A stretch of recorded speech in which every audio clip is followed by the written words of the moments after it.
Okay, so okay, so wait, sorry.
You hear my voice?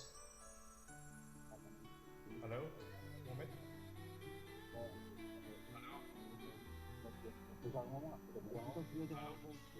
Hello, hello, hello.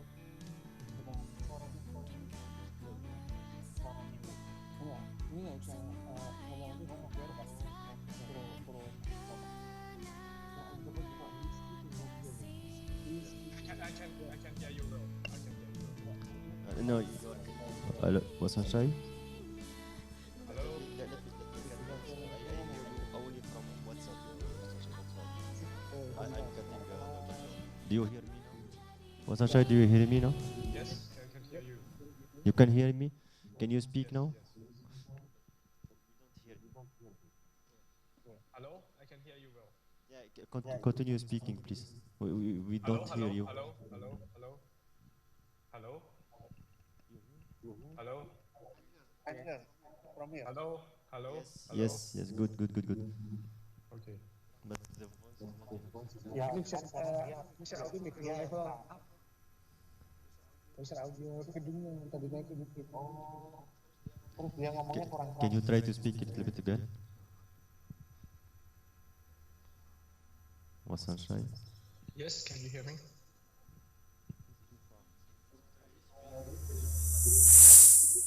Yeah, what's on shy? Can you speak a little bit louder? Hello, can you hear me? Hello? Speaker. Kalau ini digedein pasti feedback. Karena kita kan pakai mic-nya kan dia soundnya di atas semua. Ini kalau dia pakai kalau saya yang gedein takutnya feedback, makanya di mixer gedung saya audio gitu.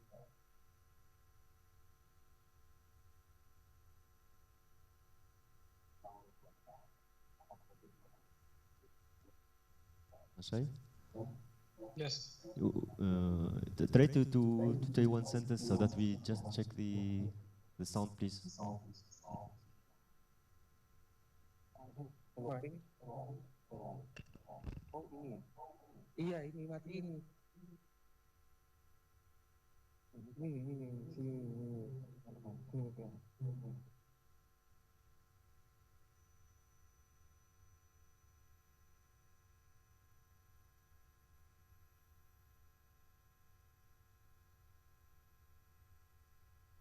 Was Sunshine?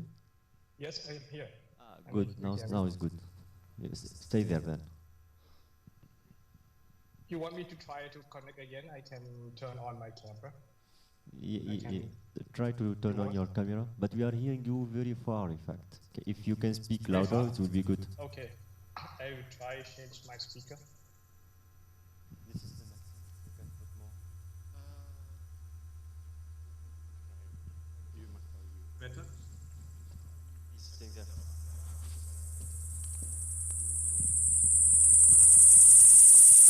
Hello? Is this better?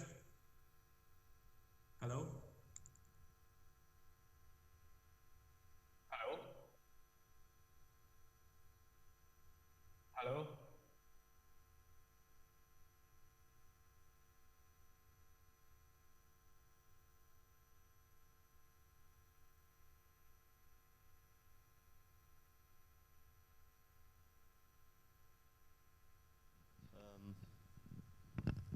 Okay, what's sunshine? Can you try to speak again? Yes, can you hear me? Hello? Hello? Hello?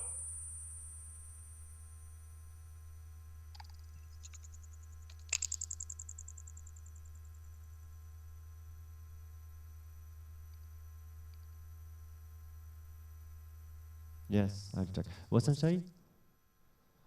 We see you on the camera, but are you using two devices connected or something like this? No. Yes. Can you hear me better now? Yeah, we hear you. Okay. Let us just check the Larsen stuff. Hello, hello? Hello, yes. Go ahead, speak again. Hello, can you hear me now? Yeah, it's okay. Is this better? Now it's good. Okay. We changed nothing, okay? Okay. Good, I can nice. like this.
Yes. Yes.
Was sunshine?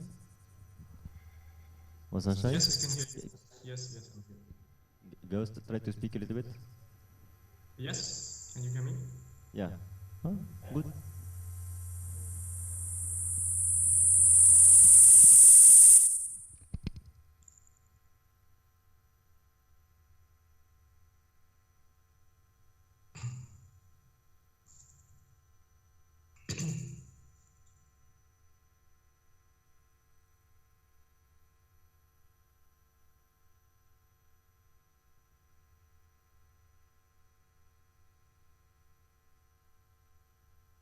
Was sunshine? Yep. Speak again. Yes, can you hear me? Hello, 1, 2, 3. Hello.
All right. Good morning, ladies and gentlemen. It's me again, Rani Raj, and it is such a pleasure for me to welcome you again this second day and also give you a warm Indonesian greetings. Assalamualaikum warahmatullahi wabarakatuh.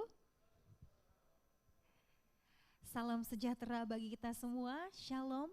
Om Swastiastu, Namo Buddhaya, salam kebajikan. So, welcome to day 2 of Asia Pacific Workshop on Digital Aeronautical Transformation. Can we please give big round of applause for boosting your energy for this morning? And also in this wonderful moment, I would like to say welcome to our experts today, who will be the speakers for today's agenda. We have Mr. Wasanchai Fongsantifanich, as CEO of Delft Aerospace. He's joining us online today. And also Mr. Lip Hongtae as a Business Growth Manager, Airbus Defense and Space. Mr. Louis Giroud as the Air Navigation Expert of CGX Aero. Mr. Manuel Robalia as a Senior Procedure Designer of CGX Aero. Mr. David Ducluzo as the Airbus Defense and Space, who have joined us online later on. And also distinguished guests and delegates who have joined us here in Atria Hotel and also virtually through our YouTube channel, Airnav Indonesia. Thank you very much for joining us. So ladies and gentlemen, before we start, maybe I will give you a brief information about our workshop. So Airnav Indonesia, in collaboration with CGX Aero, is proudly present to you this remarkable event from today until February 1st, 2024. So Airnav Indonesia initiated this workshop to prepare for the change towards aeronautical information management. And this workshop will focus on digital aeronautical transformation, which has also invited many expert speakers in this field. Within 4 days workshop, we will discuss challenges and opportunities in obtaining, conveying, and also processing aeronautical data digitally.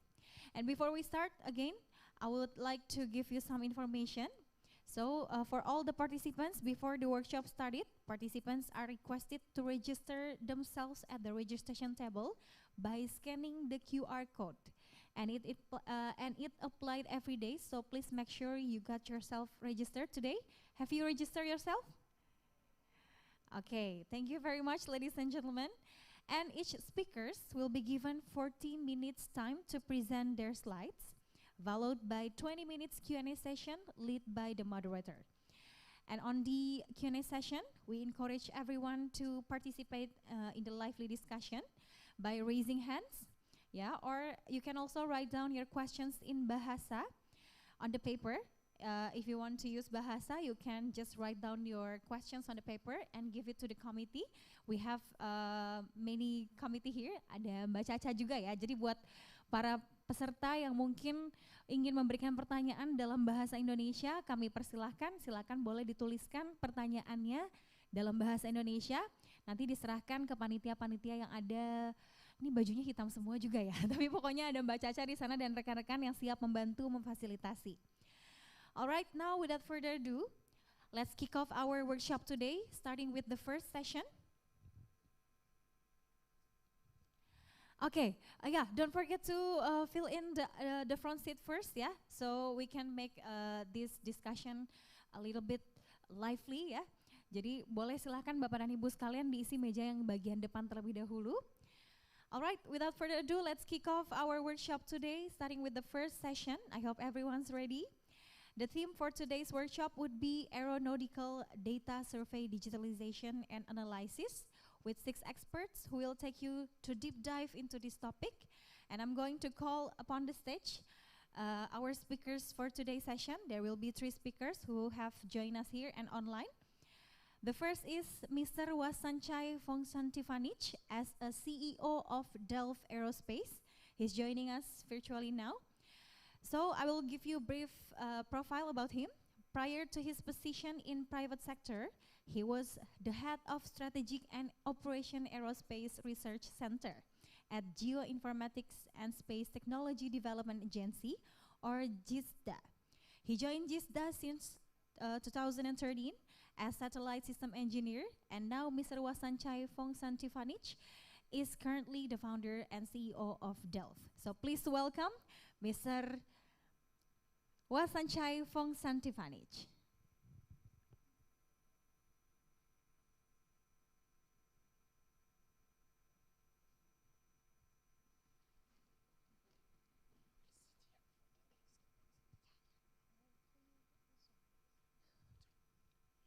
And of course, yeah, our another speakers today, Mr. Lip Hongtae as a business growth manager, Airbus Defense and Space. Mr. Tae Lip Hong joined Airbus since 2007 and is currently the business growth manager of Airbus Intelligence based in Singapore office.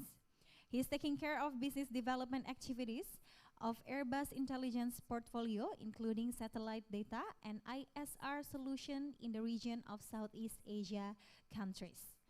And the next speaker is Mr. Louis Zirut as an air navigation expert of CGX Aero.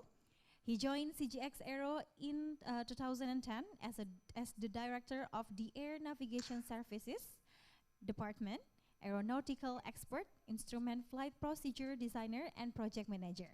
One of the main responsibilities Mr. Louis Giroud as an SDANS director is managing the ANS team, including procedure designer, cartographer, and topographer. So please welcome on the stage our speakers for today. We have Mr. Wasanchai Fongsantivanich, Mr. Lip Hongtae, and also Mr. Louis Giroud. Time is yours.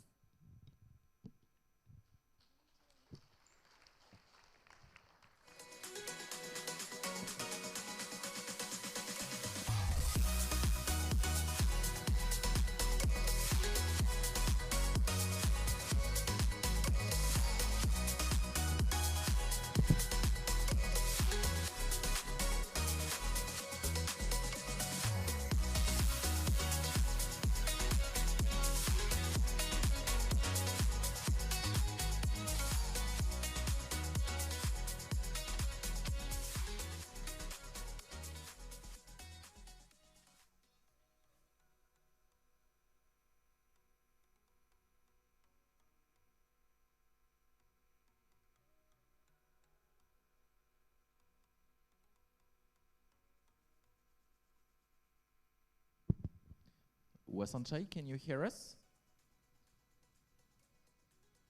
Can you hear me? Hello? Shall I start now? All right, good morning from Jakarta. Hello? Yes, the floor is yours. You can start your presentation.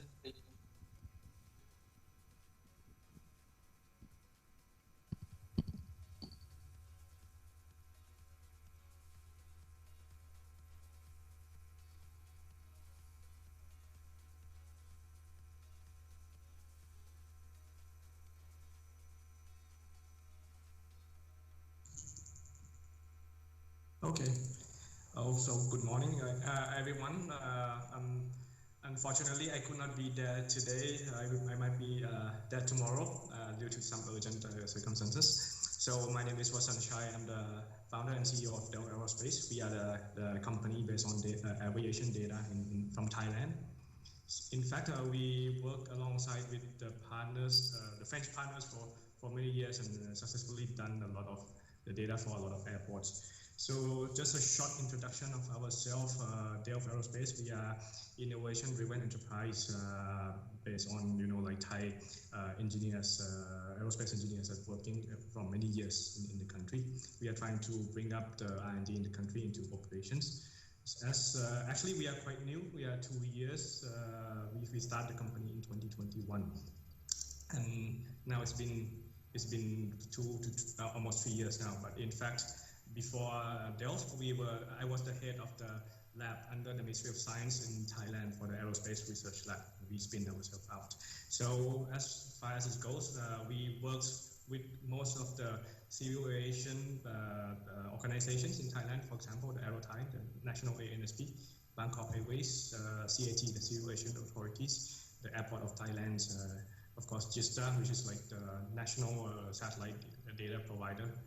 It's a government organization where we worked before, as well as the military partners. And of course, very important, the success from this year, we work a lot with CGX before we becoming Delft today. And because we are a research-based company, we work a lot with the universities, both in Thailand and abroad. In Thailand, we work with Kasetsart University and Chulalongkorn. And of course, very important is we have a strong relationship with ENAC, which our team, some of our teams graduate from the university in France. I think all of you might know it. So to just give you a short introduction, I can show you what Delft is doing. So we work mostly about aviation. We are keen on spatial data mapping and of course the satellite-based solutions. Oh, did you see my screen? I think I shared already my screen. Okay, so this is some example of what we are doing. I will play again. So we are keen on, as far as I can tell you, the ATM. We have a platform for aviation data, ETOT, which I will tell you afterward, as well as other solutions for like the GIS mapping. This is for health during COVID situation.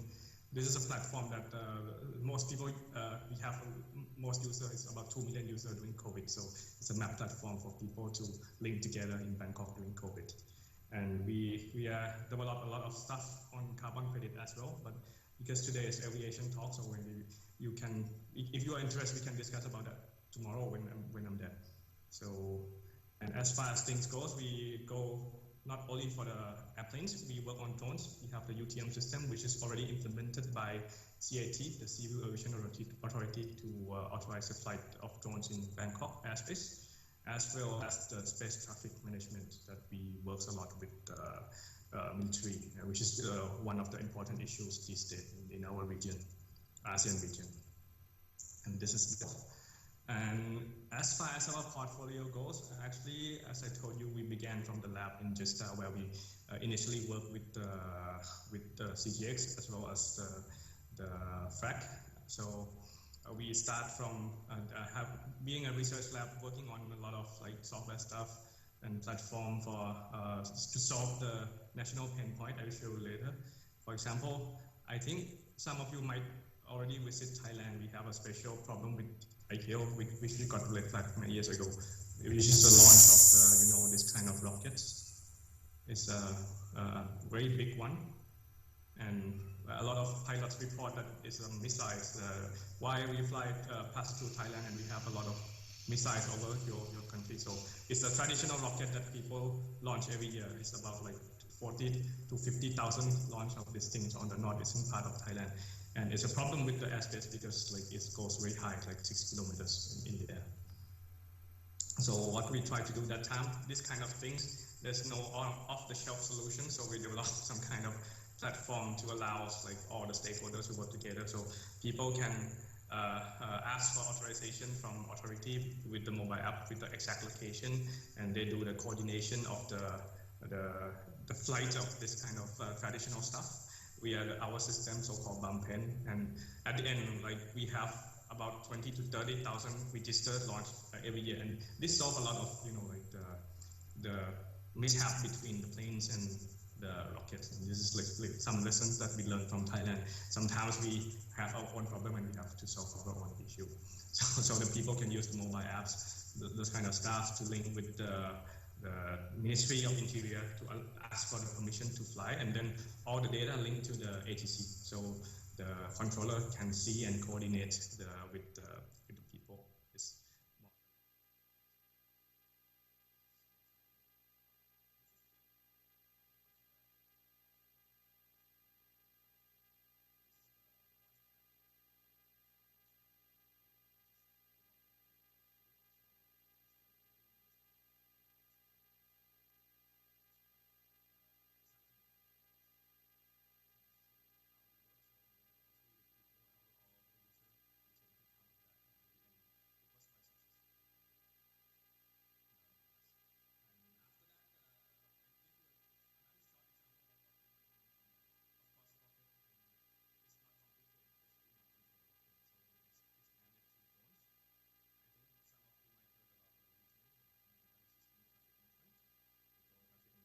We have the system so-called Open Sky, which is link all the stakeholder in Thailand, like the Civil Aviation Authority, the Ministry of Interior, police, people who want to fly drones, and the people who own the land to ask for permission and everything. It's like a one-stop service for drone traffic. And now, I believe, like from the presentation in APEC this year, Thailand got like the most utilization of drones in our region.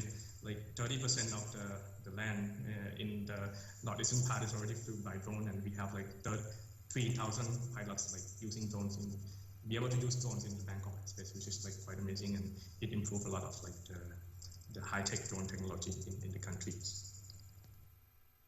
That's some example of our drones project. So we opened the system since September 2022. It was quite successful. Yep. Okay, so that was some short idea about Delft, which is not about like electronic terrain and obstacle data. So today I got a chance from CGX to speak a bit about like the experience of when we did the e-talk in our country. So in Thailand, I believe that it's one of the first in this region to do the electronic terrain and obstacle data. At that time, I was a head of the lab, and our organization, we have a very high resolution satellite in the space. So we were trying to make use of the space data for aviation. So that's why we began this project. It was very early, that not so many people done it yet. So before we go in, what is e-talk? So just a quick show about the experience. We did already like time flights. It's already 11 airports in Thailand alongside with CGX, our partner. So you can see like some CGX staff and our staff, we were working together closely. And on top of that, we found a lot of pain points. I will explain to you later. So for example, like a lot of people saying that you can use aerial photo or drones, but it's quite complicated. If you deal with the big airports, you have to stop airspace, something like that. So we developed our own solutions to use the ground-based LiDAR, which is like with our own machine, and we successfully did that with plenty of airports.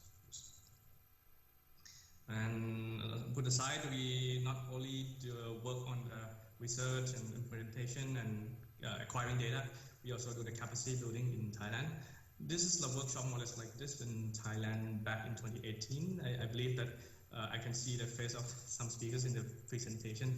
Most of them were there as well. So that is the early phase of Thailand in 2018. We were together in Chonburi. We have such kind of workshop, and on top of that, a lot of like organization in Thailand, aviation, like for example, airports, CAA, and Aeronautical, they are very exciting about this. So they group together and have another like focus group for the e-talk in Thailand. That's why it's going quite fast.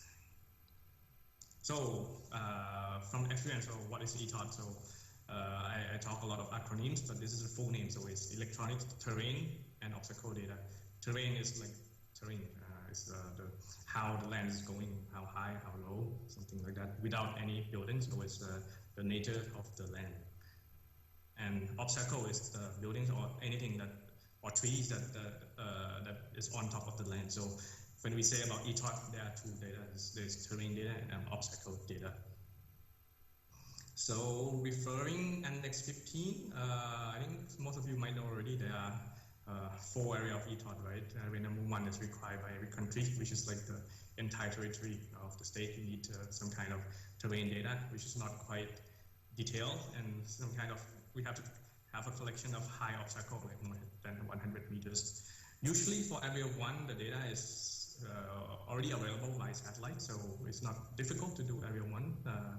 If the country has like the proper way of collecting the tall building or high towers, those kind of things. So I would say like it's quite ready. For area 2, area 3, and area 4, this is the area that we need to do the data acquisition, which for Thailand, the CAA written in the rules, the Thailand Civil Aviation rules, that area 2, 3, and 4 has to be responsible by the airport. So it means that in Thailand, the airports has to responsible and cover for to do the collect the data for their own aerodrome. For example, this is the current project that we are working on. It's the second time already, because like e-talk data is we need to renew every 5 years. Maybe some of you know already. And this is for Suvarnabhumi Airport, which our major airport of the country will open the third runway in July. So this is like this kind of obstacle data collection have to be renewed. And normally it takes time if you want to renew by flying and collect the initial data on the Suvarnabhumi using planes or other means like drones is really disrupting the flight. So for our case, we implement the use of the satellite data, satellite imageries to collect the terrain and obstacle for the airports. I will explain to you later. On the data collection, normally we follow the requirements from ICAO. We refer Annex 15. I think maybe you've seen it already. There's a numerical requirements. And we follow that according to each area.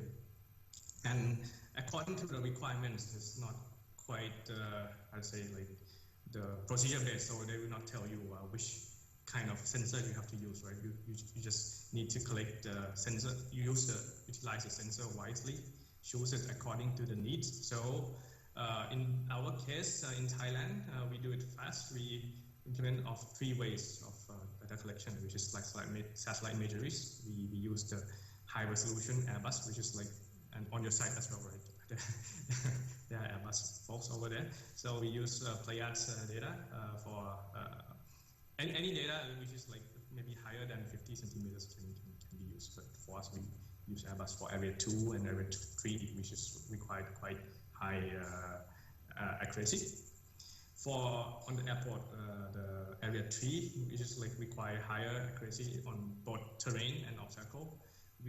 Before we used the terrestrial survey, so it means that at the beginning, us and CGX, we work together on the airport and collect data dot by dots, which is quite time consuming.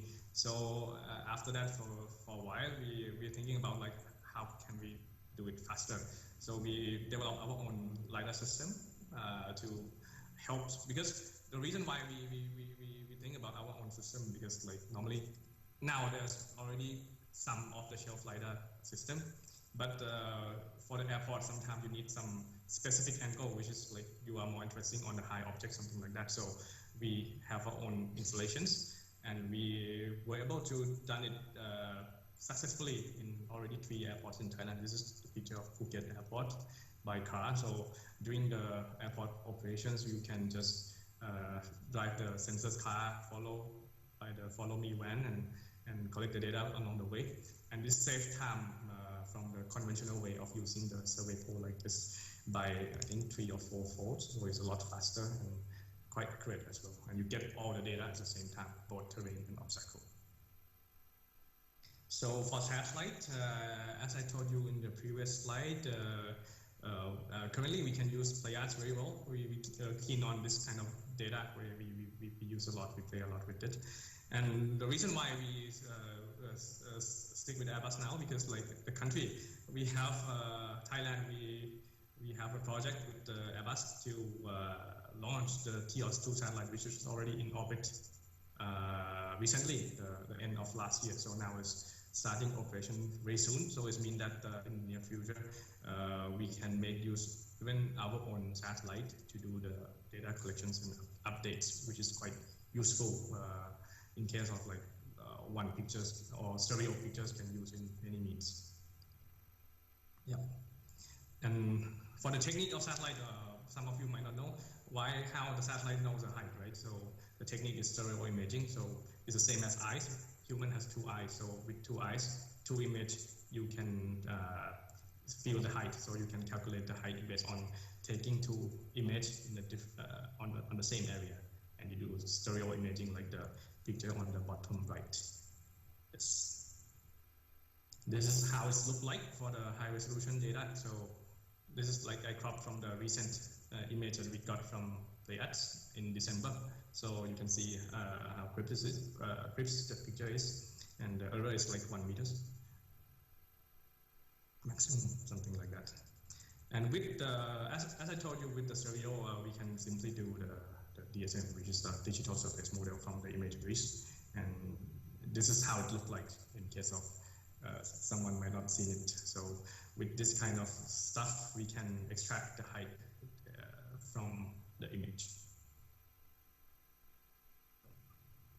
So simply speaking, as I mentioned earlier, for Area 2, I just summarized with the requirements with the current satellite specification. Before, it might not be possible because satellite is not as high resolution as today. Before a satellite picture, you can see things bigger than like 1 or 2 meters. It's the best already. But these days, 50 centimeters become the norm, and now some goes up to 30 centimeters or less, even less. So it's more than enough for Area 2. And for obstacle data, of course, sometimes it's not covered by satellite because you have poles or small stuff. So we can do the addition with the LiDAR or the terrestrial survey, which is like takes less time because instead of doing the people with the theodolite alone with the total station, you just do it just only for some stuff, not all stuff. So this is the result. For example, like Suvarnabhumi Airport, we can I collect a lot of obstacles in yellow. It's an ETOT dataset. Something like this. The blue things is the tower, the power electrical tower. So you can see like a lot of lines here. The reason why it's like just like this because not all protrudes the obstacle limitation surface. Yeah. And before we worked on Suvarnabhumi for I think almost a month for the data like in the airside collection. But now with the LiDAR, it goes a lot faster. And this is another 3 example that we did for, I'm not sure whether there are any Bangkok Airways people there, maybe see you tomorrow, but we did 3 ETOT for Bangkok, the airports of Bangkok Airways, which is in Sukhothai, Trat, and Samui. And you see normally, if it's a city, it's quite difficult, but for the airports next to the sea, you know, like it's not that much. And just to show you how the LiDAR is going, some of you might have doubt, but we did the check. So we did the comparison between the RTK, which is like the GNSS very high precision survey, with our LiDAR data collection, and we see the difference is not that high, and it's comply with the requirements of the ETOT data collection. So it's fast. So we can just use this, and we have all the stuff in the airport in 3D.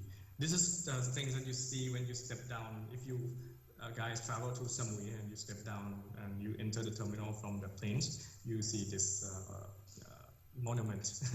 This is in the airport, just next to the taxiway. Okay, it's something around here. Okay, I will go quickly about the process. So ETOT is a terrain and obstacle, right? I told you terrain, we can simply use the imageries or any kind of, if the country has already its own data set, you can use that. And obstacle, we can use satellite, LiDAR, and terrestrial in combination. And the output of this data can be processed into many stuff. For example, the charts, the alpha charts, Bravo charts, the grid maps, the topographic maps, AMDB, which is you learned it on the last day in ETOT data, and all of this came from the terrain and obstacle data. Like you do one-time acquisition and you can get all. And to answer the questions on the operations of our clients and our partners, we develop our own software and applications to help the process because we've done it for many years, so we know what is the problem. So we developed some stuff for the airport, like it's some kind of quick tools for the airports to manage their own data sets, as well as to visualize and to make use of the data that they have, as well as to submit and send and to cross-talk with the CA in the AIM way, something like that.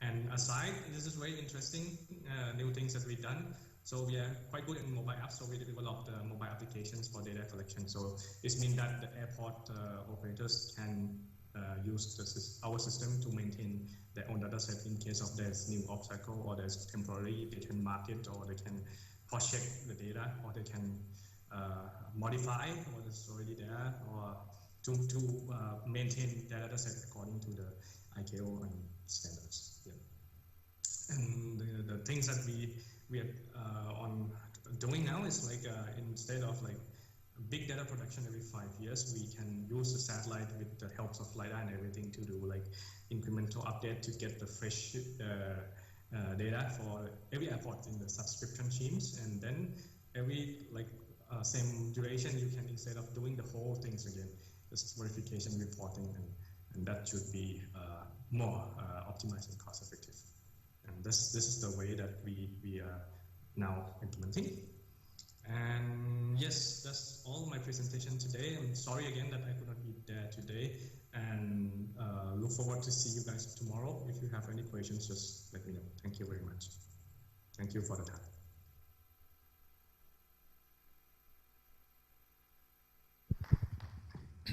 Thank you, Wasanchai, for this very interesting presentation. We have a lot of people in the audience that I'm convinced are thrilled to ask some question. Is there any questions from the room? Actually, the voice is quite bad here. I could not hear you well, but I can hear well from Mohammed's phones. Okay, perfect. So Mohammed will be my secretary, and will write down the questions from the room. We got a question there. If somebody can provide a microphone. Check.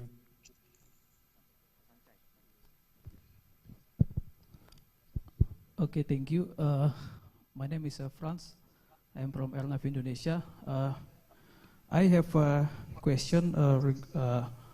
For now, in our AIP, we have obstacle data in the aerodrome 2.11. So mostly, I think that obstacle collect from obstacle limitation surface.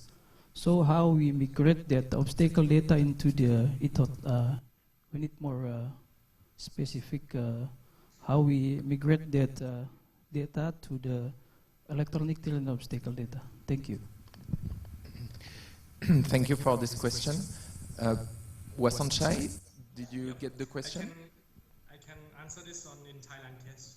So ETHOD way of collecting and presenting data is quite new. Normally, every country is used to the present the obstacle in AIP, right? It's the same as Thailand.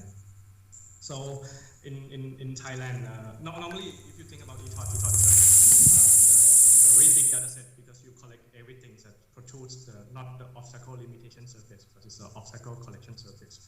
For example, I give some easy one, like in Suvarnabhumi, we have more than 1,000 objects in the ETHOD data set. But the objects in AIP is around like 100 or less. So I would say the ETHOD is a big data set, and you have to do ETHOD first to see everything, right? And then you extract the data from ETHOD to the AIP. This is the correct way that you will not miss anything.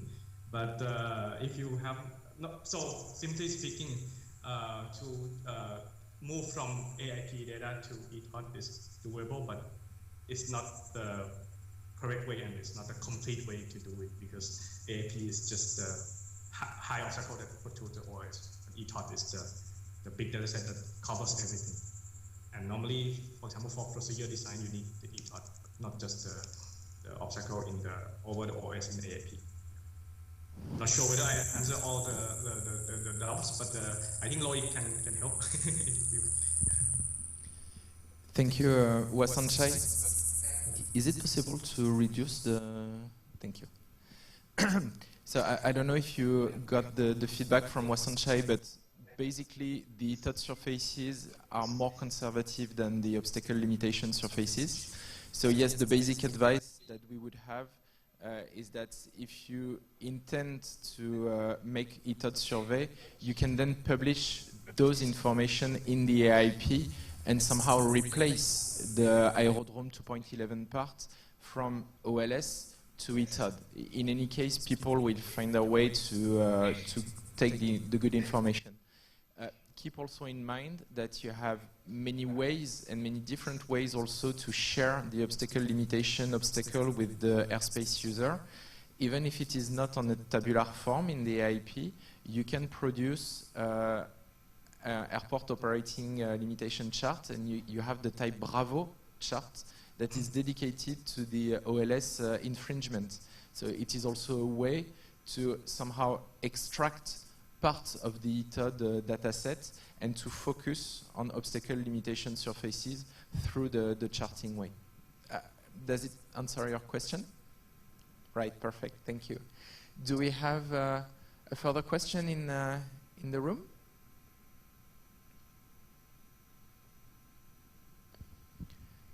Yeah, we have a question there.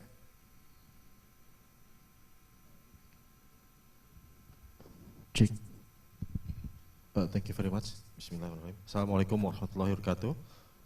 I have one question about your presentation. My name is Iqbal. Who is responsible to collecting the data ETOD?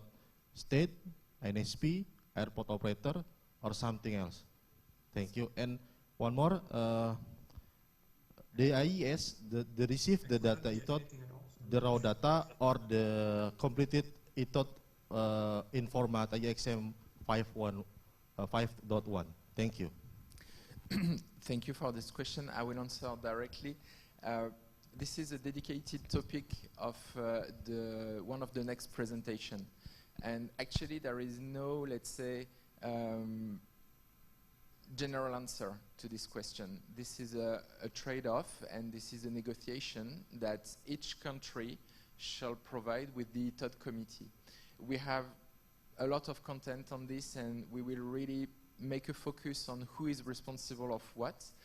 Basically, the state, of course, will provide the guidelines and will provide the direction and the pace of the ETOD survey. And the responsibility will be shared between the state, the NSP, and the airport. And it's part of the ETOD committee to define who is responsible of what. Then the data originator, they will just, let's say, be in charge of the acquisition, respecting and matching with the requirements defined by the different stakeholders. Again, sorry, I don't want to say much about that because we have dedicated presentation later on. But you will see this is not something that is decided by only one person. It's a negotiated procedure, it's an acknowledged procedure, and it's a compromise to be defined at the country level. Now regarding the AIS, of course at the end the AIS is the recipient of the ETOD dataset. So as we talked yesterday, AIXM is just a technical means. It's the way to share information and to store it in an aeronautical format. But there are many ways to transfer this ETOD information. AIXM is one of the means. It is not the only one. And if, for example, in your country, the data originator are not, let's say, familiar with the AIXM or are not keen to work with the AIXM, AIS can also be responsible to make the transformation and merge the data origination datasets inside the AIXM database. So again, it's a local situation. You need to assess what is the capacity of your data originator, what is your capacity in terms of AIS, and you will find yourself the best solution. Additional question on the ETOD datasets? So just maybe to help you to understand what are the leading factors, Wasanchai, it was very interesting, the, let's say, exotic survey technique that you deploy for the Thai airport using land survey. So I don't know if you get this point precisely, but they put a LiDAR, it is a laser-based technology on top of a vehicle, and they went down the street and down the runway to measure the obstacle. This is, let's say, unusual and different from the other techniques that are mainly airborne or spaceborne with the satellite. We will talk about satellites in the coming minutes. So Wasanchai, could you maybe provide us a summary of the advantage and limitation of this ground survey based on LiDAR so people can figure out what to expect from this?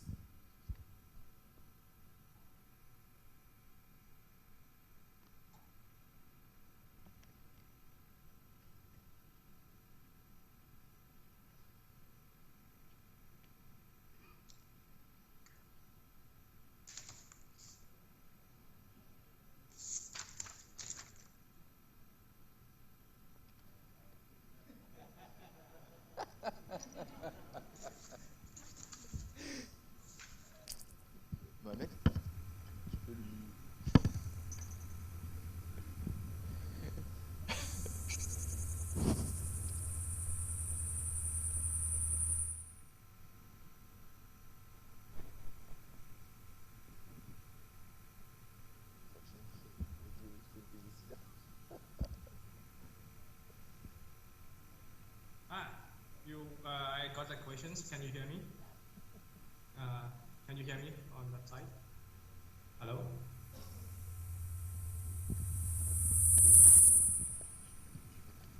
Hello? Hello? It's okay? Yeah. Can you hear me now? Wasanchai, can you hear me now? Yeah. Okay. So we would like to, I would like you to make a focus on the ground acquisition based on the LiDAR. Would it be possible to provide the audience with a kind of summary of the advantages and the limitation of such technique for acquisition? Okay, I can do a quick explanation. So for ground-based LiDAR, advantage is like normally when we talk about LiDAR, people will think about planes, conventional way, or drones, right? But with cars installation, you don't need to. Normally, the cars can drive in the airport easily, so you can do it in daytime or nighttime. This is LiDAR. It doesn't care much about sunlight, so this is quite convenient. As well as to fly around the airport sometimes is quite complicated, especially for the big ones. But for cars, you just drive on the road and you can do it at night. So you don't need to ask for permission or close do the NOTAMs or have any issues about the airspace. This is the main advantage of the car. And for collection, actually, the LiDAR that we do, we can have mobile people carry on something like that, so it's quite easy. And for the disadvantage of the ground-based LiDAR is like normally when you fly with planes, you see from the top view. So it means that some people say it's more difficult to miss, like the antennas or kind of thing. But normally with the specs of the LiDAR these days goes very far, and normally you have more point density. So I would say like if it's in ETOT to A to B or not that big, car is very and you have the access. For car, you need the access that the road. You need the way for cars to get in. So if it's in the middle of the forest, it's quite difficult. You have to have a backpack, but that can be done, but it takes more time. So that's the plane might be more advantage. But normally for airports, I think it's like 90% around the world you can drive a car around. So I think it's quite convenient, effective way. Yes, that's why we choose the car. Thank you. Thank you, Wasanchai. So I don't know if everybody understood, but just maybe to summarize the advantage. So in Thailand, and we used to participate to the initial acquisition, we got a strong issue in Thailand regarding the flight authorization. And if you want to engage an airborne sensor, no matter if it is LiDAR or imagery, of course you need to get a flight permit, which is, depending on the country, it could be an issue, either just to obtain the authorization. In Thailand, it should be issued by the military body, or if you want to make an airborne sensor on an international airport with a very busy activity, then the amount of slots to make your ETOD acquisition could be very limited. So of course, the ground survey, again with the car, is a very efficient way to go through those flight authorization limitations.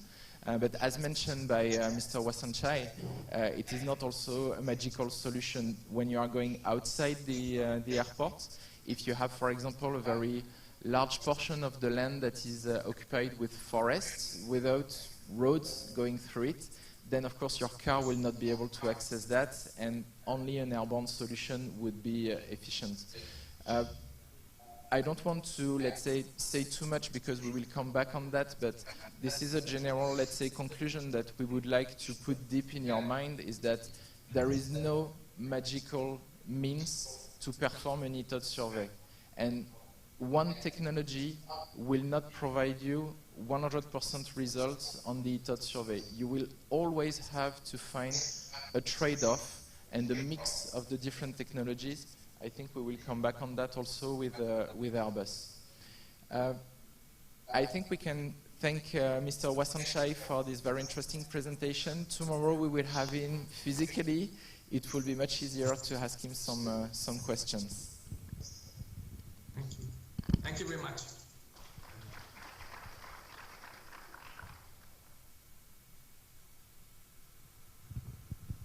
Okay, thank you very much, Mr. Wasanchai. Thank you very much. We really appreciate your presence here and for sharing the knowledge to us. And we are really sorry, ladies and gentlemen, for the technicality issues. Hopefully, we can meet again. We can catch up again with Mr. Wasanchai in a better situation. Thank you very much, ladies and gentlemen. I believe after this we have a 15 minutes break. So. Please enjoy the coffee and snacks break before we continue to the next speaker. Ladies and gentlemen, don't forget, we we kindly remind you that if you hear angklung sound, please get back to your table immediately because we're going to continue the next session on time. Thank you very much, ladies and gentlemen. Enjoy the coffee break and I'll see you on the next session in 15 minutes. Thank you.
Sejak 1973, Aqua berkomitmen menghadirkan air minum yang berkualitas.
through these digital aeronautical transformations.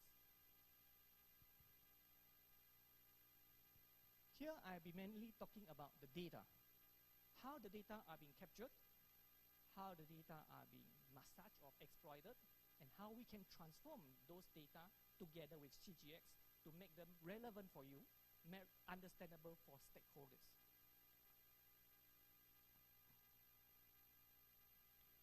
First of all, just a quick understanding of what are the satellite images or Earth observation satellite images. They come in the first category called optical constellations. So these are the constellations that Airbus is operating by ourselves or together with our partner. Usually when we design a satellite and we deliver to a country, we could also sign them up within our constellations. And here, I'll be giving a highlight on Pleiad Neo, which is our latest constellation satellite images, which I have a little bit more detail later. This is the newest system at 30 centimeter resolutions. And we have Pleiad, which has been presented by our previous speaker, Wasan Chai, which has been widely used for the ETOTS and AMDB creation in Thailand. So this is in 50 centimeter resolutions formed by Canes. We also have Spot, which is a 1.5 meter resolution satellite images, which cover a very big swath.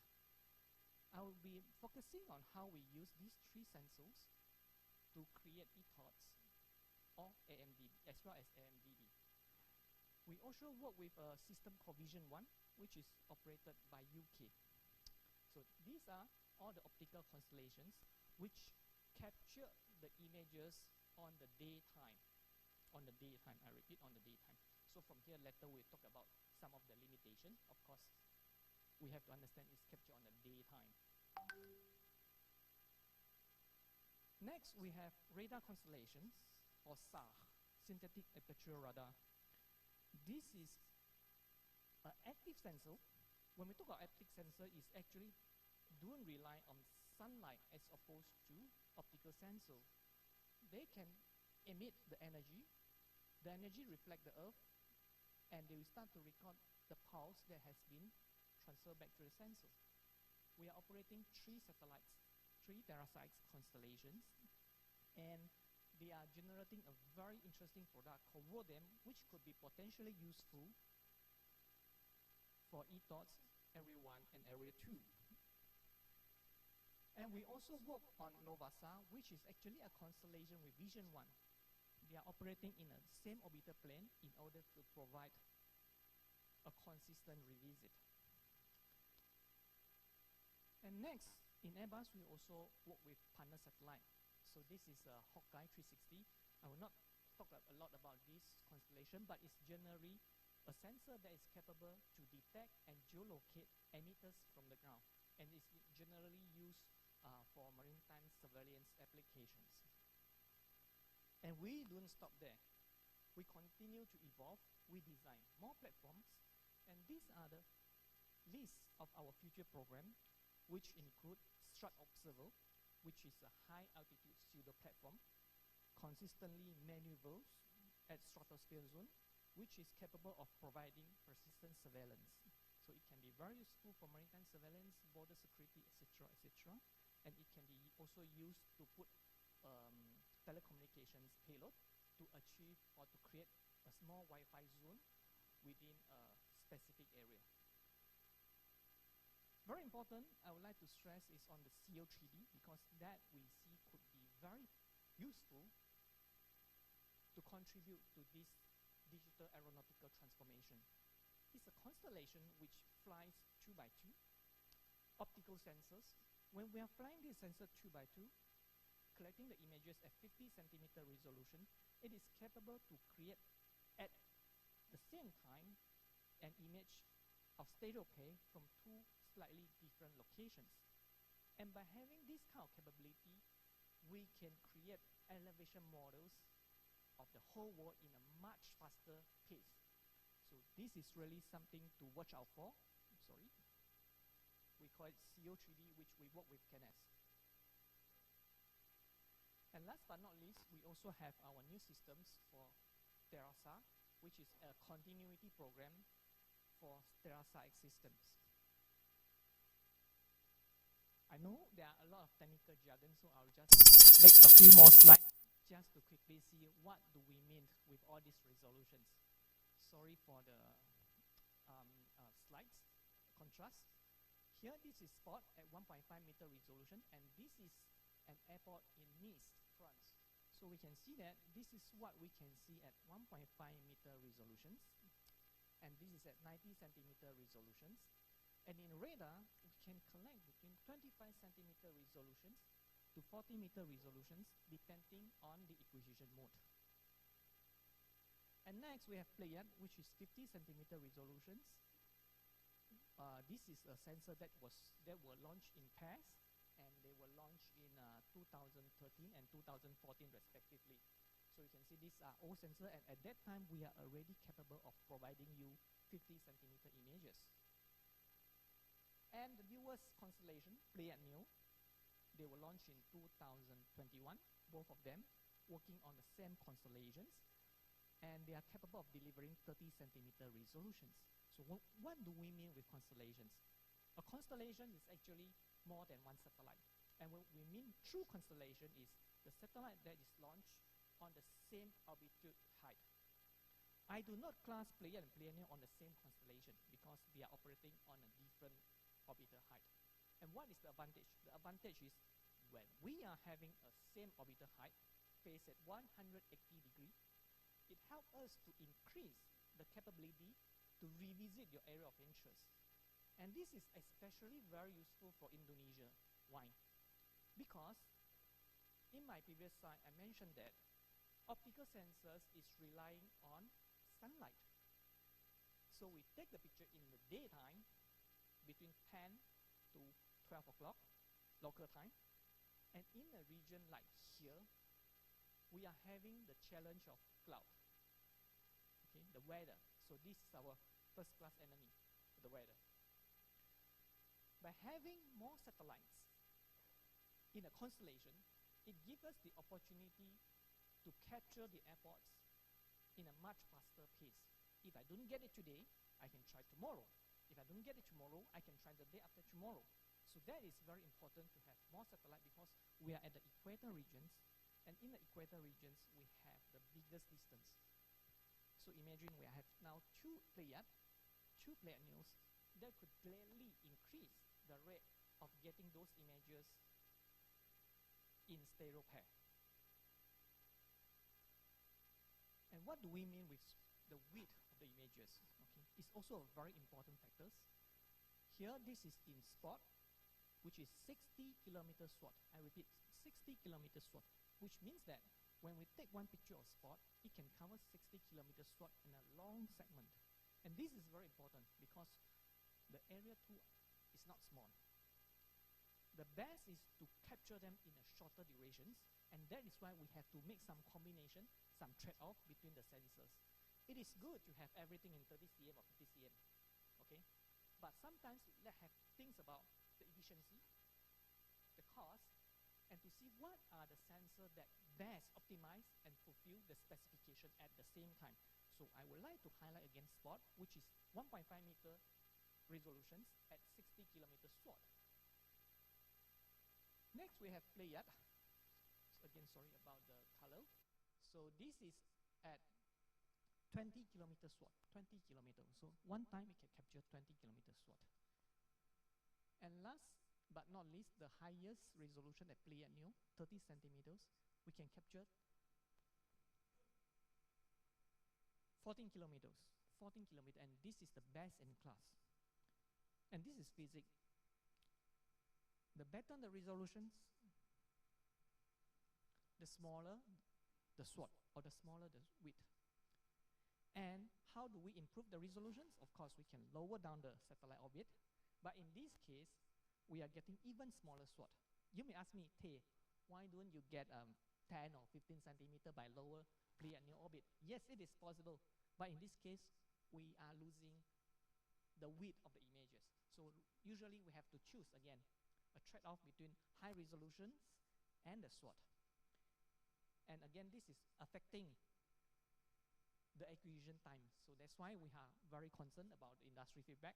So if you think that 10 kilometer SWAT could be useful. Yeah, we can think about it and see maybe in our future sensors, we just lower down the orbit a little bit and get a better resolutions. Again, this is 1.5 meter at 60 kilometer SWAT. We are going to see this is an image over Miami. Okay. Next, a zoom in using Playat, which is 50 centimeter resolution, 20 kilometer SWAT. You start to see the details, for example, the building's outline, and we can also see some umbrellas on the beach. And zoom in a little bit more, so we are going to get Pleiadion at 30 centimeter resolution, so this is what we can expect. You can see on my screen on the computers, it will be sharper. So this is because of the resolution of the projectors and the colors. But here we start to see packs of people. So some people there will be, or humans, are now visible in this kind of images. But of course, what do they mean to you is more on the marking sign on the airport. Now these marking signs are more visible, they are clearer, and easier to be identified and captured by the analyst. And some very interesting part on our technological advancement. Today, we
they are designed for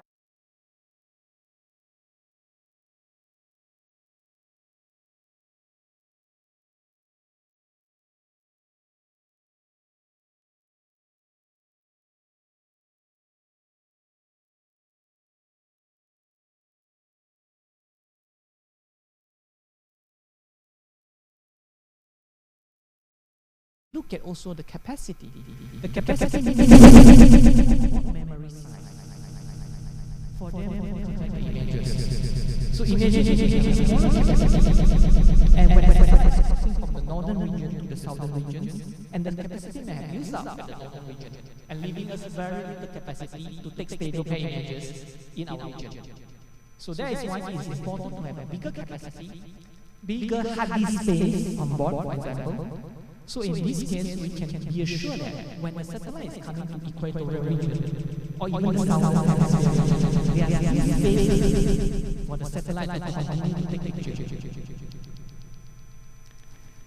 And very important, geolocation accuracy, 3.5 meters. Yes, I know it is not sufficient for obstacle database, and we can further improve it to see how we can achieve the specification. And last but not least, 100% for commercial. What do they mean? First of all, these two satellites, they are fully funded themselves. As compared to other DHR satellites in the market, this is a very specific case. Why? Because most of the other high-resolution satellites, they are usually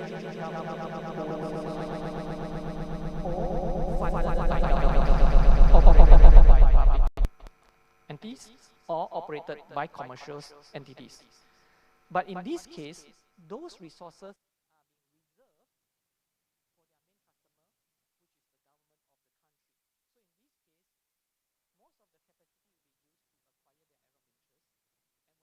this region, we may have again very little capacity to take the pictures over the airports.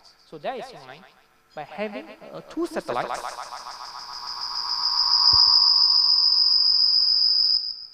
fully private, we can make sure that the allocations are being used by everyone here, by the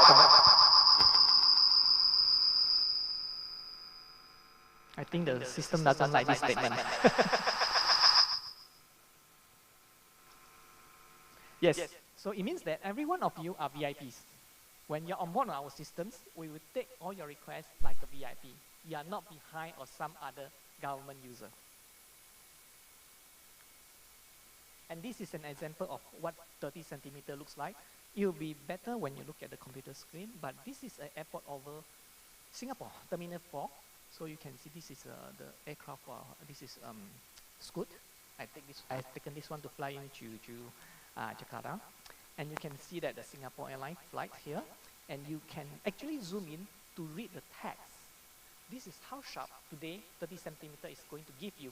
And by having these kind of images, you can even visually track all these lines or markings on the runway. There's another example which we have outside there, over Incheon Airport. You can go there and have a look. The printout quality is good, so you can actually see what it really looks like in 30 centimeter resolutions. Very quickly, I'll just explain to you what are the technological advancements in this industry. We do not just talk about the hardware on the space. Yes, nice, you have satellite, take good pictures, but the next question coming from most users is, how are we going to get them? Very simple, we have consistently developed our digital platform. We call it One Atlas, and with this One Atlas, the user can just log in with a credential and start to browse our catalog. When they find that an image that fit into their requirement, they can then place an order with Airbus. As simple as that. As simple as you are ordering some item from Shopee or Lazada or Grab. So we are going to, our motto in this team is, we are going to make it so easy, even the grandmothers knows how to do it.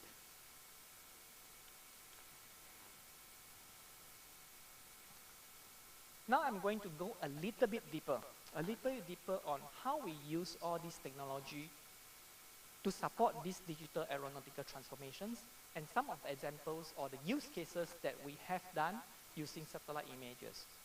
Again, I'd just like to emphasize that satellite is not going to replace the entire collection workflow to create e-thoughts. It's a complement. It's an option. Imagine you have a big country, many airports, and we have a very short timeline to deliver all these database. That could serve as an option for some of the airports. And we have a little bit of ground survey involved in order to improve the extractions of the obstacles. Here, I'm going to share with you some of our effort to use satellite images to create elevation models, to create obstacles, e-thoughts, MDB, some change monitoring, and how the image looks like to support the whole digital transformation process. Elevation model is what we see as one of the main ingredients, okay, to support e-thoughts. They are not going to be used as e-thought immediately. I have to repeat this one. We have a lot of elevation model that come from optical and radar sensor. They could be off the shelf, which means that ready for whole world, and they could be a customized on-demand stereo pair acquisition on specific area of interest like an airport. And through these productions, we can create a lot of information like the elevation model, we call it surface model, or the terrain models. Okay? So we have DSM and DTM. Usually the first step is to create DSM, because from satellite, we are looking on the top of the surface. So we get the DSM. After that, we remove all those man-made features as well as trees in order to create a DTM. And now I have a question. Do you find DTM better or DSM better for e-thoughts? Okay. maybe you guys are not involved in the productions, but here we have a dilemma. We think that DSM could be a very good information to identify those big and high objects, okay? Because in your e-thoughts, usually you have a DTM, then you have a vectors of obstacles and put on top of that. So what we are doing now is, we have a DSM, we have to remove those objects, we call them, or maybe you call them obstacles, so that you can put on the obstacle database that has been derived. It's a little bit, I would say, back and forth, but no problem. But we just think that this DSM could be potentially useful to help us to identify big objects that potentially have been missed during the extractions of obstacles. Because I have to agree with you, this DSM, they may miss small objects as well. We need to go into a real 3D environment in order to extract, measures all these obstacles. It's going to be a supporting materials for the e-thoughts productions. And here, I would like to put a little bit focus on WordM. WordM, as its name, is an elevation model available worldwide, continuous, seamless, at 5-meter posting. I repeat, 5 meters. Every 5 meters, we have an elevations. So the standard today is really SRTM, okay, which is about 30-meter posting. And these are the DSM usually people use for area 1. So we can consider to use WordM if you want a better, higher posting data. You can consider WordM for area 1. And in fact, we think that with the current accuracy, we can even think of using it to cover the big area over area 2. Okay? But again, this one we can relook into it later to see whether it fit into the full requirement. I'm going to compare with you. Okay, I'm sorry about the quality of the screen here. But here we are going to share with you what is the difference between WordM 12 meter and WordM Neo 5 meter. WordM is a program launched by DLR, German Space Agency. They collected one time using the 2 satellites, TerraSykes and TandemX, using interferometry method. And they collect the first WordM in 2010 to 2014. And at that time, the posting was 12 meters. We made a recollection just recently, 2017 to 2020, is an update. And we reproduced them in 5-meter posting. So in this case, this slider is actually showing you the improvement from 12 meter to 5 meter, where we can potentially capture more items at a better resolutions. And the next digital elevation model is called 50 centimeter DSM or elevation 0.5. They are created from Pleiad Neo stereo pair. And this posting is at every 50 centimeters. And actually, if you look at the slide carefully, even the aircraft are visible in this kind of digital surface models, okay? So that really very detailed.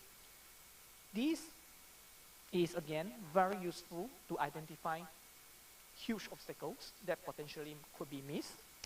And they are not going to be used directly as a e-thoughts extractions, but they can help us to do QC, because despite it is the same source of data, they are going through a different processing chain. So with this kind of mechanism, we can offer a kind of quality checking during the e-thoughts productions. So now we are going to talk a little bit more about e-thoughts. Okay, so this slide has been presented. I'll just quickly mention it. We are very comfortable with e-thoughts area 2. Area 1 is usually the full country. We can use Spot 7 or even WordM to fulfill this area. But here in area 2, we are going to describe a little bit more how we use Spot, Pleiad, and Pleiad Neo to achieve the requirement of area 2. Area 3 and area 4 we'll talk about later, but here let's talk about area 2 first. So in general, we are going to address 3 main challenges in terms of data acquisitions. First of all, area 2, it covers a very large surface. Okay, so in the middles, we are talking about 400 square kilometers, and in the area 2D, which cover the exteriors, is going to cover about 6,400 square kilometers. It's huge. It's very huge to be done using traditional ground survey. If you have a few airports, I think it's fine to complete them in 6 months. But imagine if you have many airports, very scattered like a country in Indonesia, then perhaps satellite acquisition could be a way to reduce or improve these ETOTS creations. And two, the high accuracy demanded for this region, or for this area. And last but not least, the level of detail for different region in area 2, which means that an object higher than a certain threshold need to be extracted as obstacle. We are going to explain how we use satellite images to address these 3 challenges. First of all, the large area, we can use spot 60 kilometer SWOT in 2 acquisition strips to cover 1 airport, and this will already cover the area 2A, B, C plus D. Just 2 acquisitions. And these 2 acquisitions, actually, 1 acquisition, we are taking this area 2 times. Okay? So it's a very efficient, very agile satellite, and not all the satellite can do that. And next, we could use Pleiad, or even better, here we are talking about Pleiad Neo, because here we are offering 30 centimeter resolutions. We can also capture them in 2 dates, stereo pair, to cover the middle regions, okay, the central islands of area 2. So with satellite, obviously, we don't need to apply airspace clearance. So it's actually a very effective method to acquire a region over a very large area. And if you have some area or some airport which is very difficult to be accessed, satellite is again another mean for us to acquire the images. And next is about accuracy. 3.5 meter CE90, circular area 90, is the specification of Pleiad Neo without any further enhancement, the native, okay? In order to get into the specification required by ETOTS at NX15, we will do ground measurements using a DGPS or any ground measurement method to get a very accurate GCPs, a few GCPs, and it can calibrate the result to within less than 1.5 meters in XY, in Z, and less than 1 meter in XY, okay? And then is the level of detail. Level of details, we have to deal with it with resolutions. At 50 centimeter, we usually need about 4 to 5 pixels to identify an object. But when we go to 30 centimeters, we can actually identify more objects. So here are some examples. We can see some TV towers, power line pylons, the cranes, which are usually smaller, very fine. So by having higher resolutions, it helps the analyst to pick up these obstacles easier. So the chances is by having higher resolutions, we'll get more obstacles that traditionally not possible or difficult to be observed from 1.5 or 0.5 meter resolution images. And we are today evaluating how we can use HD15 in 50 centimeter resolutions to extract more information for ETOTS.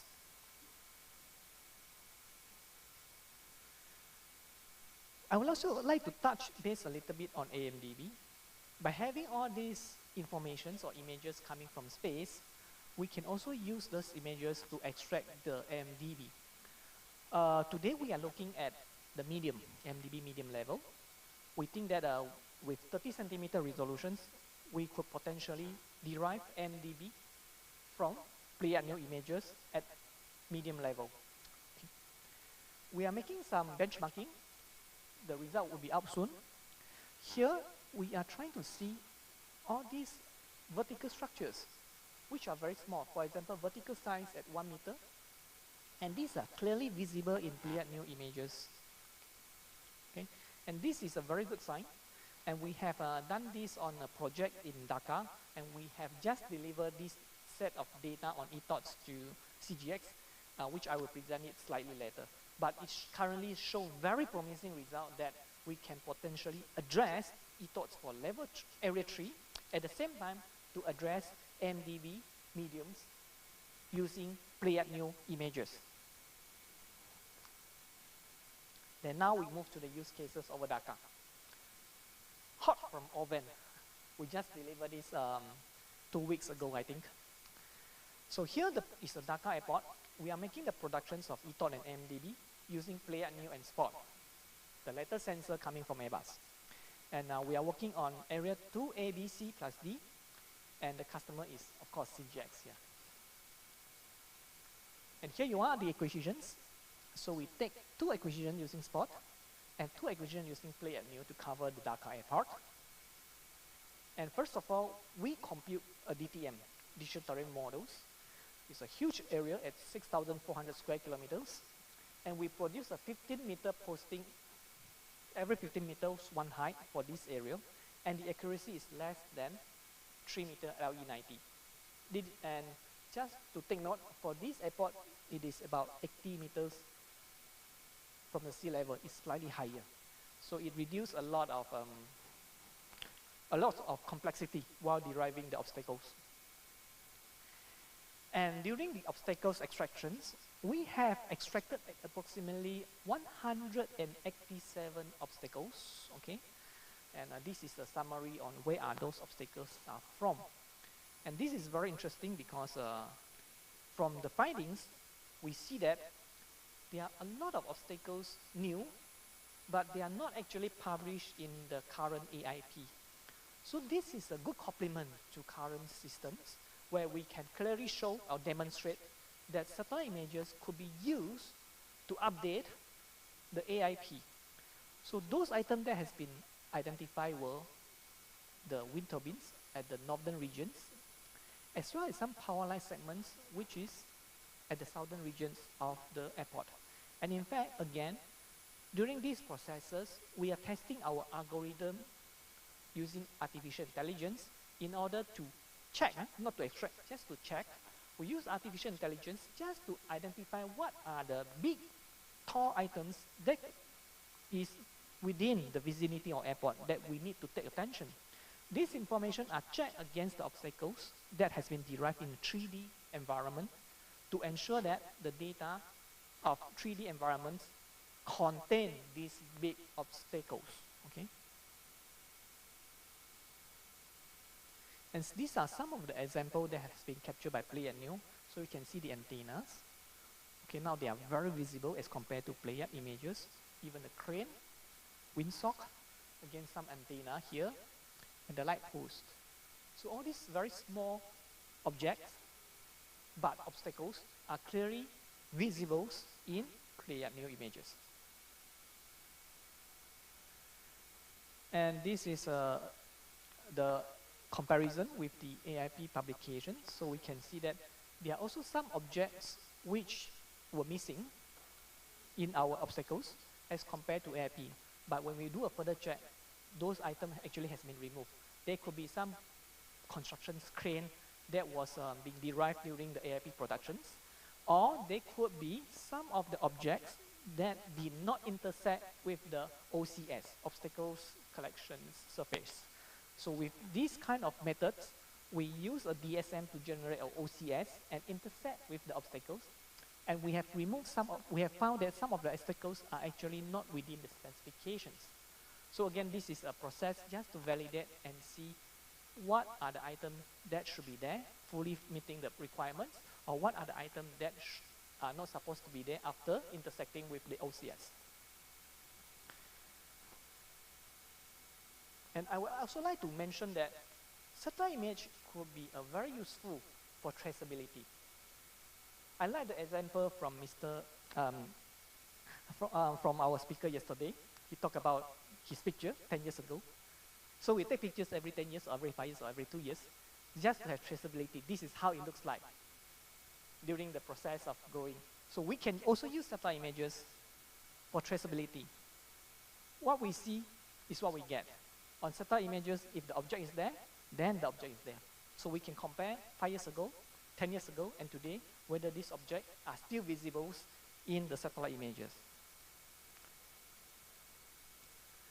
And we also deliver an AMDB, so you can see that we are using the same source of data to derive two data at one time, using completely different mechanisms. And here you can see these are the legends of the AMDB that has been derived. So with this, I would like to share with you how we actually plan our acquisitions.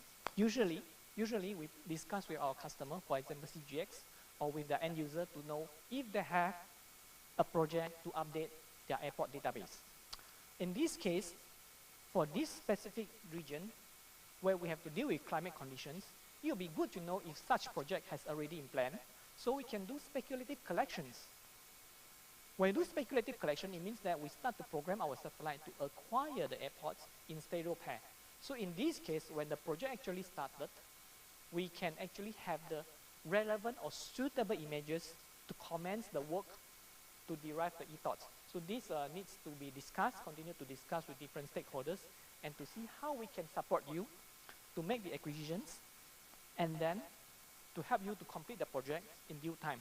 Because most of the times, that is uncontrollable is really the climate, not actually the production time. Okay? So this is just an example. We have a project internally, and we have acquired 2,100 airports using Playet since 2012. And of course, Thailand is part of this project. That's why you can see a lot of projects that has been derived from thanks to this collected database. So with this, I end my presentations. I hope we can continue to remind ourselves how satellite means to us and how can it contribute to this digital aeronautic transformations. With this, thank you very much for your attention. Terima kasih.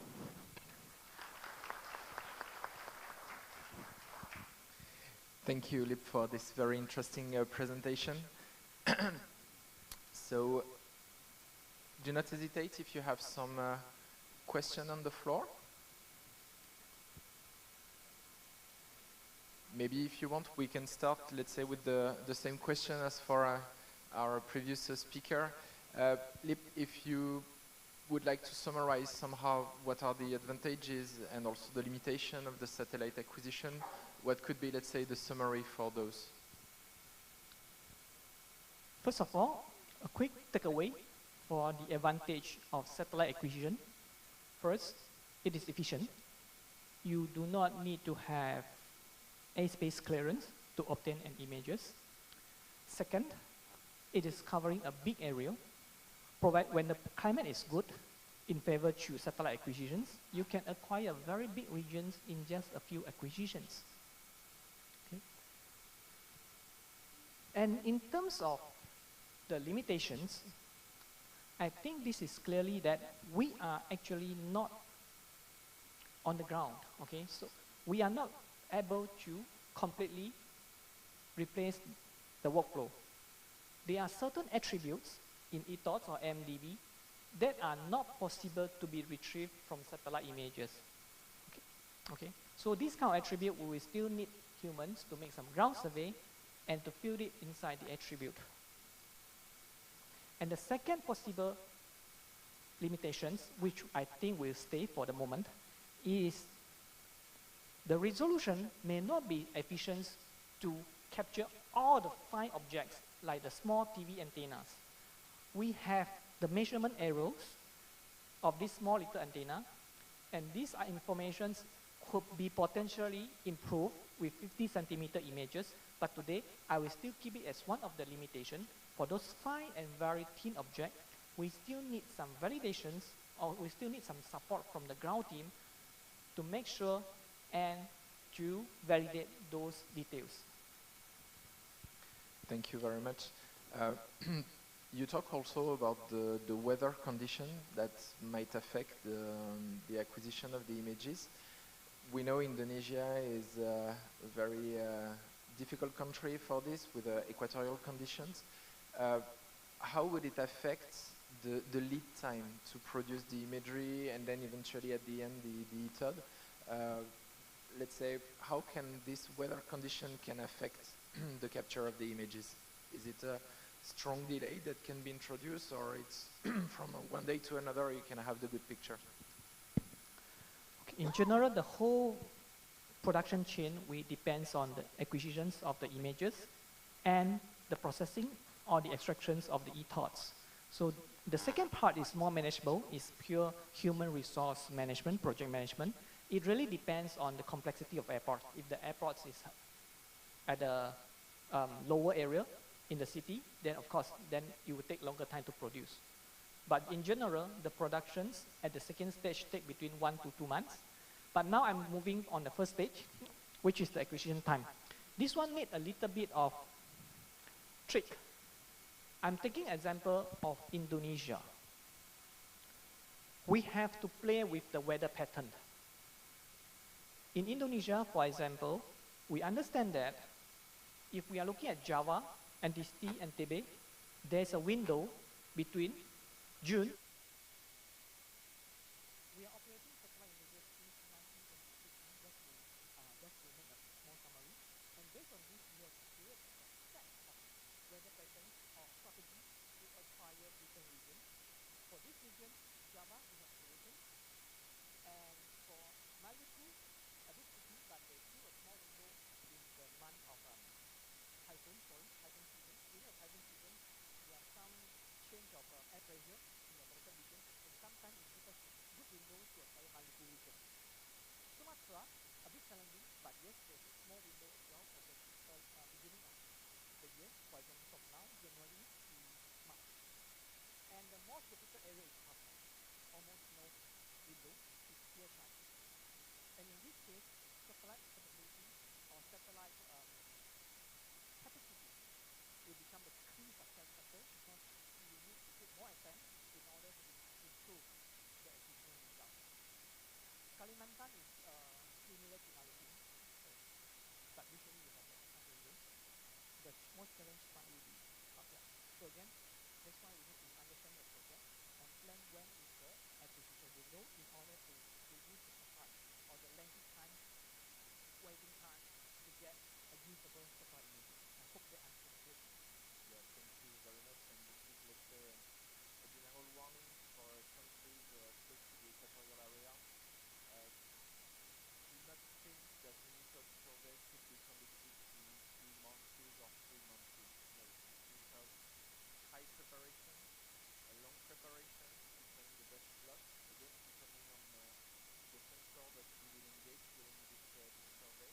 And it is true in any country in the world. You need to prepare the e-thought. It's not one of the first products that you can purchase from any supplier across integration. We still have time for some additional questions. Do you have some concerns that need to be clarified?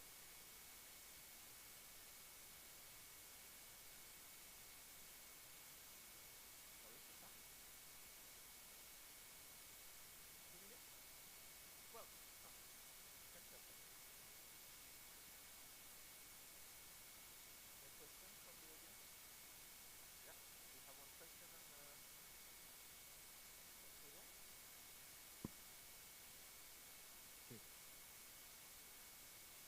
Yes, thank you for this very interesting presentation. The question that a lot of customers probably are asking is how to address the area 1 obstacles with based on probably satellite, or how satellite can probably help, because the area 1 is the space, like the territory, so the full area of the country, and as it is very, very wide and probably very complex to access. The idea is to see how can, or by what kind, if it is better now, I don't know, satellite can help on this aspect. Area 1 at a national or regional level, we are recommending using short satellite images. We won't be able to suggest 50 centimeters satellite images because the slot is too small. So usually it depends on country. Some countries they have plans to acquire the country on a yearly basis. I'm taking example Indonesia, which I know very well. We have customers, mainly Lahan, Pidegri. They are having the access to advanced satellite DRS in 2017 until last year. They're having a ground station in Parepare. They have actually charged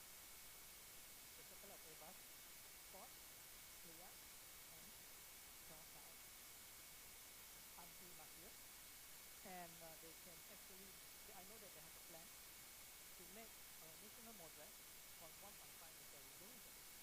So usually they are using this effort to coincide with national mapping policy. And with this kind of effort, we try to collect, plan where are the regions that should be acquired on a yearly basis over the two countries. Okay? So this is one way.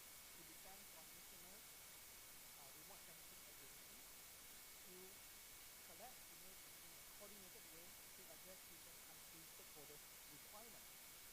And if the countries do not have such initiative, they will come to talk to us because Airbus is also proactively collecting spot images globally in order to address some of the projects that is required from other customers that demand an update of work every year. So we have collections that is based on spot 1.5 meter, and we can use these collections to see if they fit into your area of interest, especially for the ETOD requirement 1. And in terms of elevation models, we can consider using RODEM, which is a 5 meter posting, and these are off the shelf. They are very new because they are just being updated in 2017 to 2020. It's a fresh data that has been completed by Airbus and DLR. And when I say it's off the shelf, it means that when you need it, you order it, and we can actually extract this DSM and DTM to support the developments or extractions of ETODs over Area 1. Thank you for this very precise answer. Any additional question? We still have yeah, we have a question here.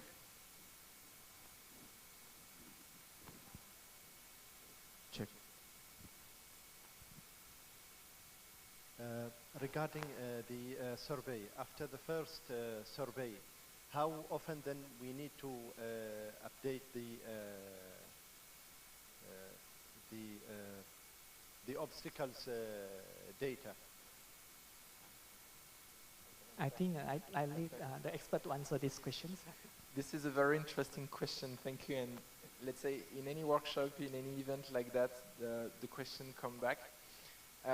If you look at the Annex 15, there is no specific requirement saying that you need to update your ETOD survey every 1, 2, 3, etc., etc. But actually, if you look behind the ETOD acquisition, what is the main purpose of this? The main purpose of this terrain and obstacle is to be shared with the airspace user. These obstacles are for sure for the flight safety, but they will be used by people, by airlines, by different people.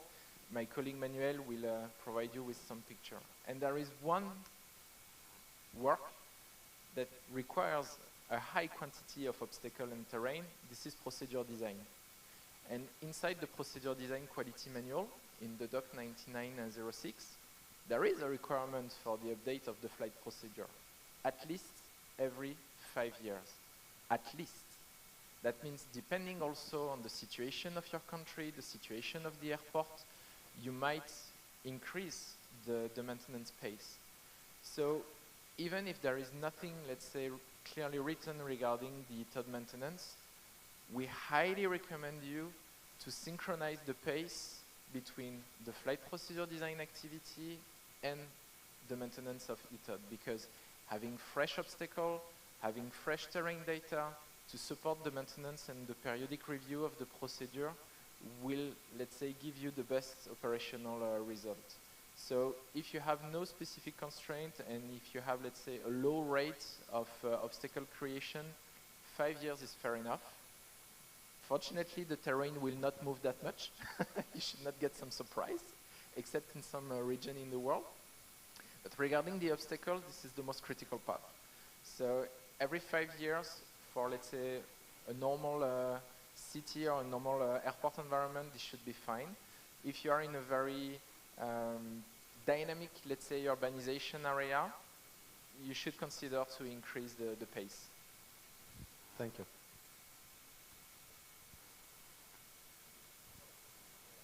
So we can still welcome some questions. We have 3 minutes allowed by Ms. Shasha.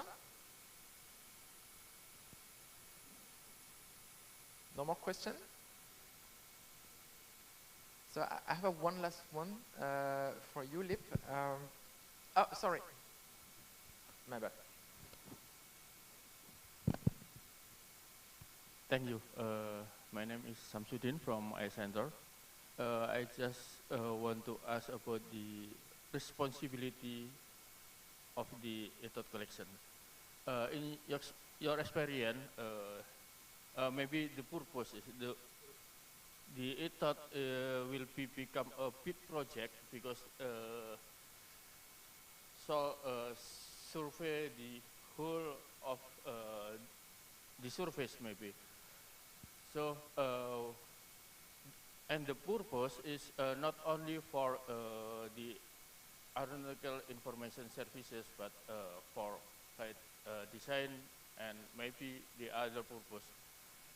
In your experience, who to be responsible to collect the terrain data, especially because this the big effort to collect the data. Thank you. Thank you for this question. I think it's for you, Luke. I will take it. Let's say, ultimately, as the data will be published in the AIP, the state is responsible. And this is, let's say, the purpose somehow of the AIP is to engage somehow the responsibility of the state to provide reliable, accurate, and data for the flight safety. But then, again, back to the previous question we had regarding who is responsible of what. This is the conclusion of the third committee to define who shall be in charge of which area, of which data, maybe. You can split, put terrain on one side and obstacle on another side. And when you will clarify this internally at the country level, then you will see also who is responsible to validate the information. And we will have a very detailed presentation about the verification and validation of the third data. This is a very important step. I have a full trust in the Airbus product. I have a full trust in my geodetic agent product, but we are human. We rely on machine, we rely on software, we rely on artificial intelligence now, but behind there is always a brain, there is always a human that created this. And unfortunately, failure is human. So I would really encourage you not to trust at 100% your data provider, not to trust at 100%, but collaborate with them. Try to take their strengths, take the very good quality they can provide, but still you have the right and you have the role to validate, pick up some random information and just cross-check. Because even if you trust your data originator, and trust me, you can trust your data originator, then as you have to handle the responsibility, to hand over the responsibility of your shoulder, you need to get confident and you need to put trust on the data that you will receive. And trusting this only by saying, yes, you can, for me, this is not enough. Thank you for all this interesting question. The time is off for this presentation. Thank you, Lip, for this very nice picture. We travel all around the world. And this is time for the next presentation.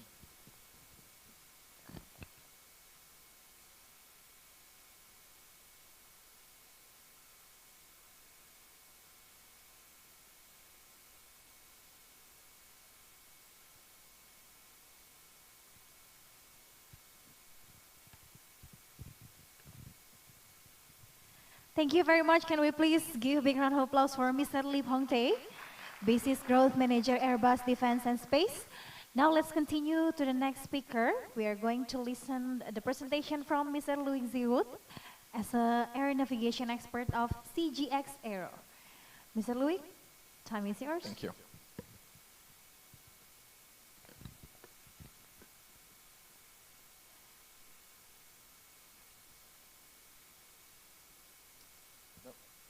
This is not the good presentation I have here. Okay, and to conduct the discussion, yeah, for Mr. Louis' presentation, we will call upon the stage Mr. Manuel Rabalia as a senior procedure designer of CGX Aero. So, Mr. Manuel, you may take over the session.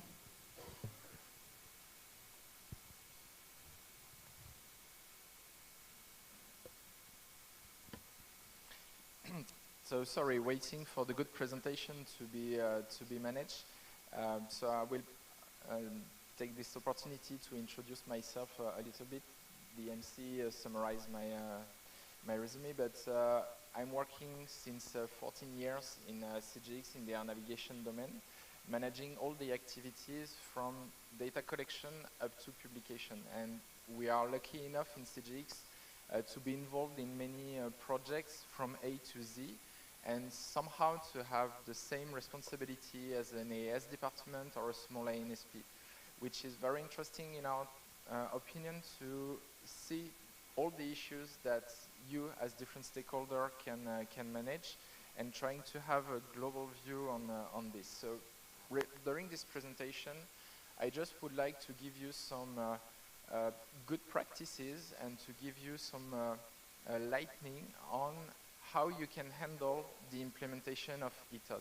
Usually this is the very difficult topic. People say, okay, I know what is the target. I know that I shall provide Area 2, Area 1, Area 3 to my somehow customer or airspace user, but how can I do it?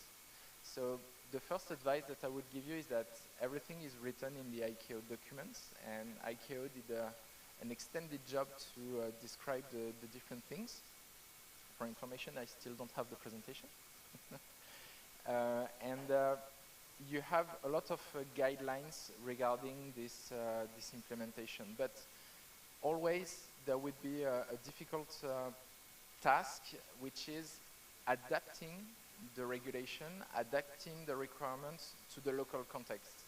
And don't underestimate this task, because this is the very important one that would make the difference between purchasing a product or conducting a project with, let's say, a limited impact on your country. Yes, you can provide the obstacle and terrain, up to a project that will have a wide impact on your country and on your operation. And this is also one of the, let's say, guidelines we will have during this presentation, how to maximize the use of ETOD acquisition campaign, how to maximize the benefits, let's say, outside this information. You will see, I will pick up again some information provided by our data originator. I will reuse some of the words that they say, and I will just try to emphasize actually what is ETOD inside, let's say, the existing constraint that you have, and inside all the data that you will have to manipulate.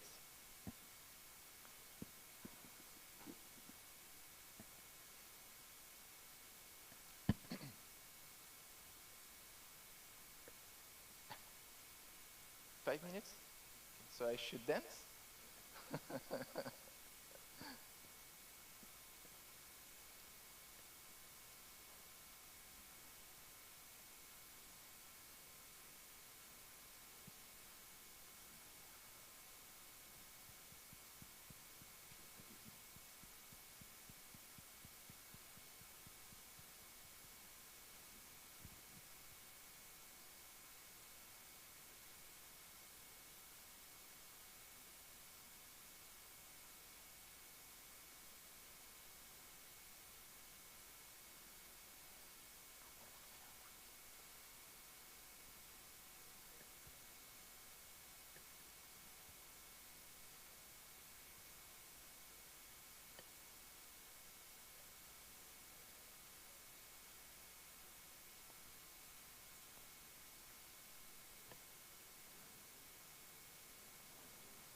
All right, this is the good one.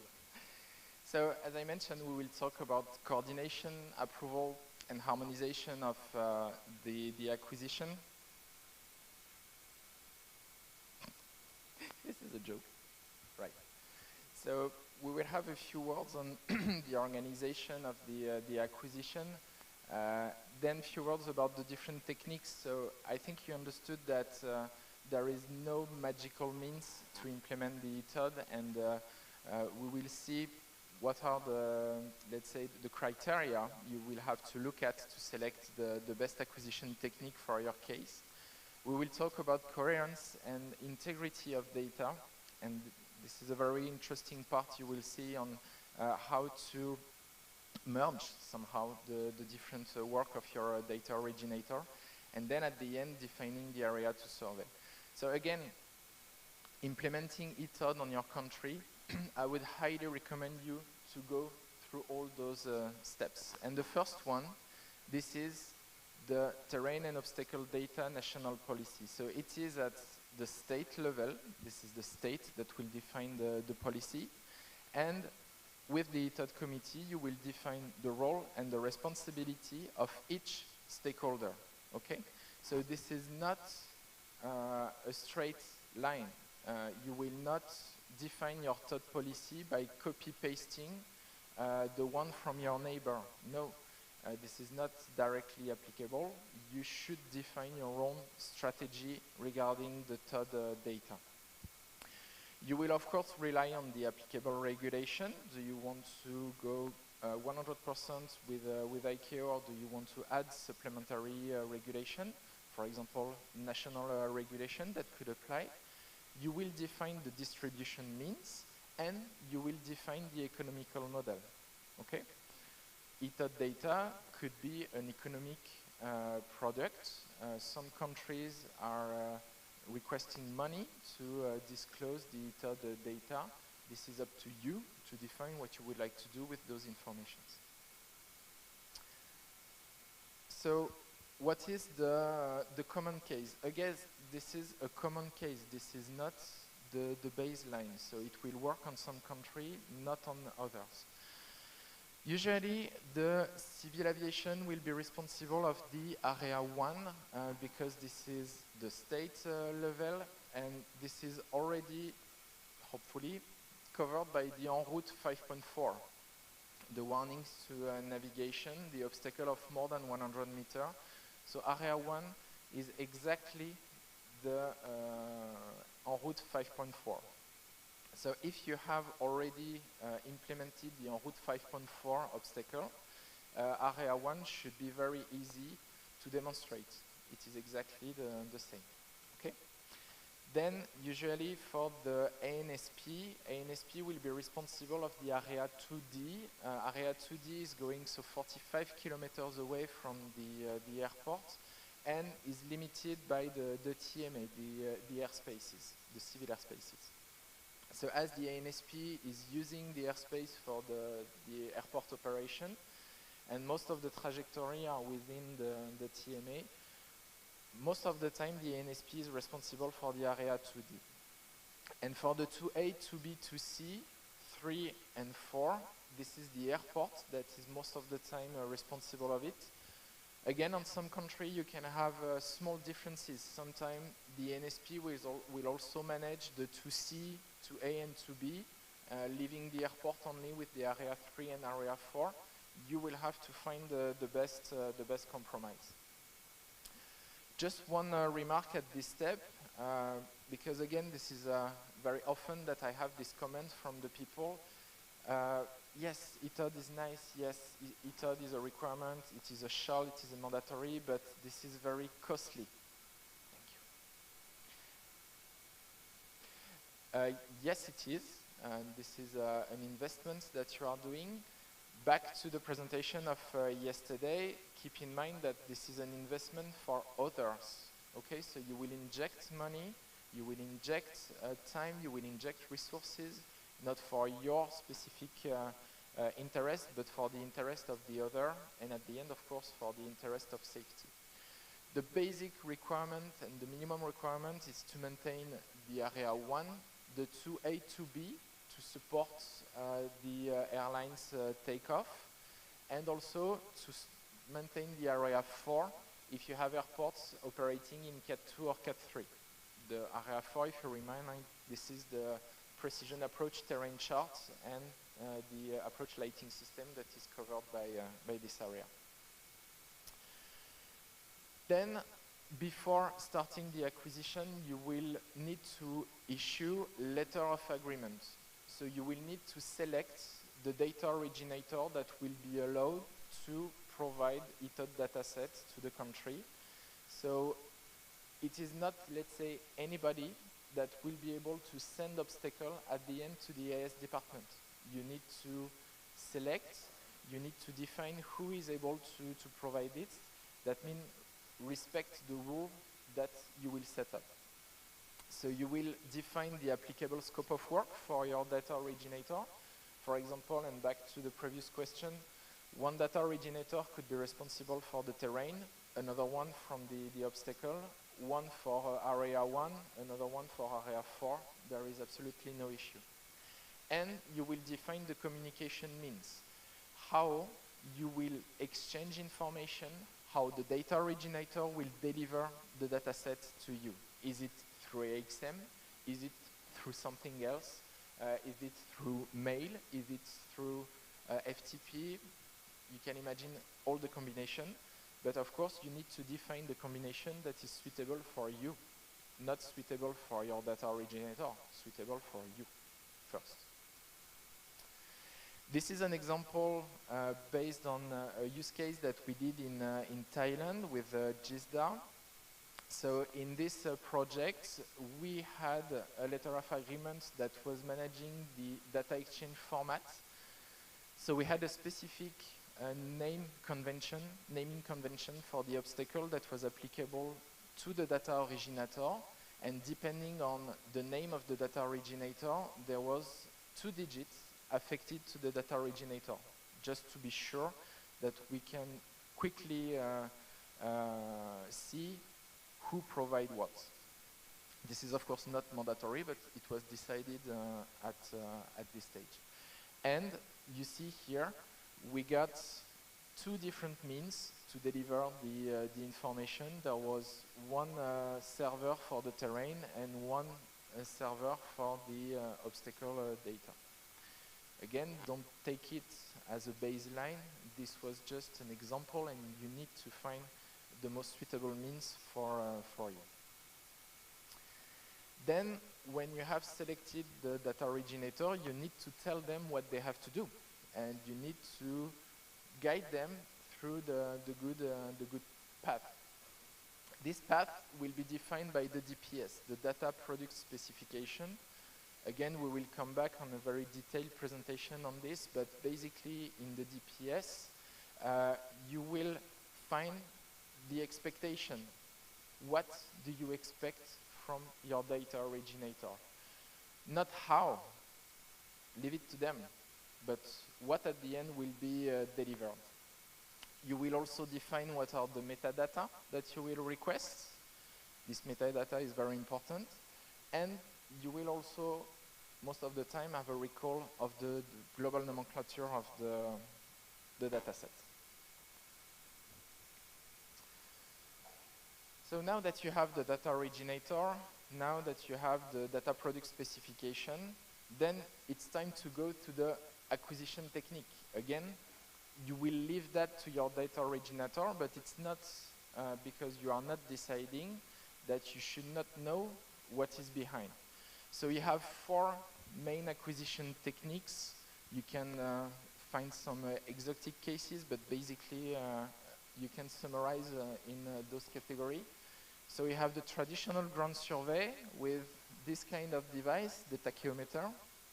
You can have the LiDAR that could be either on the ground, we saw this with the Delft presentation, or on airborne system. You can have photogrammetry, so this is taking pictures of the situation, and you can have radar. We had a very nice presentation before by our Airbus colleagues. And then those sensors can be embedded in different platforms. So you can put it on drones, you can put it on helicopter, you can put it on airplane, and you can put it on satellite. Of course, as you can imagine, each platform will have its strengths and also its limitation. We saw this with Airbus. The satellites can have a very large swath. You can capture a very large portion of the land at the same time. Of course, with the UAV, you will not be able to capture 60 kilometer width at the same time. But it will have some other assets.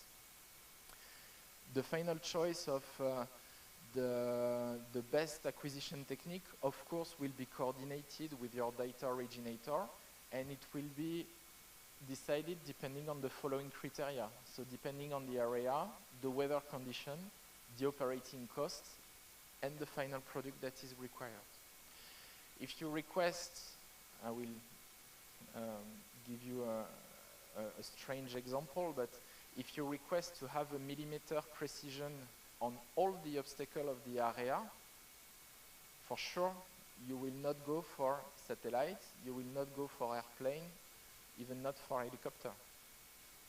It's way too precise for those platforms. But then after, ask yourself, do you really need to have a millimetric precision 45 kilometers away from the airport? You will decide what is the answer. So this table are extracted from the Eurocontrol ETOD manual. I really encourage you to go through this document. This is well documented, well explained, with a lot of tips and a lot of explanation. But summarized here, you have all the assets and the limitation of the different techniques. So depending on the area you would like to work. So when you have 2+, this is very suitable. When you have 1+, this is suitable. When you have a 0, this is not adapted. And if you have minus, you cannot meet the requirements. I can already see the eyes of Airbus saying, yes, now the satellite photogrammetry is very close with Pléiades Neo to reach the Area 3 and Area 4. We will sell the information to, we will send the information to Eurocontrol. With this is then an example here on the right. You have the difference between the actual imagery, the picture taken by the sensor, and then at the end, the digital representation of the obstacle. And you see, with the appropriate resolution, with the appropriate accuracy, you can really have a digital twin of your airport environment.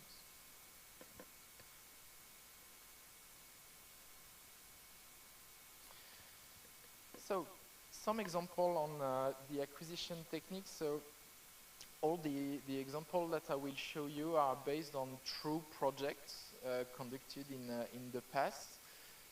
I would be honest with you, not sometime with the results expected at the beginning, and now with the experience, I would definitely change some choices made in the past, but still we learn from the mistake we made.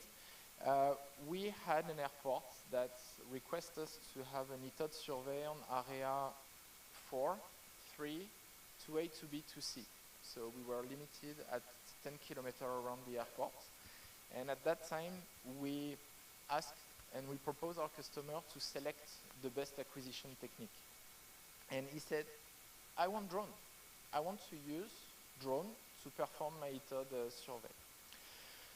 So we have implemented drones to perform the 10-kilometer survey. So sorry that the screen is not very nice, but you have all the white lines that you can guess here are the flight path followed by the drones. We have engaged 3 different means, light drones, medium and heavy ones, to reach the final product. So we have 3 different aircraft.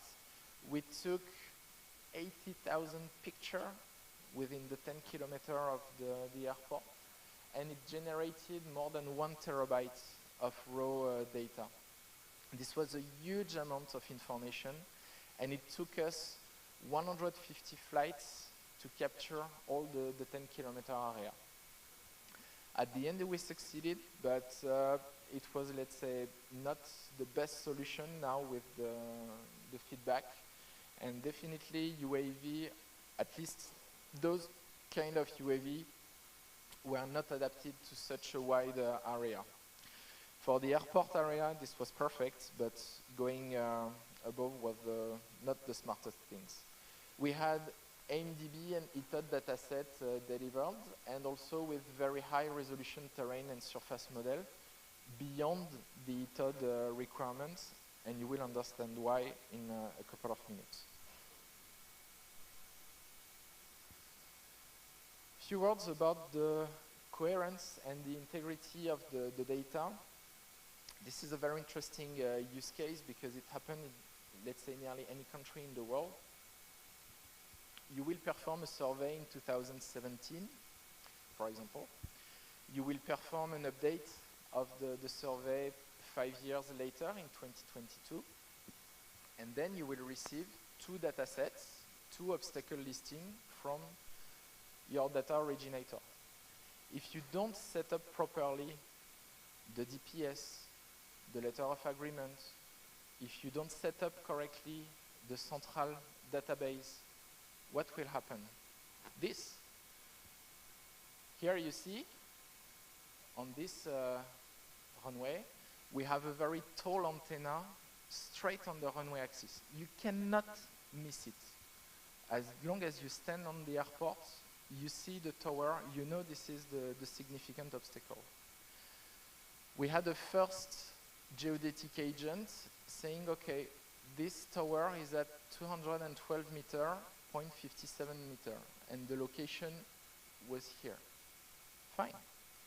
But there was a previous survey conducted by the civil aviation, and the same obstacle was just here with a slightly different altitudes.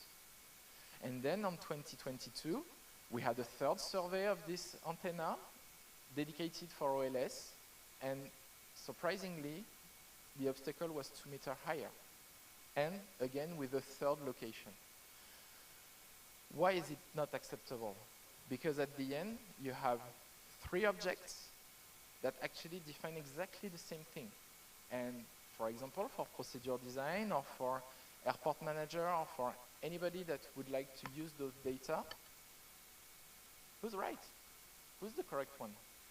So by default, you will take the highest if you want to be conservative.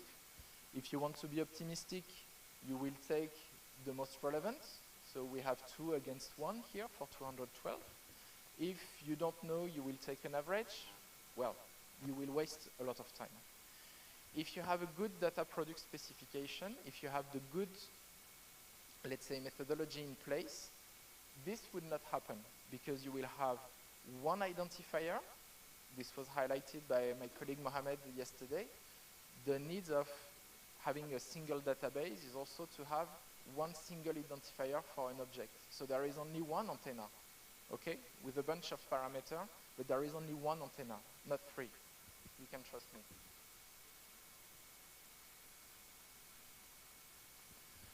Then this integrity is also, let's say, a very good companion for the obstacle life. Here is also an example next to the same airport. I will have all the technical issues today. I think this is my day.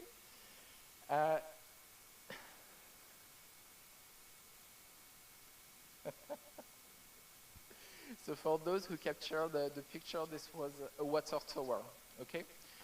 In France, we have, especially at the center of France, we have many water towers to distribute water to the people. And of course, these water towers are a very good basis to put telecommunication antenna. They are tall, they are covering a very large amount of space, and if you put a telecommunication antenna, you can cover and provide a mobile phone or TV broadcast or radio broadcast to a lot of people at the same time. So basically what happened, you start working on an airport, you start defining the obstacle limitation, you start defining the procedure and the minima for this airport. you will conduct a survey and you have water tower that can be a significant obstacle. Fine. You come back 5 years later, what happened? You have a very big antenna on top of this water tower. If we look at this, first of all, this is a strong signal that we need to perform periodic review of the survey and of the procedure, but this is another story. But what does it tell us? It tells that if we look at the obstacle way, if we look at the AXM and the third way, actually we have two options. Either we start to create two obstacles. On one side there is the water tower, on the other side there is the antenna. Or if you want to optimize a little bit your database, if you don't want to, let's say, populate too much and to distribute the information in a too difficult way, actually this is the same obstacle that is just getting transformed. And up to a point, it was a water tower with a specific height. A couple of years later, it became an antenna with a higher elevation. And that's fine. But this is, again, the same object with a dedicated lifespan. It's not 10,000 objects at the same location. We are back. Perfect. So having this history and ensuring this traceability and this integrity of the data, it's something very, very important. Another example, we are back in Thailand, and we see the added value for the periodic survey. In blue here, you have the coordinates of an obstacle close to the Krabi airport that was published in the AIP. It was in the Aerodrome 2.10 or 11 obstacle table. And actually, when we survey, the chimney was here, and there is 100-meter difference between those. It was not very accurate at that time. A few words also about the data integrity. So we were in Chiang Mai, in Thailand, and we were taking benefit of the Pleiad imagery and acquisition. And we had to validate some telecommunication antenna that were pretty tall. We are talking about 80 meters, 100 meters objects. And during the validation campaign, we realized that, again, with the Pleiad technology, so I didn't see the NEO results, but at that time, those specific objects were pretty far from the ITERD requirements. Just because, again, the technology, the space technology was not magical at that time, and the objects are so thin, they are too small to be captured precisely. And we got more than 20-meter gap between what the satellites say and what the ground survey says. So we decided to adapt the acquisition and to split. All the massive objects will come from the satellites. You will see the results just after. And all the very thin objects will be mandatory capture by the ground survey. There was no exception to this rule. All the antenna detected have been resurveyed by a ground technique, just to ensure that we are within the requirements of ICAO.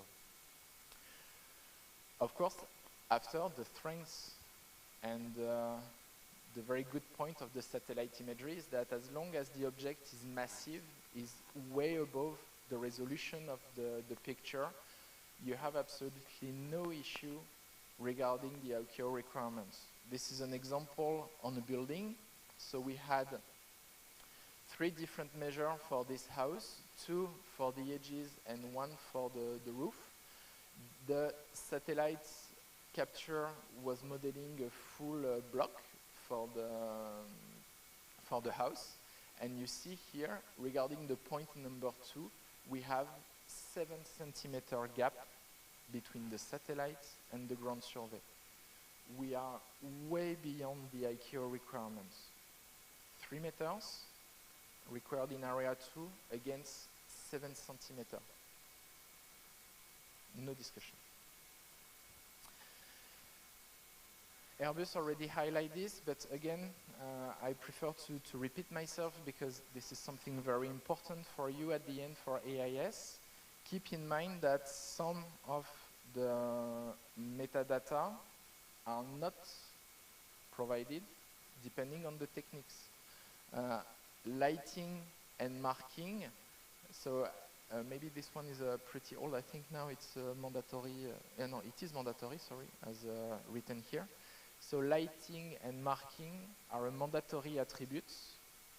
You will not see the lighting on the satellite imagery. You will not see the lighting on an aerial imagery. You will even not see the lighting on a LiDAR acquisition. So you will need to organize yourself. You will need to find a way to circumnavigate this limitation, and this is done by ground survey. Then you need also, and this is the last part, you need to coordinate what is the area to survey. If you look at the ETOD regulation, you can avoid the restricted area because there is no operation inside. Yes, but even if there is no operation, you might have some need there. So why not coordinating with the military? You can have also some very small restricted airspace close to airports to protect a specific site, a specific factory, or a specific house. Then who is responsible for what? And then the most important part, you can really expect to have additional deliverables from your ETOD campaign. Not from the ETOD dataset, but from the means engaged to capture those ETOD datasets. And we will talk a little bit about this. If we look on the plan view or on the profile view of the ETOD surfaces, mainly this is the requirement. So I will stop at area 2C, but you go 10 kilometers away with a 1.2 profile slope. Great. But ETOD is not the only limitation surfaces that needs to be monitored for an airport. We have an X15, but we have also an X14, OLS surfaces. Fortunately, most of the obstacle limitation surfaces are within the 10 kilometer. Yes, you're right, sorry for the yellow, but you can go up to 15 kilometer on the runway axis, but most of the part is inside the 10 kilometer. And if you look at the profile view, you have, again, most of the obstacle limitation surfaces that are above the 1.2%. Still, you have a very small portion at the edge of the inner horizontal and the conical that is below the 1.2%. And then you have procedure design. We talk about this with our Oman colleagues. ETOD is a very good obstacle provider for the instrument flight procedure design, and it's very interesting to have all those information. Unfortunately, procedure design have some very wide area, depending on the type of navigation. If you have non-precision approach, the protection area are pretty wide. Manuel will present this to you. And also, we have some requirements that are very low. We would appreciate to have as many obstacles as possible. So how can we try to manage and to optimize all those needs? And of course, you have the airport.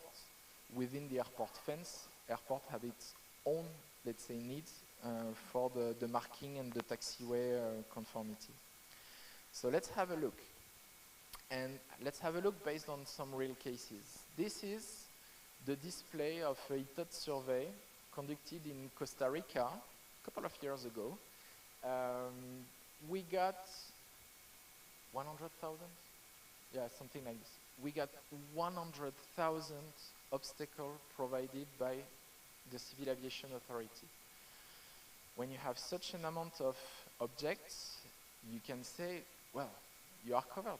You can do your procedure design in the quiet way. You see the red dot here? Actually, we got a ground survey conducted with a geodetic agent and with a procedure designer. The procedure designer was there to say, I want this, and I want this, without, let's say, any inspiration from the ETOD, just from his personal feeling and the analysis of the protection area. Guess what? The controlling obstacle, the obstacle that was driving the minima of the procedure, was this. A very small antenna that was not inside the ETOD survey. It was below the 1.2% surfaces. It was too thin to be captured by the technology at that time. It was completely missed by the ETOD survey. Again, I don't want to say that the ETOD survey is useless. No, this is not the point. ETOD survey is oriented for a specific need, but this is one use and one, let's say, final user that is targeted, mainly airlines and airspace user. For procedure design, you need some further information. If you want to talk about obstacle limitation and demonstrate that your obstacle limitations are cleared from obstacle, this is another need. But as long as you take picture in such a wide area, why don't you use your picture for procedure design or OLS? Why don't you take benefit of the DSM, the digital surface model? Why don't you take benefit of your geodetic agent on ground to capture some additional obstacle? Most of the money that you will invest on your ETOD could be mutualized, and that's the conclusion I would like you to reach. Back to Erbil, you remember this UAV acquisition? So the good point with UAV is that they are flying low, very low. And so the good point of flying low, as highlighted by Airbus, is that you can have a very high precision for your picture. So in the Erbil case, we took picture at 5 centimeter resolution. So every 5 centimeter, we have 1 pixel and we have 1 elevation value. So we were able to have a very accurate and a very precise digital twin of the airport environment. Of course, this 5 centimeter is not the ETOD dataset. This is just the basis of the ETOD dataset. The interesting part is that, I don't know if you can see it clearly here, but we go from purple to green. And actually, the purple is the penetration of the building against the ETOD surfaces, and the green is the penetration of the object against the ICAO Annex 14, so the OLS. And this was very funny here because with the 1.2% climb, as the buildings are getting away from the airport, there is less and less penetration. So the last one here is not penetrating the ETOD. But with the Annex 14, as we were at the edge of the inner horizontal surface, all the buildings should be considered. And this is a very interesting demonstration that ETOD, again, is a very good thing. You need to publish your ETOD datasets, but it will not cover 100% of the global need of the aviation in your country. And actually, the thing is that it was not the building itself that was penetrating, it was just the air conditioning system on top of the building. But with one survey, with one acquisition, you make 2 assessments. ETOD, Annex 14, and actually taking benefit of this very high resolution imagery, there was a 3rd assessment provided to the airport. It was a check of the marking conformity. So we were able to create the airport mapping database.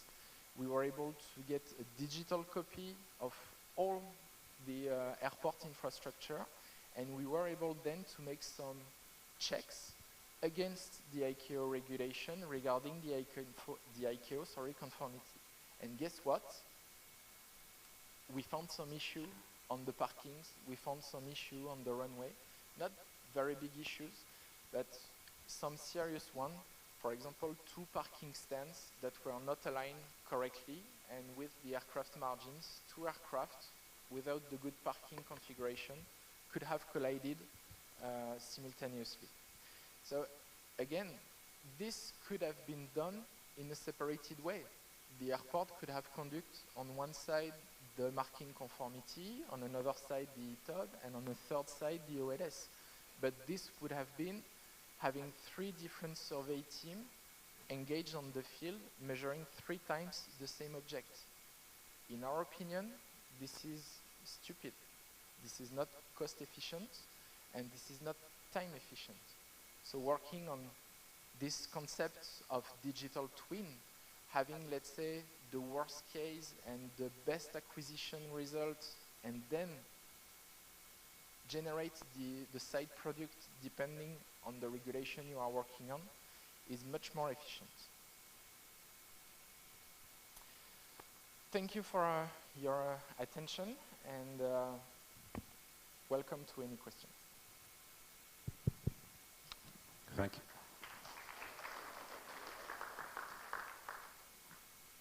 Thank you, Loic, for this brilliant presentation without technical problem.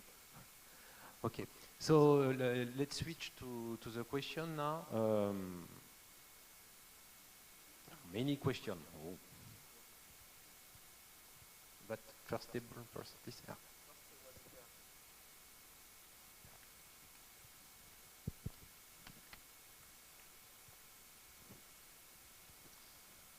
Thank you, Loic, for the great presentation and information. My name is Hilal Ali Al-Mukbali. I'm ATC Director from Oman. Firstly, I would like to express my thanks and gratitude to CGX Airnav for their invitation and hospitality. We are really having a great time here for my second time, and most probably it will not be the last time. I'll have to come again. Having nice people of Indonesia, very kind, and really interesting stay and business trip. Regarding your presentation, I have 3 questions, Mr. Loic. The first one is about the controversial question, which is about responsibility. Everyone is asking who is responsible. You know, they want to get away from the responsibility because I believe it's costly.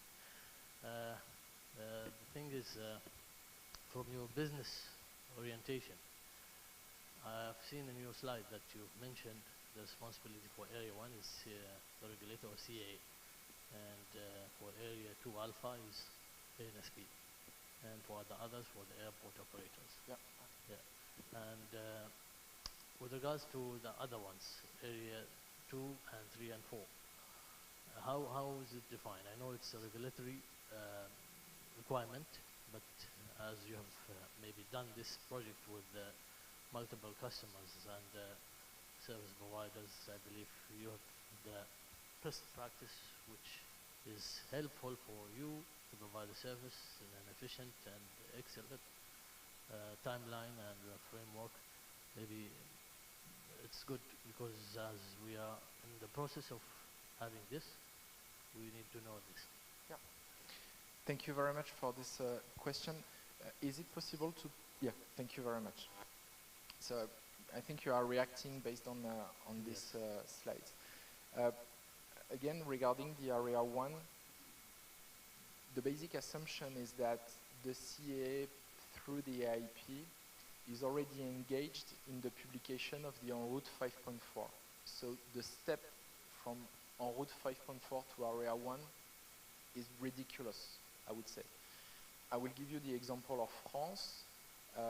France decided very long time ago to reduce the requirement and to publish all the obstacles above 50 meters, not 150 meters. This was the French decision. You know French, we cannot do as the other people. It's French. So when we had to generate the Area 1 dataset, we got it. The limit was 50, the requirement is 100, so the Area 1 was done immediately. It's true that if you don't have in your country the En route 5.4 published, and I know this is the case of some of the country in the Asia-Pacific region, you will need to define who shall be responsible of this. But as it is at the country level, sometimes, again, depending on the situation, in some countries, the airport got private the ANSP got private. I think this is the case in the UAE. ANSP are private entities. Airport are private entities. So they are just concerned on their own airspace, on their own airport. Somehow they don't care about what happens on the neighborhood. So only the CAA have this global view and this global responsibility at the state level. So this is why it is somehow logical, natural, to be responsible of the Area 1. Now, they can rely and they can dispatch the responsibilities or subcontract somehow a part of the survey to the other stakeholder. Again, you need to negotiate within the country with the different stakeholders. The most tricky part, and the one for which there is no specific rule, it's the negotiation for the Area 2. Area 2 is a very wide area, going up to 45 kilometers. Again, I will give you the example of the French case. In France, this is the DSNA, so the Air Navigation Service Provider, that took the responsibility of 2D, 2A, 2B, 2C. Why? Because they were in front of, let's say, the requirement, and they were also facing some needs to collect those information for the procedure design needs. So for them it was logical, as long as they were investing on the periodical review of the procedure with the need to update the obstacle, for them it was natural to go on the ETOD side. But we saw with Mr. Wasanchai in Thailand, it is the airport that is responsible of the Area 2. So again, there is no specific rule. It can also be distributed. You can have both ANSP and airports involved in the Area 2, sharing the cost and sharing the benefit of the ETOD survey. So again, all those discussions and all those decisions, first of all, they should be recorded here. So you will have, especially in Oman, you will have to define your terrain and obstacle data national policy, distributing the responsibility of each. But talking about the Area 1, so we talk about that. Area 4 and Area 3, there is no debate. It is the airport. It's on the airport that you need to survey. The main discussion will be on Area 2. And you can have all the possible trade-off you can imagine. Again, at the end, and I would like to come back on the presentation of yesterday, the most difficult part is to make people accept to spend money, not for them, but for others. And it's the most difficult part, accept to spend money, not for you, but as a gift for other users. If, and that was the purpose of this presentation, if instead of showing the ETOD implementation like that, only spending money for somebody else, if you just show the ETOD survey as the opportunity, yes, to improve the safety, of course, but also to get some further information for your need, then this is not the same negotiation. I hope it answers your... Yes, I get it. There are references towards the ownership of responsibility. Maybe the references are who is providing the service and who's receiving the fees or the charges. Maybe this is one. My second question is about the ETOD thing. Is it recommended to be done before building a new airport? Because yesterday I was talking to Manuel. He talked about the height of the tower. It's impacting procedural design. So maybe the whole area should be studied before building an airport, so that you have an excellent, I would say, RFPs and routes for the air traffic. This is also a very interesting question, and thank you for sharing it. It's always a very difficult decision. What is coming first? What should I start with? Actually, regarding this specific case, when you want to create an airport, the main question I would say is to define first what is the target. Is it a regional airport, let's say without big expectation in terms of accessibility, or do you accept to have diversion to a big one? Or would you like to create an international airport in which the diversion is not an option? If you first start to answer this, it will give you the expected category of operation that will be on this airport. Are you going for non-precision, precision category 1, cat 2, and cat 3? Then after, if you want to secure one of this type of operation, you need to be sure that the airport environment is compatible with this kind of operation. You can purchase the best ILS equipment you want. You can purchase an ILS Cat 3. If you have the same antenna that the one I show you on the presentation, forget your Cat 3. The minima will be so high that you will not be able to operate in Cat 3. So I would say, and sorry if it's not, let's say, a black or white answer, the answer is in between.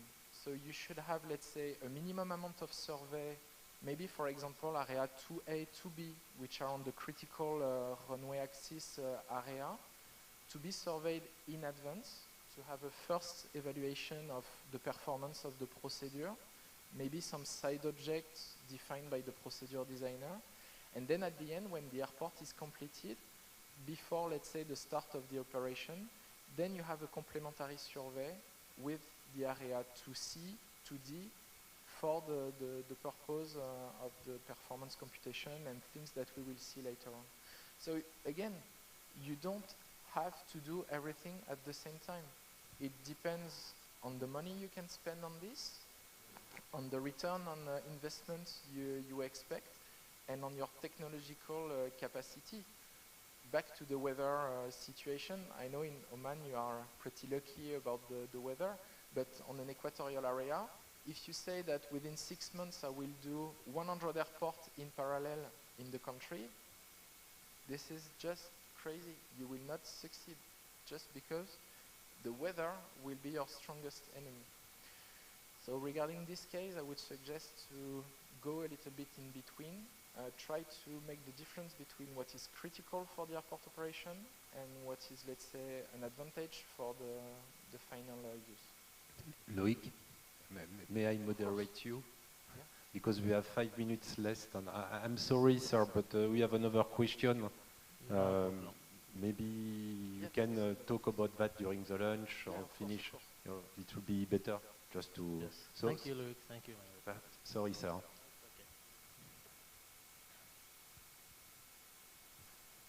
Thank you, Chacha.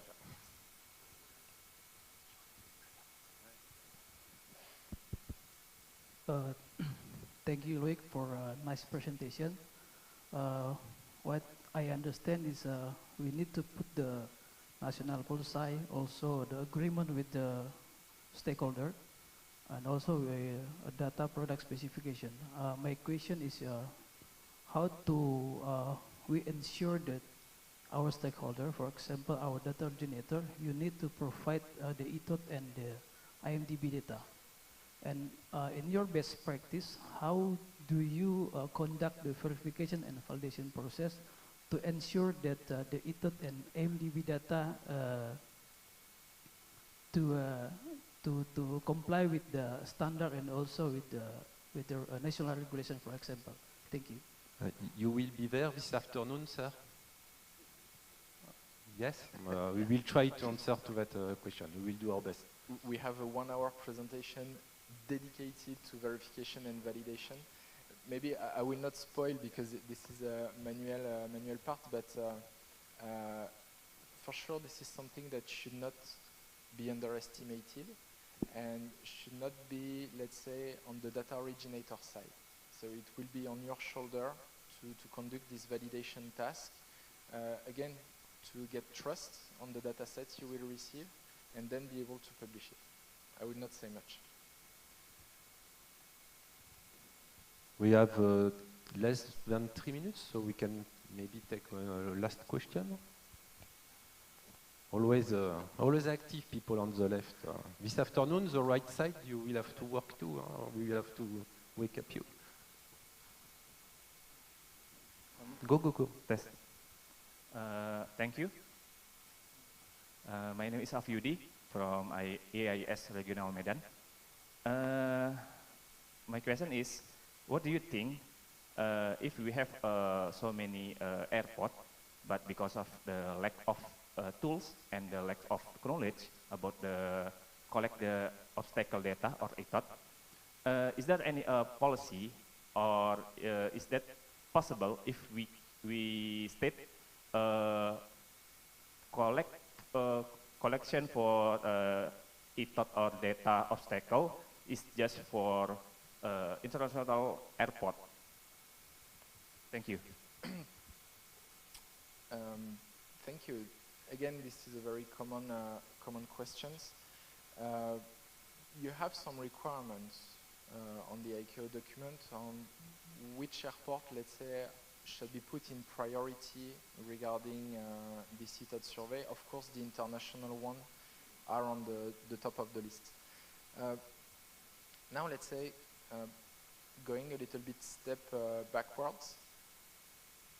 If you can, of course, the answer is no. At the end, you will not be able to do it. But imagine that there is no technical limitation or financial limitation. I would say the best target you can have is to implement ETOD on all your airports. It's, let's say, the safest way. You provide the information to everybody. Of course, this is not realistic, especially when you have such a large amount of airports in your country. For Djibouti, this is much easier. They have one country, one airport, end of the story. And this is an international. I think, again, for the international airports, no discussion. You need to go there. Is it possible to put again the presentation, please? You have 20 seconds. It will be very quick. Challenge. See here. Maybe the answer is to have different categories of ETOD acquisition. For the international one, let's say no debate, full area survey, 2, 3, 4. But maybe for the regional one, or with less traffic, or with, let's say, more domestic flights, people that know the region better, maybe you can just afford 2A, 2B, and this will just cover the critical path. It's an option. Depending if you have IFR operation, because yeah, this could be. The time is up. Bah, Shasha is.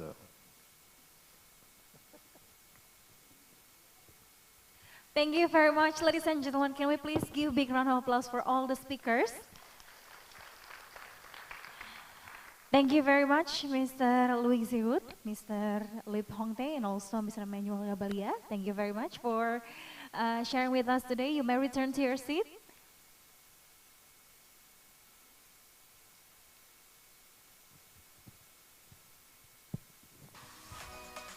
All right.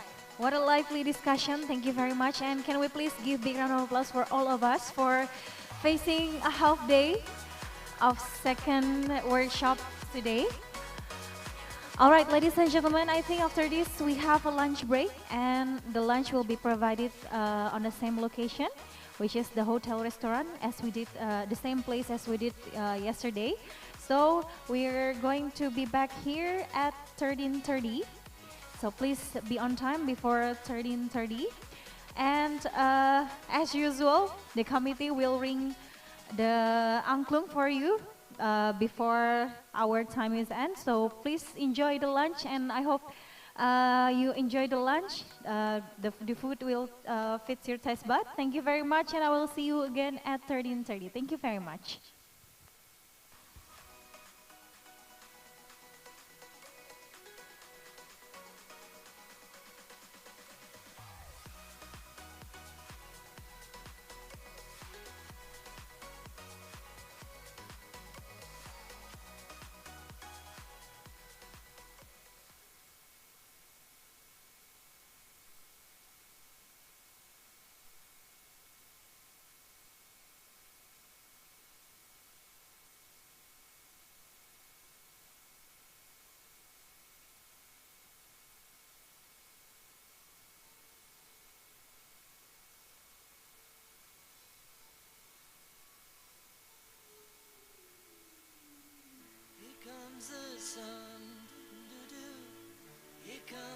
sun, I say it's alright.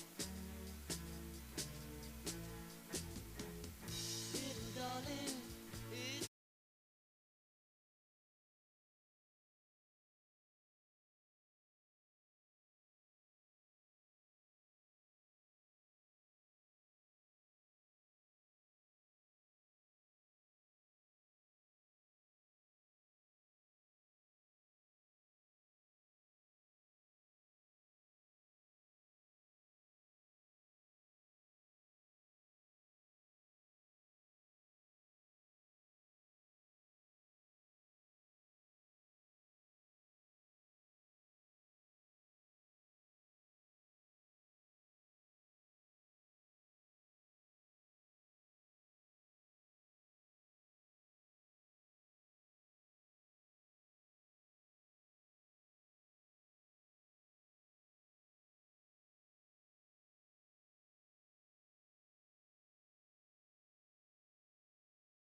you will get a reward at the end of the quiz. And it's not working.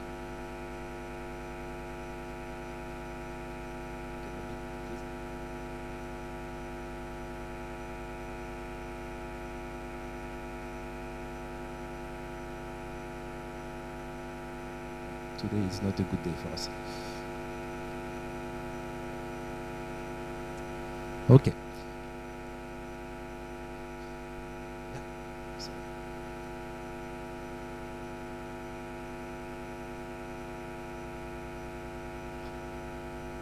We tested before lunch. Sorry for that. It's working.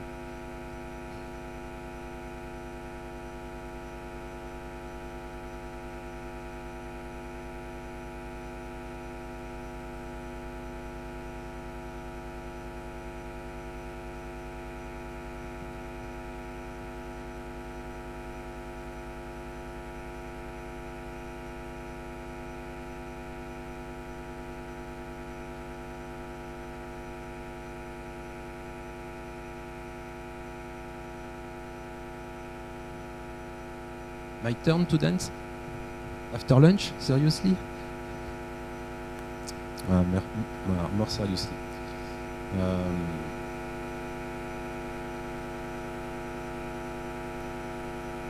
No, sorry, gentlemen, it's not working.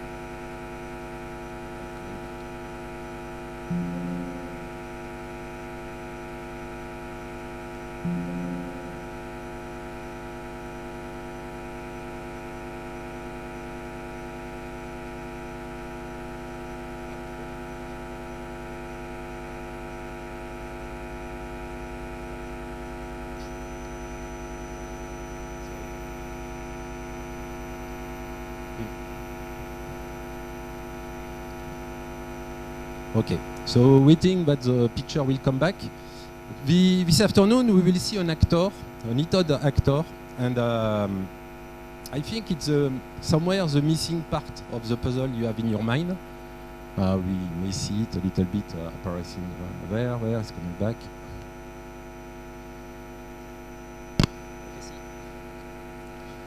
So, since yesterday, we have seen the ETOD, what I will call the ETOD workflow. So it's a very basic one. We have different data originators who provide raw data. And from this raw data, we will extract what we need to produce ETOD. And ETOD, after, you will find your link inside the IP. And from the IP, you may go until the end user in order to have safe operation. To answer to a question of this morning, if you remove your obstacle from area from the airdrome part 210, in the gen part of your IP 316, you have to put the link or the information to retrieve the ETOD information. So don't worry, it's not because you remove something that you don't provide something else to the end user. So, ETOD, there is many different actors, and among them, we will focus on two of them this afternoon. It will be the data source manager and the data originator that you have seen this morning. And I think this new role, data source, you will understand the miniatures after why there is a Playmobil on the screen. The data source manager maybe is somebody, or it's a service. I put a person, but it's a service. You have to understand that it's a team. It will be the one who will answer to a lot of your questions. So, like it's written there, the data source is somebody who has the knowledge of the full chain of ETOD. And I will say it will be the only one with the full knowledge. It's the one who will know the ETOD workflow from A to Z. Everybody else can get a general culture.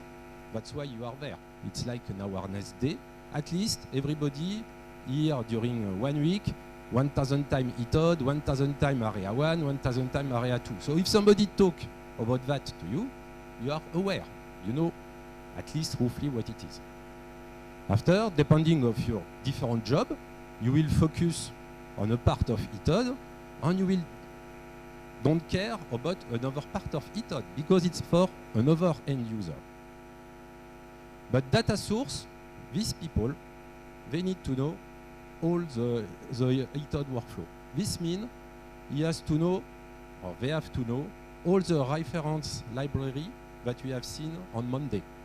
All the ICAO annexes, document, all the ISO document.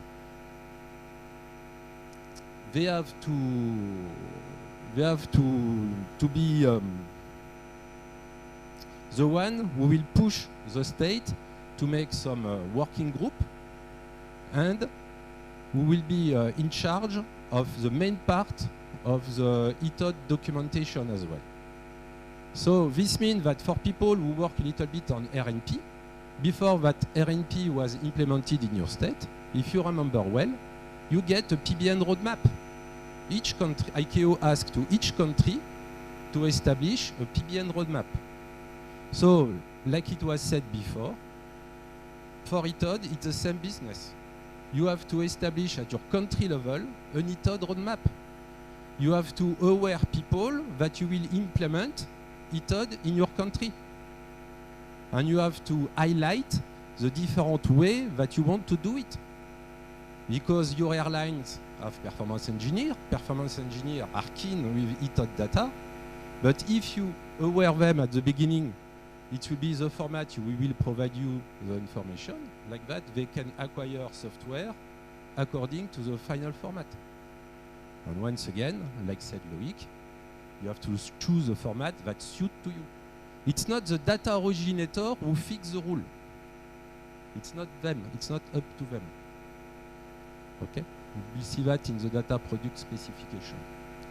So data source will be in charge of redacting all the process, next presentation, validation and verification.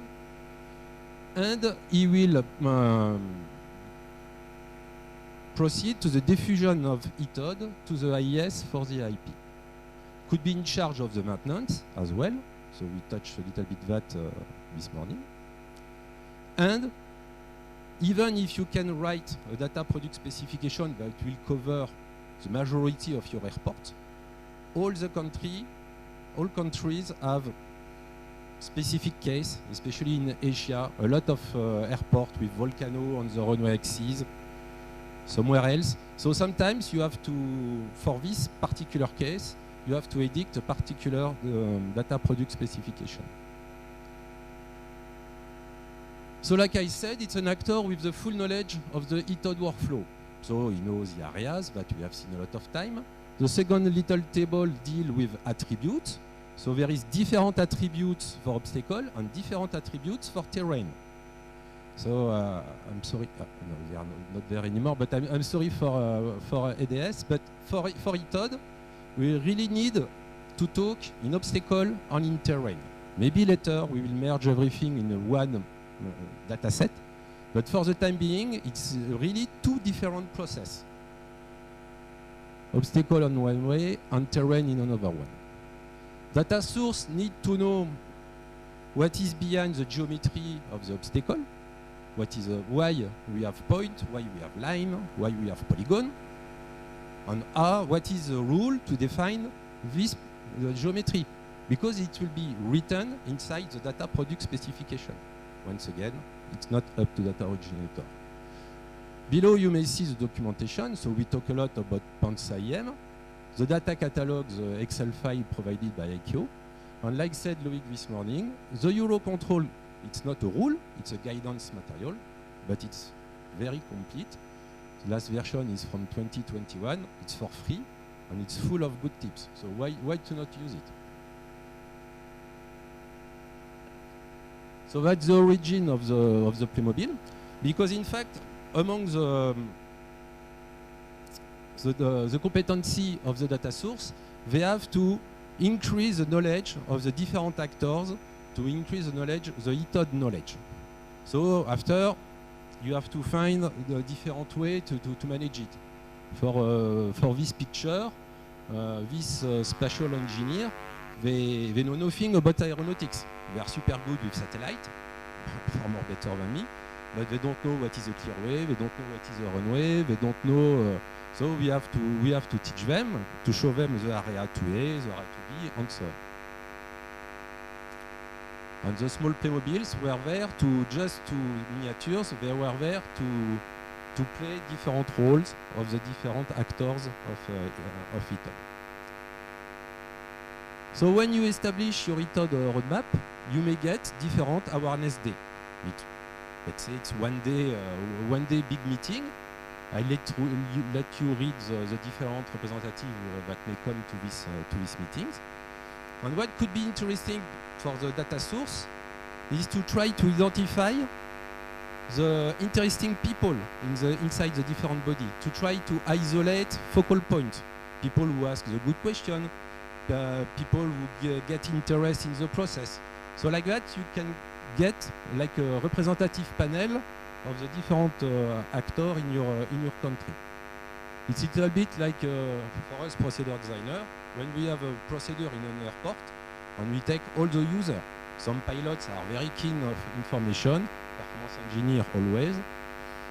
So after you can isolate the one who are the most interested.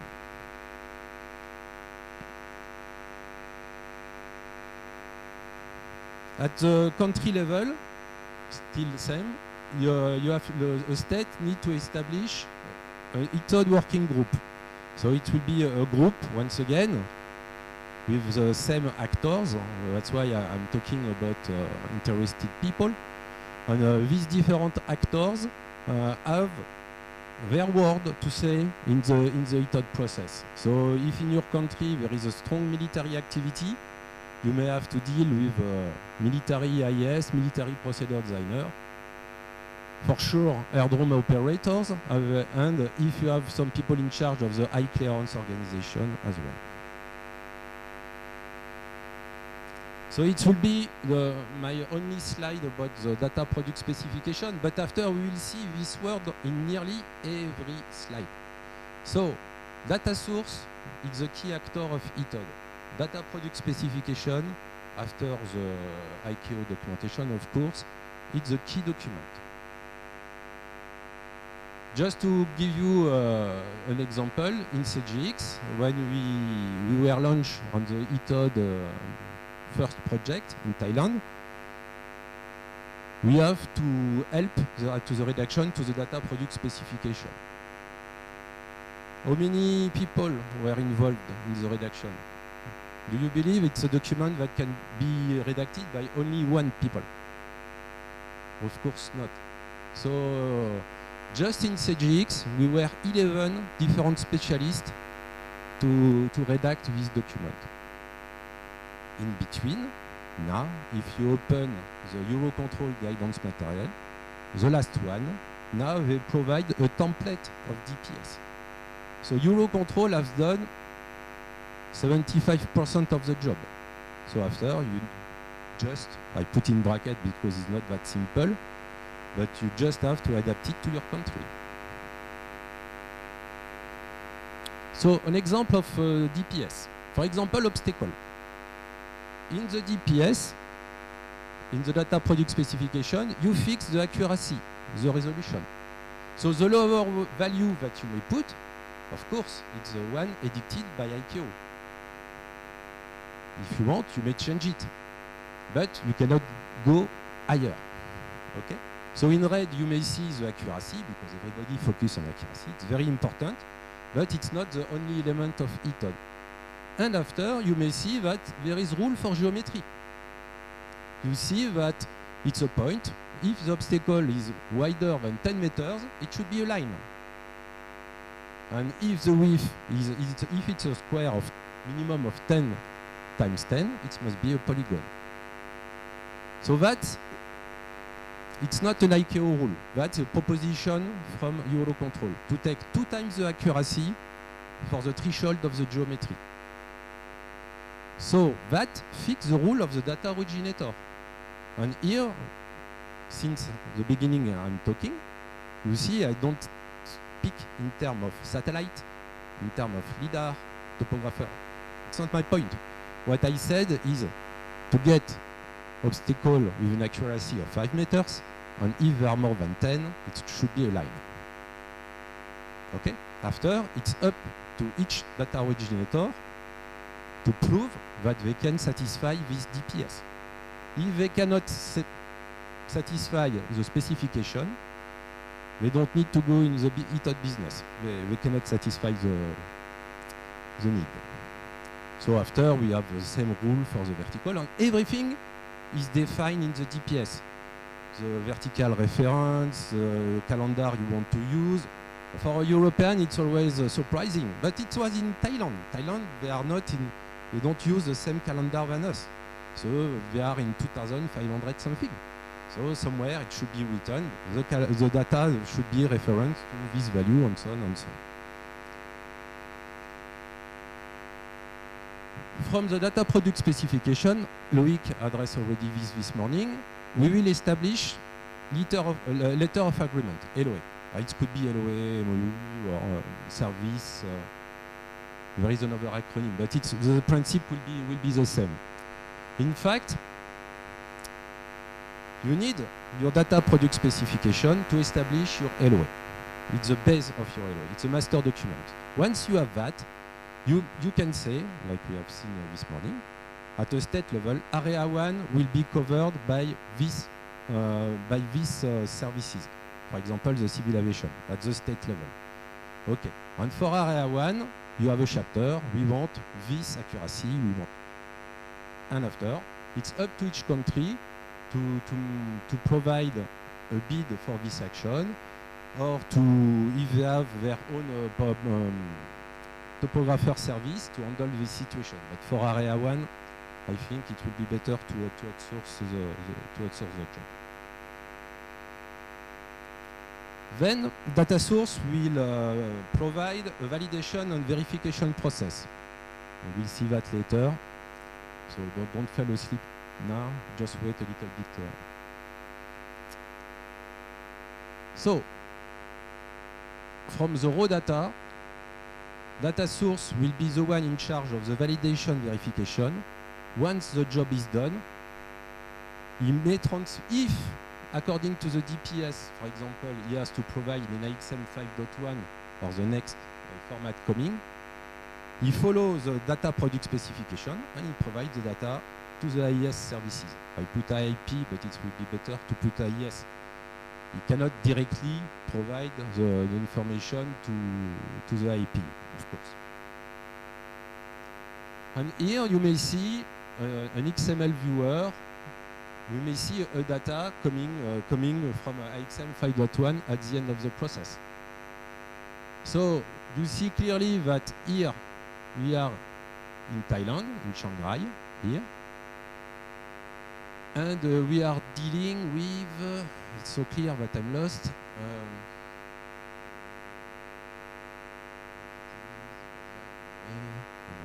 No, it's just an airport information. Here we have the runway 0321 runway, the length of the runway and the width of the runway. It was so good. So. Okay. So data diffusion after. You may see that we have the raw data. I skip, I continue. ETOD is there, and after, whatever it will be, it could be swim or it could be the whole way through the IP. But after, the diffusion will be provided to all the different end users. So we may get pilots, procedure designer, flight engineer. There is many end users once ETOD information will be available. And among them, coder people like Jepsen or Lido, and they are very keen of this type of data.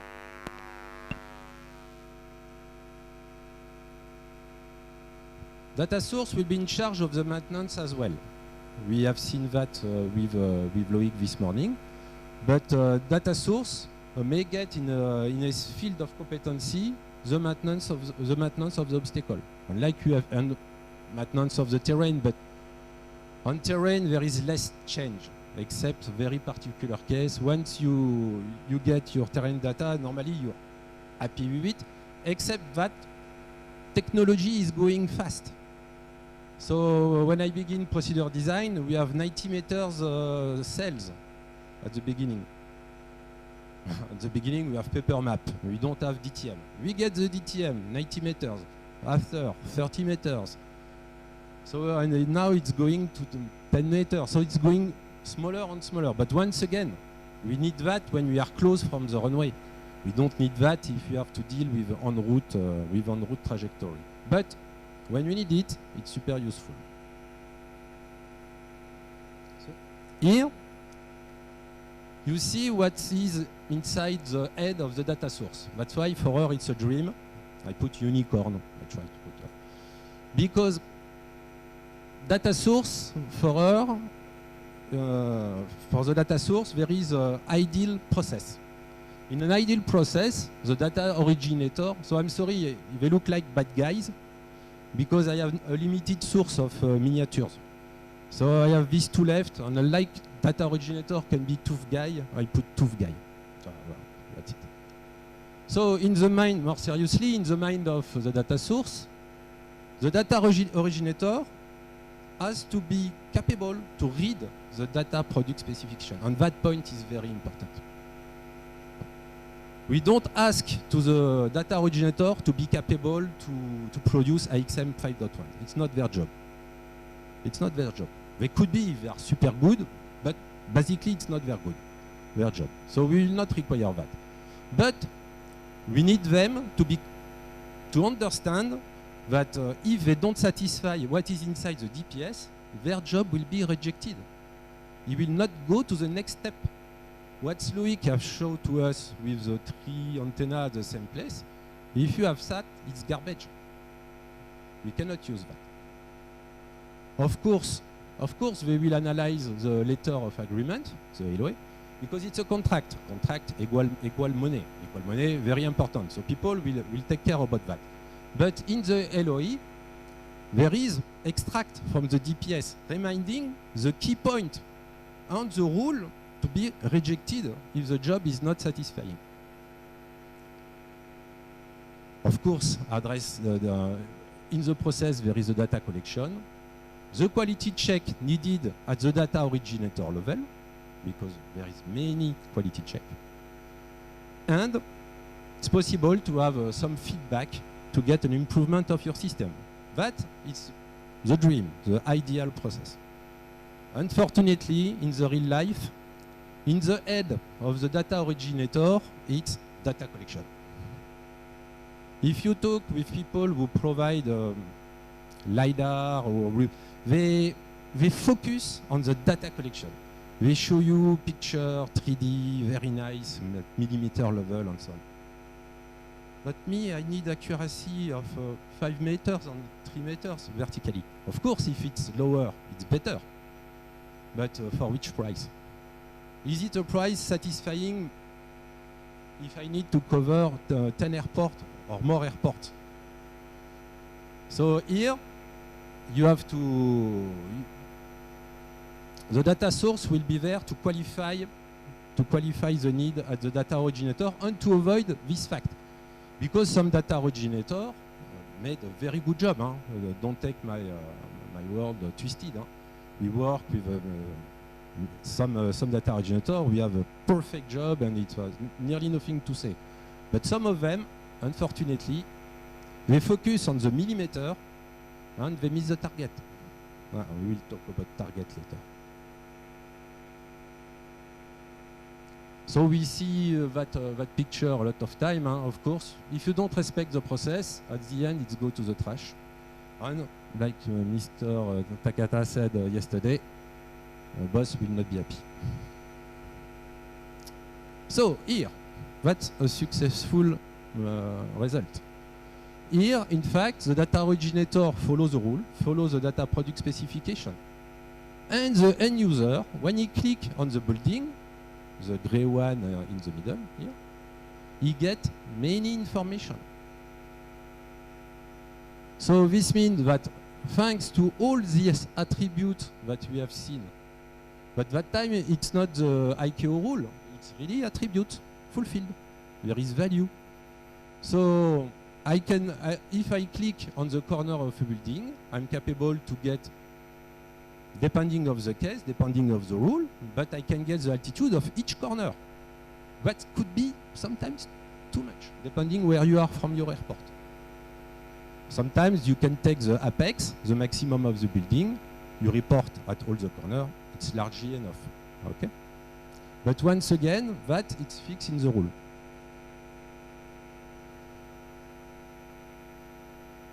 And another important thing is that even if data source will validate and verify the raw data coming from the data originator to produce the data product, all the next end user, whatever will be their job, it could be airliner, airport manager, IS chief, the end user, when you take data coming from ETOD, you have to validate the data. And at that point, I'm pretty sure I will get a lot of questions. We don't ask you to verify again. That job, you cannot do it. Or you can do it, but it will cost you time and money. That job is done by the data source. It's the responsibility of the data source. But you have to validate. You cannot use data in blind. Say, oh, it's not my responsibility. I buy it or I take it from this IP. No. If you work on an airport, the minimum is to check that the air traffic control tower is there. If it's terrain, you check if there is mountain. You check if the terrain is climbing. You check if you have the coastline. It's basic validation. It's not something complex. But you need to do it to be sure that at least there is not a big mistake. We don't ask you to check every obstacle. It's not your job. You cannot do. Now with ETOD, on the main airport, sometimes we have 10,000 obstacles, even more. You cannot do it. It's not your job.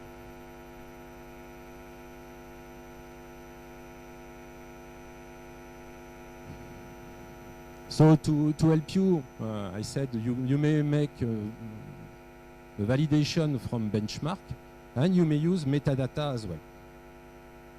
So finally, I talk about the metadata, but before to talk about metadata, I have to talk about data source.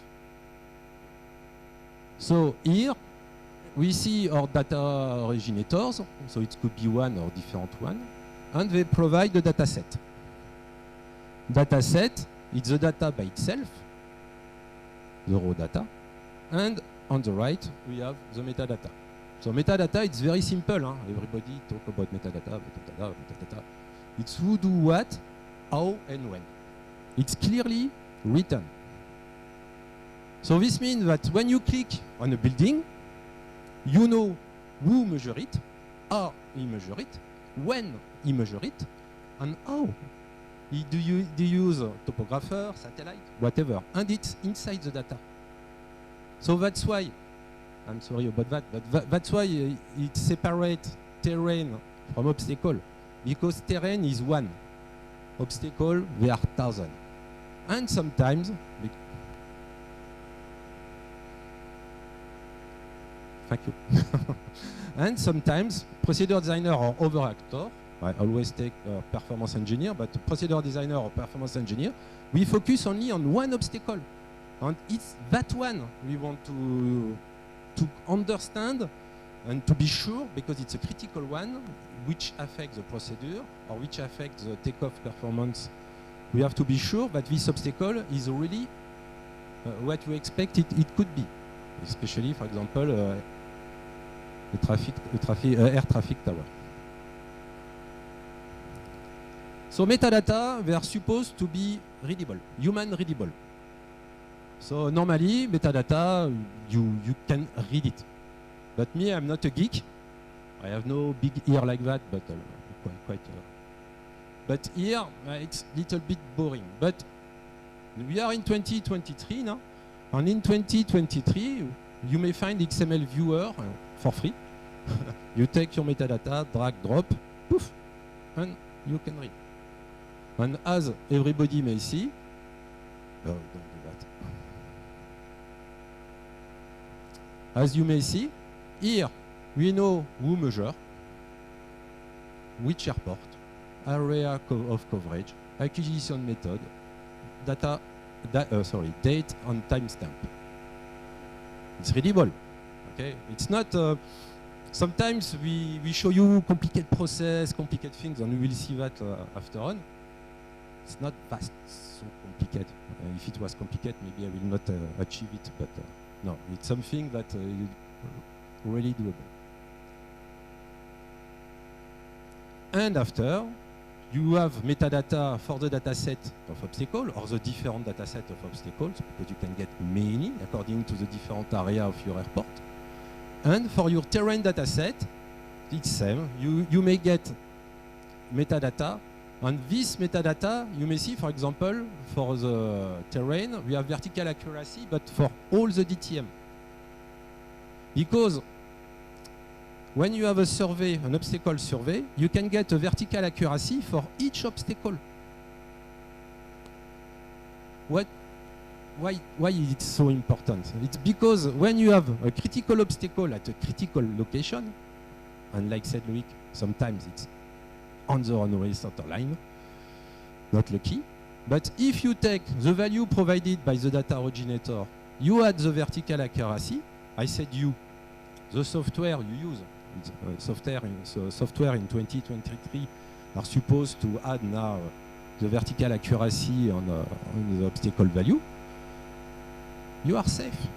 I think it's a job to make our pilots and aircraft to be safe. You apply the value and you add the accuracy. So here you may see that for this terrain, the vertical accuracy is a little bit less than 60 centimeters. So with that, we can work very easily. You have information for the post spacing, here a format of raster, and the vertical resolution.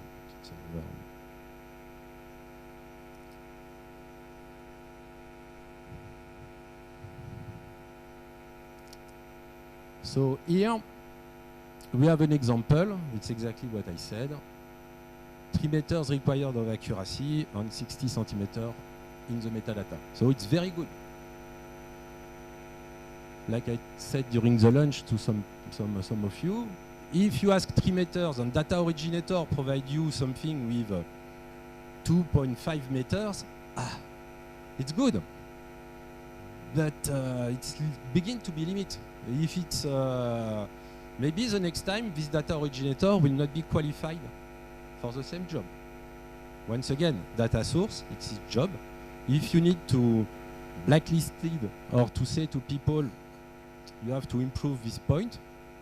When I talk about a feedback loop, it's typically something that can be reported. You satisfy the requirement, but next time we will not take you.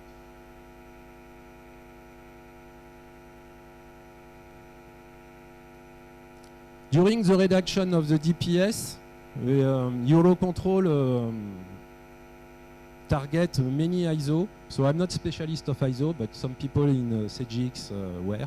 So they helped me on that part. But we have a lot of ISO in reference of data product specification. But here you may see that it's clearly depicted in the DPS who will be the data source. So you may say it's a WAWA on a table or an electronic document. No. GISDA, here, it's the data source. It's coded for each obstacle measured during that time will be flagged like a GISDA data source obstacle.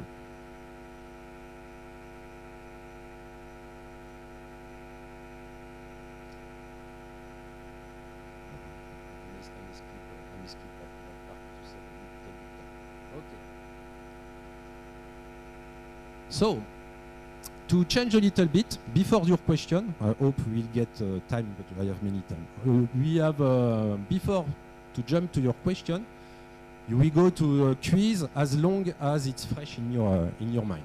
It's not complicated question, it's just to just to put the point on important matters and to keep you awake. So we have a 6 question. Oh, ABC joined us already. Yeah. Everybody can play, even online.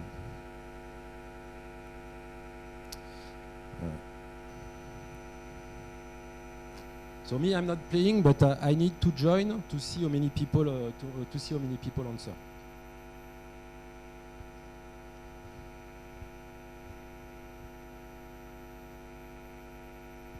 Okay, let's go with that.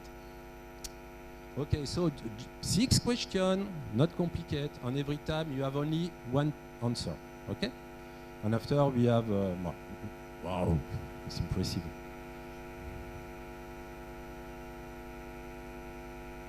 Every time you have 30 seconds to answer. Okay, so no rush.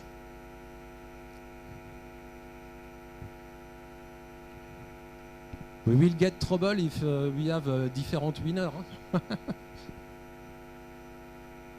there is a reward for the best answering people. Yeah, he qualify back the one who answers the faster. We don't test that. Okay. Okay for everybody? Somebody need more time? It's okay? Allez, let's play. So, which actor is at the core of an ETOD project? Data originator, data source, IES people, or procedure designer?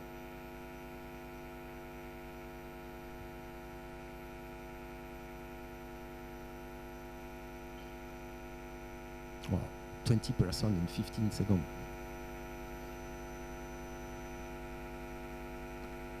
That one is a little bit easy. Huh? I don't want any wrong answer. Too late for some of you. Oh. It's not because you are from IES that you have to say that IES is important. Huh?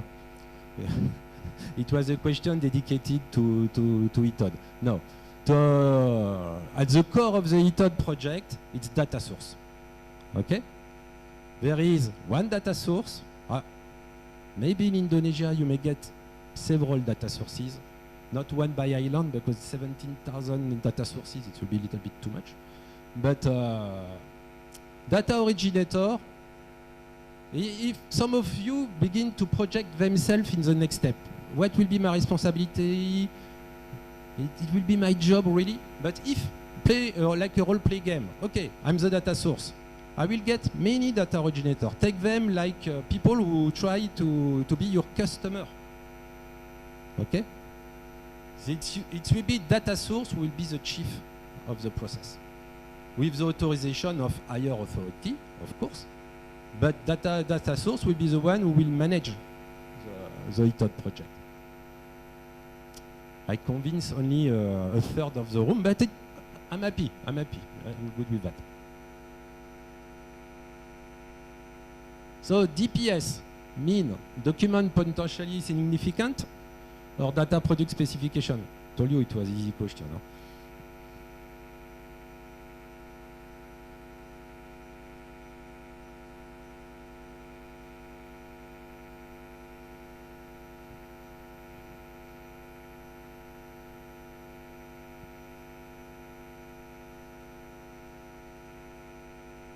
Quick.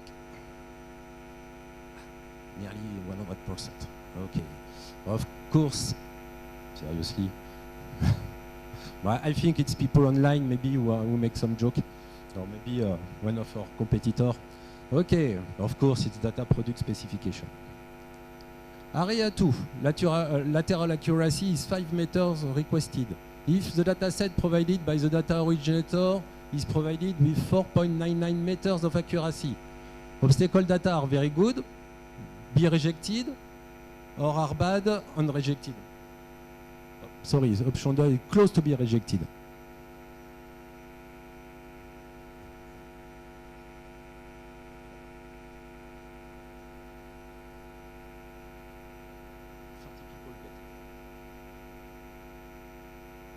Very good? No, it's just what I said. My English is so bad. Sorry, no. 499, it's not good. It's good or not good. It's good, you of course we will accept it. It's maybe why everybody take it. Okay, it's not enough to say you are rejected. But what you have to understand, and we will see that later, and maybe you will understand better later. It's we have a target. So when the data originator provides you data, he say 90% of my data satisfy your requirement. So if 90% of the data satisfy only 4.99 meters, what about the 10% left? Okay? We will see that after, I don't spend too time. But it's correct answer, it's close to be rejected. Shasha. I think we will get, we don't need too much price. Many fell there. Geometry rules are up to data originator, up to IKO.im, inside the data product specification, inside the IP. It's easy. Who fix the rule and where?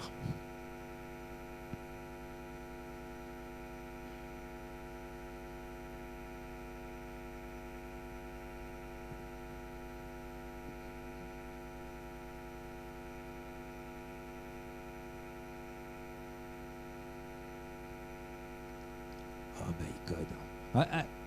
I think I have 36% of good students. But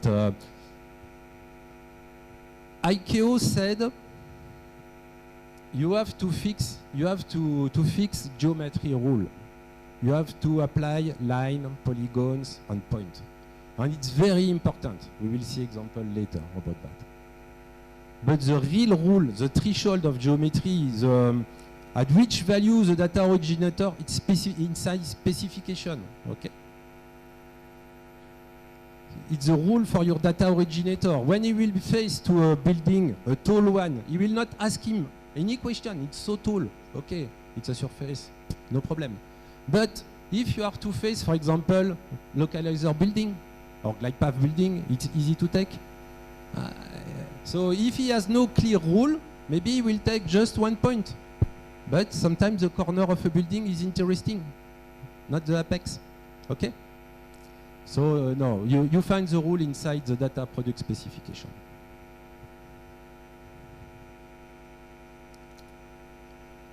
So who define validation and verification process? Data originator, data product, data source, or data set?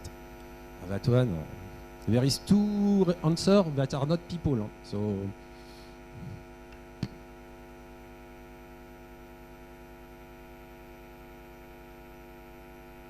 it's not you who put silly answer time to time. Yeah. Yeah, it's right. I will see at the end. Yeah. So Slido. Yes, data source. It's better and better. Hey, last one, I think.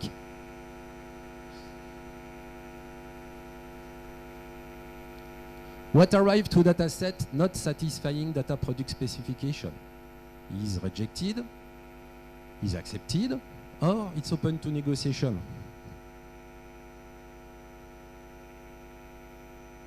Sorry, Mohamed, I'll make it funny.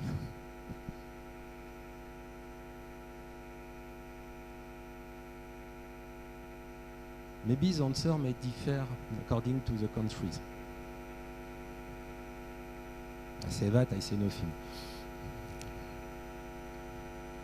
Of course, it's rejected.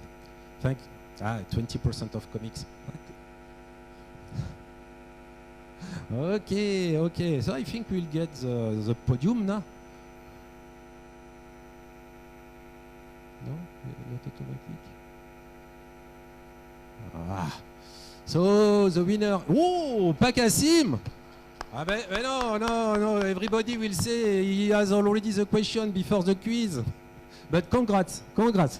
Okay, and the second one, who is LW? Raise your hand. Oh, nice. Okay. One on the left, one on the right. So, Léa Bordon from Cap, Ansu. Okay. Loïc. just one question. Hey, Pak Asim, answer faster than you and better than you. So we still have a couple of, we have some minutes to answer your question, and we would be happy to welcome some questions if you have on this data source and DPS.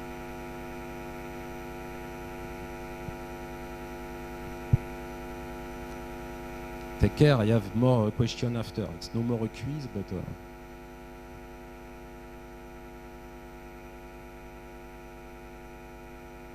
No question on the DPS? Everybody is crystal clear on the data source? let's continue to play. So where to find the data source name?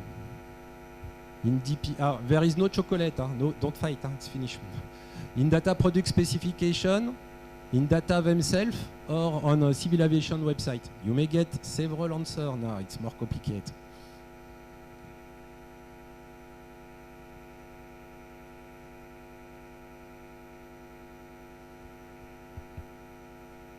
But I have no timer on that one, so.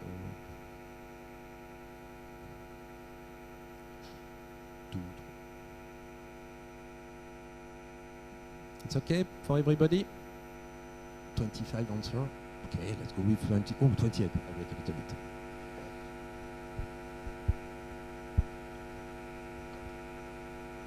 But only you will see the result on your phone. So here, it will not be displayed. No, don't worry.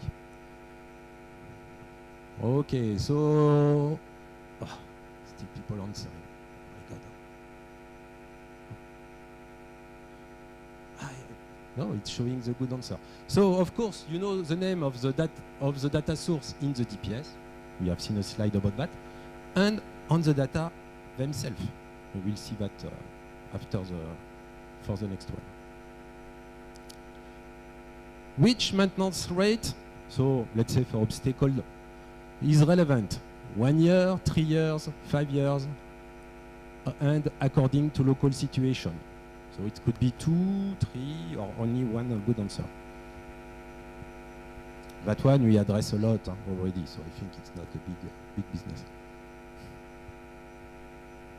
We will have the name of the people who slept this morning. But we have to check on their phone. It's very impolite. We cannot do that.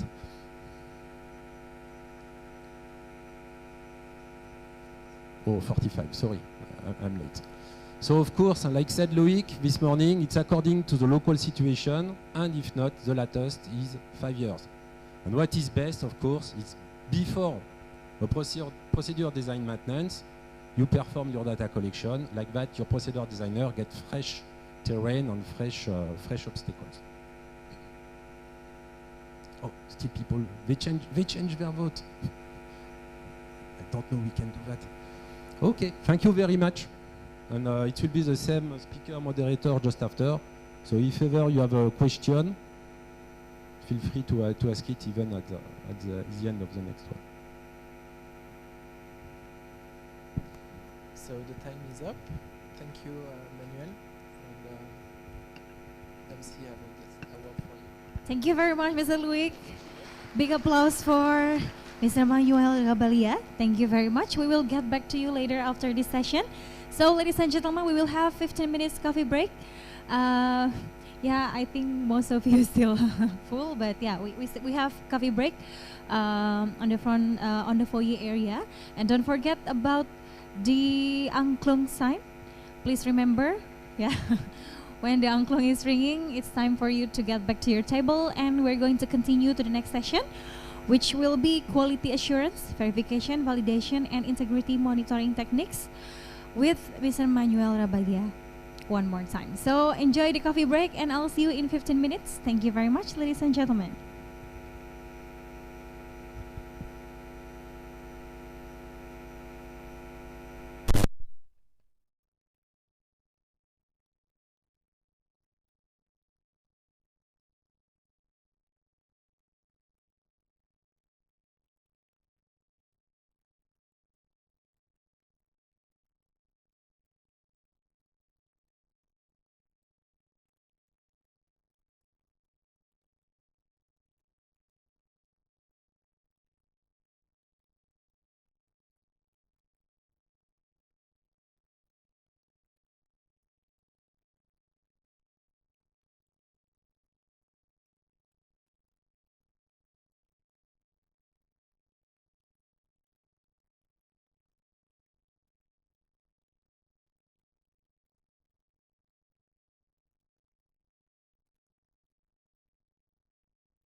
Okay, so let's continue our journey. So now we have our data source, we have our metadata. Okay, good. But what we do with that? So we will deal with validation and verification. So sometimes it's written V and V, but who is who? Up to me, it's validation, then verification. Because I'm from a private company. So this means time is money for me. So this means that verification is complex, validation could be fast. So if I can reject very fast a data set, why I go through validation first. I don't need to jump into the detail if the metadata are wrong, for example. On that, you can very easily assess it. But let's see that in detail. So we have seen that ETOD is a lot of different areas, and I keep that slide even if you have seen it again. It's just to highlight a point, is that for Area 1, so like we said already, Area 1 is more the civil aviation level. But don't forget that if you deal with Area 1, you have to deal with your neighbors as well. So that's why it's at the state level. Because not every country, but sometimes you have a country close from the boundary. Okay? So you have specific case to take care with. Maybe it's not working. Indonesia. Ah, maybe in Papua. But that's true that island country like Philippines, Indonesia, they say, why you bother us with neighbors? Our neighbors, it's the sea. Okay. But in that case, there is many neighbors. So, the data workflow, so now we know that. We have, you remember, the core of ETOD. We have the data source, and we have many different data originators who try to do their best to satisfy the data product specification and to work according to their letter of agreement with the data source. Now, we will see the validation and verification at the data source before the data will go to ETOD and after to the end user, IES, airlines, procedure designer, coder, and airport. So first, validation. Yellow, yeah. Sorry, so it's true, it's not yellow, it's orange, but it's a little bit difficult. So what we have? We have here our data sets. You may get data set for terrain, data set for obstacle, several data sets, whatever. Before to jump to the verification, we need to validate this data set. How to proceed? So first thing first, you check the CRC. I remind you, on the previous slide, we have seen the data originator, send dataset, metadata, wrap everything in a CRC. Once again, it's not a big business. You take your file of data, you put that in a CRC a software capable to compute your CRC, and you have your key. So we will see that just after. So two cases, it's very basic. It's rejected because CRC is different when the data source will recompute it, or it's exactly the same. And in that case, we can go to the next step. So for the time being, I don't address the point if it's a software automatic, people who do it manually, just the concept. Then you check according to the letter of agreement if the data originator follows the rules edicted. In terms of accuracy, does he provide on the good workflow the data, and so on and so on. So there is many things to assess. You take your LOA point by point, and you check that is going through all. You initiate a checklist. We will see an example at the end. You initiate a checklist with all the action to do, and you go in this process to see if you validate or not the data. And finally, for the validation, you check the metadata according to the data product specification. I put it in bold and in big, and now you know why. So, if you go through these 3 steps, if your data set is not rejected, okay, let's go to the verification. So sometimes validation, it's a big word, but on some data, the first one you will spend a lot of time because it's the first one, always the first time. But after, you will see that some data set, it could be done quite fast. And like I'm kind with the data originator, if we reject their data, every time I put a report to try to explain them why they are rejected.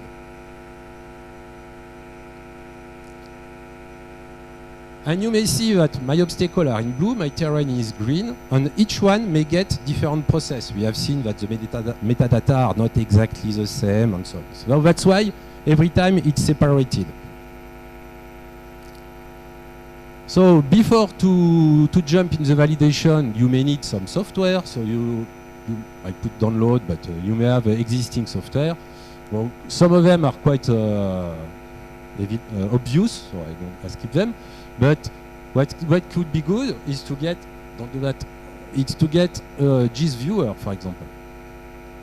A viewer is always good, always good. When you manipulate data, try to see what you manipulate. That's help a lot. Not to see the small mistake, but the big one, what is obvious. So you may find very easily geodetic distance computation, coordinates converter, because you have to manipulate a little bit your coordinate, and of course, a CRC editor. So here, for the CRC, you have an example. It could be MD5 here. It's a type of CRC, or really a CRC, just to show you. In fact, the data originator provides you a file. It could be a text file, and you have this suite of figures on letters, and you generate, you drag and drop the data in a generator, and you just check that the 2 CRC are exactly the same. Okay, there is a lot of figures, but it's going quite fast, because as soon as one is wrong, it's wrong. Doing so, what we check here in terms of attributes in our data. Here, we begin to check the integrity of the data, this big word that we hear a lot. Okay? If the CRC is wrong, your data are no more.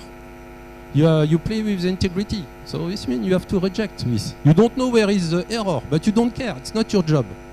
It's a data originator business. I'm maybe a little bit hard on data originator, no? No? You don't feel assaulted? Okay.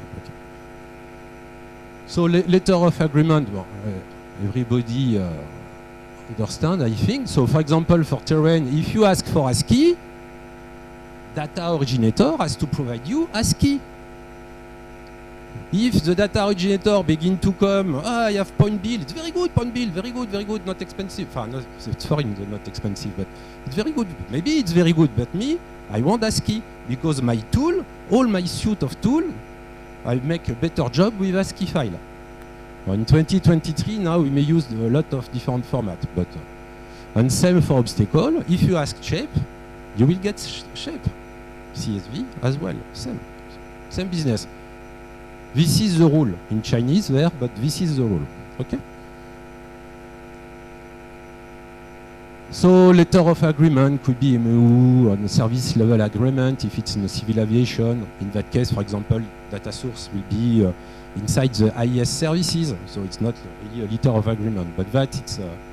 And here you may see that inside this project, we have Asian Aerospace Services like data originator who provide LiDAR by plane, and data source is there. It's a contract. It's a contract between data source and data originator.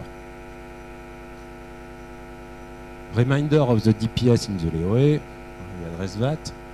Always another reminder. I should have skipped that, but here we have an example of LOA with where to provide the data and all the detail, and like that, the goal is to be capable to get the traceability of our data. Who provides the data set, how and when. It's always the same business. We have to put that in a report. So we have to be capable to know all the detail.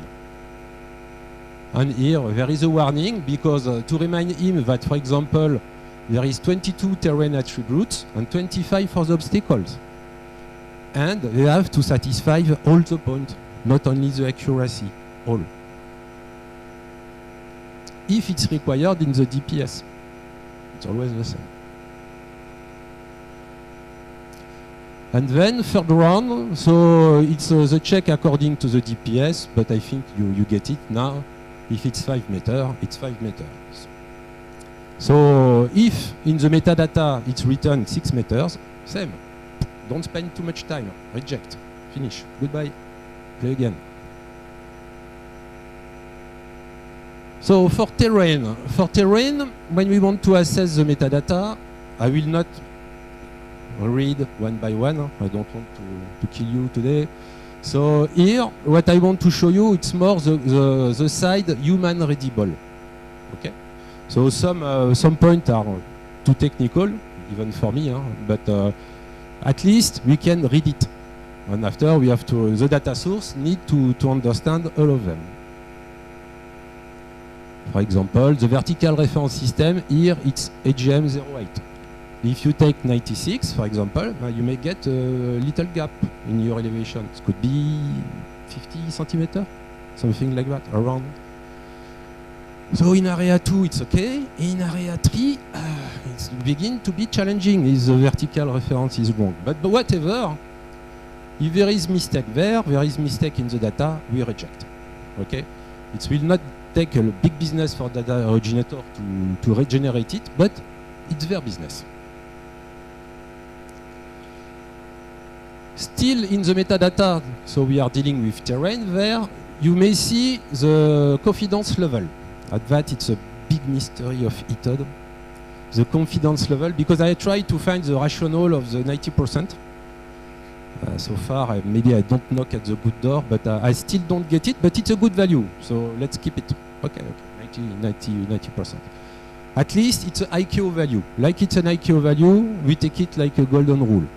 But in the DPS, we may ask more, not less, but more.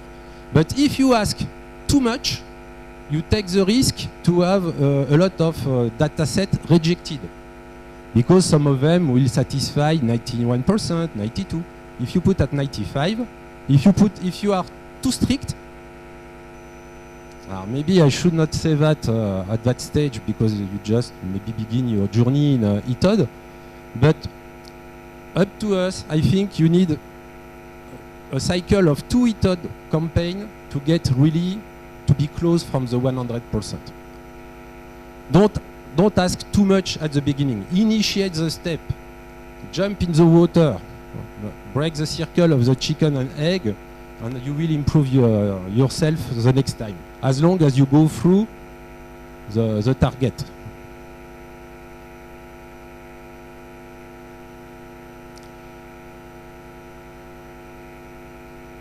So, like metadata are human readable, it's easy to assess if it's correct or wrong. But don't be too hard, because it's metadata. It's high-level information. It's not IXM 5.1. If you request AGM 96 and in the metadata it's written AGM.96, it's okay. It's good. It's good. There is no problem about that. It's just a text. Just a text. So for obstacle, we will do same. We will go through all the metadata. So we will check all the metadata one by one.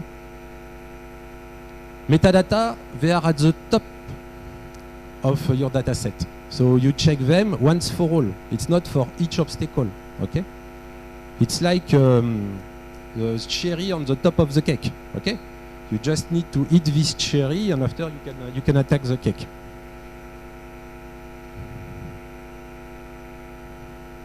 So same metadata one by one.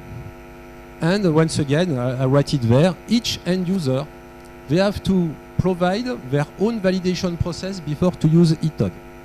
It's up to them to validate the data before to use it. But we talked already about that just before. Maybe I skip too fast. So for example, you may check a well-known eye antenna, you may check relevant terrain in your GIS viewer, and you may check if the thema is covered. That it's quite obvious. We speak about completeness of the data. If you have your TMA on your airport, and you see that when you put in your GIS viewer, there is a part of the TMA missing, and if it's not over water, you can reject. If it's an important part missing, we will see that after. So here, for example, it's a validation report. So it's difficult to read, but there is a part green and a part yellow. So the part green is dealing with terrain, and the part yellow is dealing with obstacle. It's an example, just for our color code. And here, for terrain, we assess terrain 2, and for obstacle, we assess terrain 2A and 2B. Because when we speak about area 2A, B, C, D, it's just for obstacle, okay? For terrain, it's terrain 1, area 1, area 2, area 3, area 4. There is no terrain 2A, 2B, no, not working. Terrain, there is only one area 2.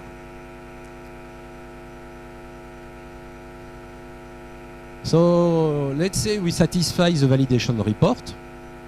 People in charge of the validation sign the checklist, and we can jump to the verification. So verification, it's more complex, and we need, of course, the different process to proceed to verification. So one by one, we will assess each data set according to the data product specification and according to reference data. And that is the challenging part of the verification. Because how to verify data if you don't have something to check if you match with or not. In fact, you have to apply Loic's strategy that he began to display this morning, not this afternoon, no, this morning. You will take benefit of different data originators working in your project. Let's take an example. You may send, for example, some of your topographer, if you have that in your services or in your company. You send your own topographer and you say, okay, you will make here a cross, you define a cross, and you specify a certain place, like that, you can check area 3 of your airport. So the topographer will come with his cane, tac, tac, tac, tac. He make a point every 20 centimeters or meter, depending which area you want to cover. And like that, you will get data. And after, you check the accuracy of this data, and if these data are accurate enough, we will see a rule about that, you may use it to match the data coming from the satellite or coming from the LiDAR. You may use a very well-known location, threshold of a runway, for example. If you know that your threshold were measured 10 times by geometer since, and you see that your threshold are very good, you can use these thresholds. After, for terrain, it's raining. For terrain, you may use very high-known mountain or whatever. We will see that. So we will check the dataset, and we make a report by dataset if it's fail or if it succeed. So for example, here you may see that here we have to verify area 3. So we come close from the threshold of a runway. I think we have no, not that one. We we come close from the threshold, and the topographer survey a lot of points, and we have to check the terrain of the area tree. So after we make check, and we make a matrix, and we see to assess the differences. You check that against the accuracy required, and you see if he satisfies or not your requirement. So we have all the information in the DPS that I can skip. For the verification, we may use software or manual entry or both, according to your budget, according to your human resources. Both are good. Software help for sure, but the process will be the same. We need to report the verification.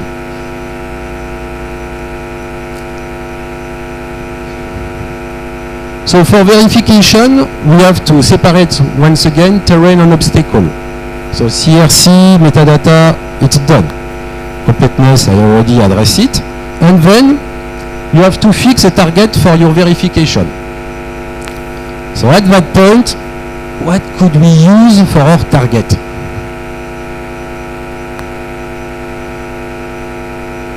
No idea? No? Nobody? Let's use the confidence level. 90%. So 90% will be our target. You fix your target according to your DPS. Your boss asks for 90%, let's go with 90. 95, let's go for 95. Okay? That's the target. You fix the rule before to work. You fix the process before to work. You don't change your target according to the result. It's no more a target. Okay? So this means that if I'm more than 90% in my checking of success, I will accept the data. If I'm outside my target, I reject my data. Example of completeness. My red star is maybe a little bit too big. But imagine we have no data area on our terrain in the middle of the mountain there. The impact in terms of completeness, it's not same that if we have this lack of data at the airport level, obviously. Even if your procedure designer, you may try and say, I need this data for my MSA, for my TA, I need information here if it's the highest point, sure. But if it's only 10% of the data missing there, you can do a part of the job, by the way. After, you may see with the data originator how to manage this part, but it's manageable.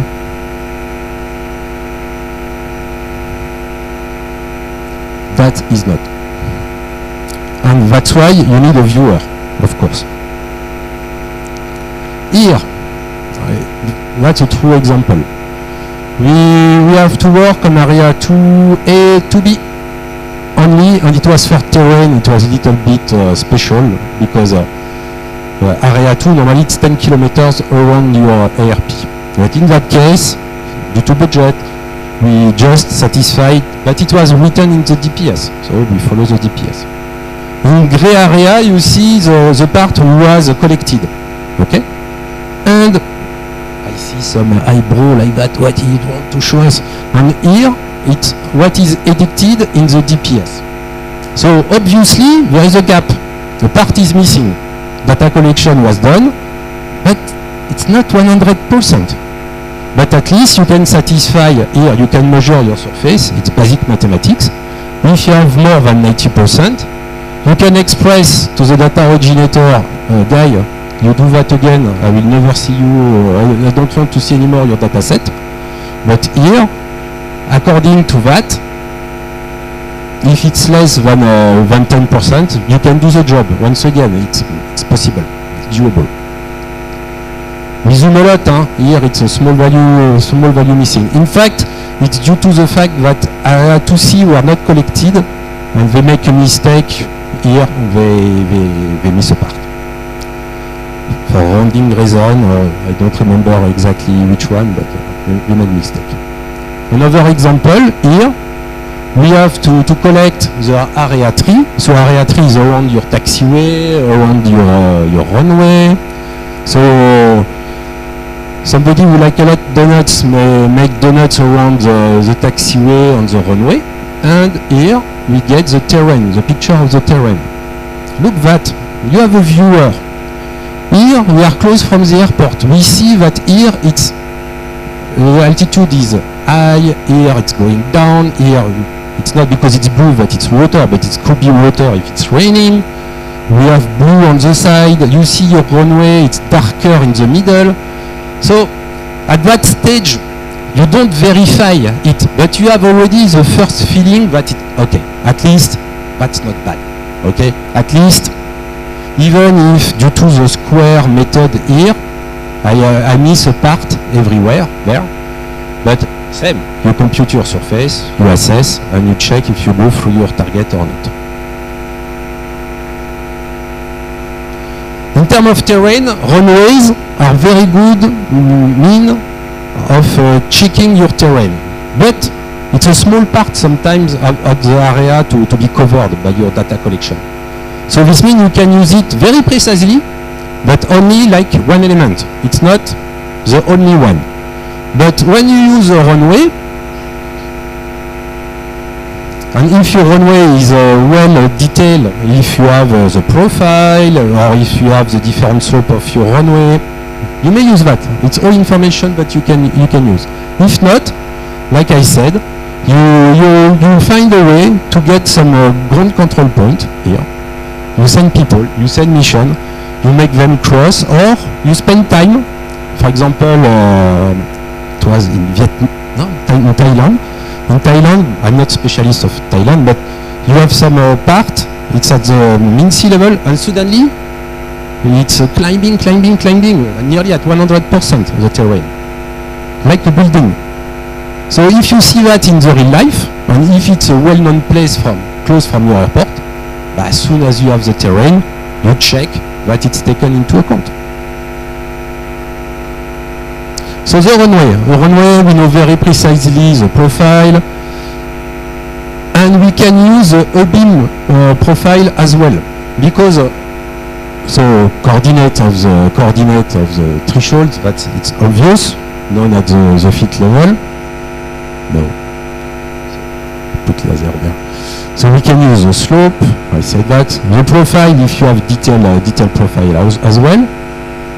Here, it's what is required. That one I should have avoided, but that one is dedicated to the terrain. So it's a requirement from ICAO.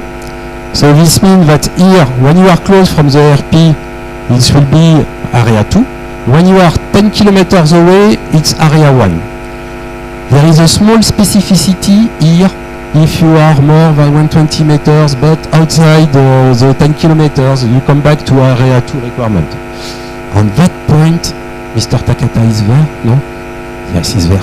Sorry, Mr. Takata, but on that point, you don't help us. Or you provide job to software provider, because here, to manage that part, in fact, if you have such issue, you consider everything like area 2 and full stop landing. Sometimes we cannot, for our brain, it's a little bit too complex. For software, it could be good, but not for. So here, his idea is to use a beam profile of your runway. It's very easy that, because your runway to evacuate water, it's like a bell. So this means that here you have the middle of your runway, or it's exaggerated, of course. Here the middle of your runway, and here you may see that according to that yellow line, it's going down, it's going down, it's going down from each side of the runway center line. So when you begin to see that, same, looks good, but it's not matrix. But it's matrix. So here, of course, it's hidden. Maybe I will be lucky. No, it was hidden. But it's supposed to be there. So it's 1 line left. So if I make my explanation there, everybody say, are you sure? So it's that runway, but we may consider that one. It will be same. Consider we are there in the area 3, in the gray area here, And here we want to check the DTM area. So we perform a reference data, and thanks to that, we'll be able to match the data from the dataset.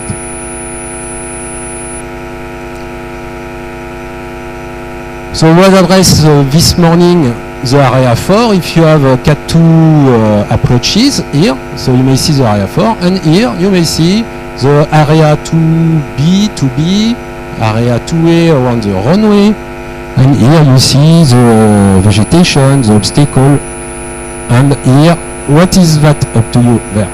This obstacle, this point. Localizer, maybe we'll see that later. So, how to check obstacle? To check obstacle, you have to understand that in the past an obstacle was XYZ data. So this means we have latitude, longitude, and altitude. That's it. No link at all between them. Here, what you not see but guess, here it's an obstacle in AXM 5.1. It's all the attributes we have seen with link between them. So it's what we need to check. Iron. So we speak already about the attributes. Most of them are mandatory. So if you are mandatory, they have to be there in your dataset. We speak about the target. I will not spend too much time on that. I skip the data product specification. Like said Loic, use all the data you have. If, for example, here, the data originator will provide you an ortho picture, use it. It's far more better than Google Earth. When you zoom, you have the quality of what you... And like that, you are capable to fix to your topographer, or you are capable to fix the point that you want to verify, to check if it's inside the data.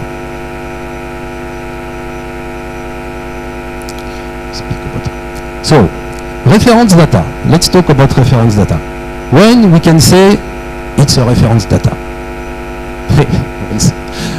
Good luck. There is no rule, once again.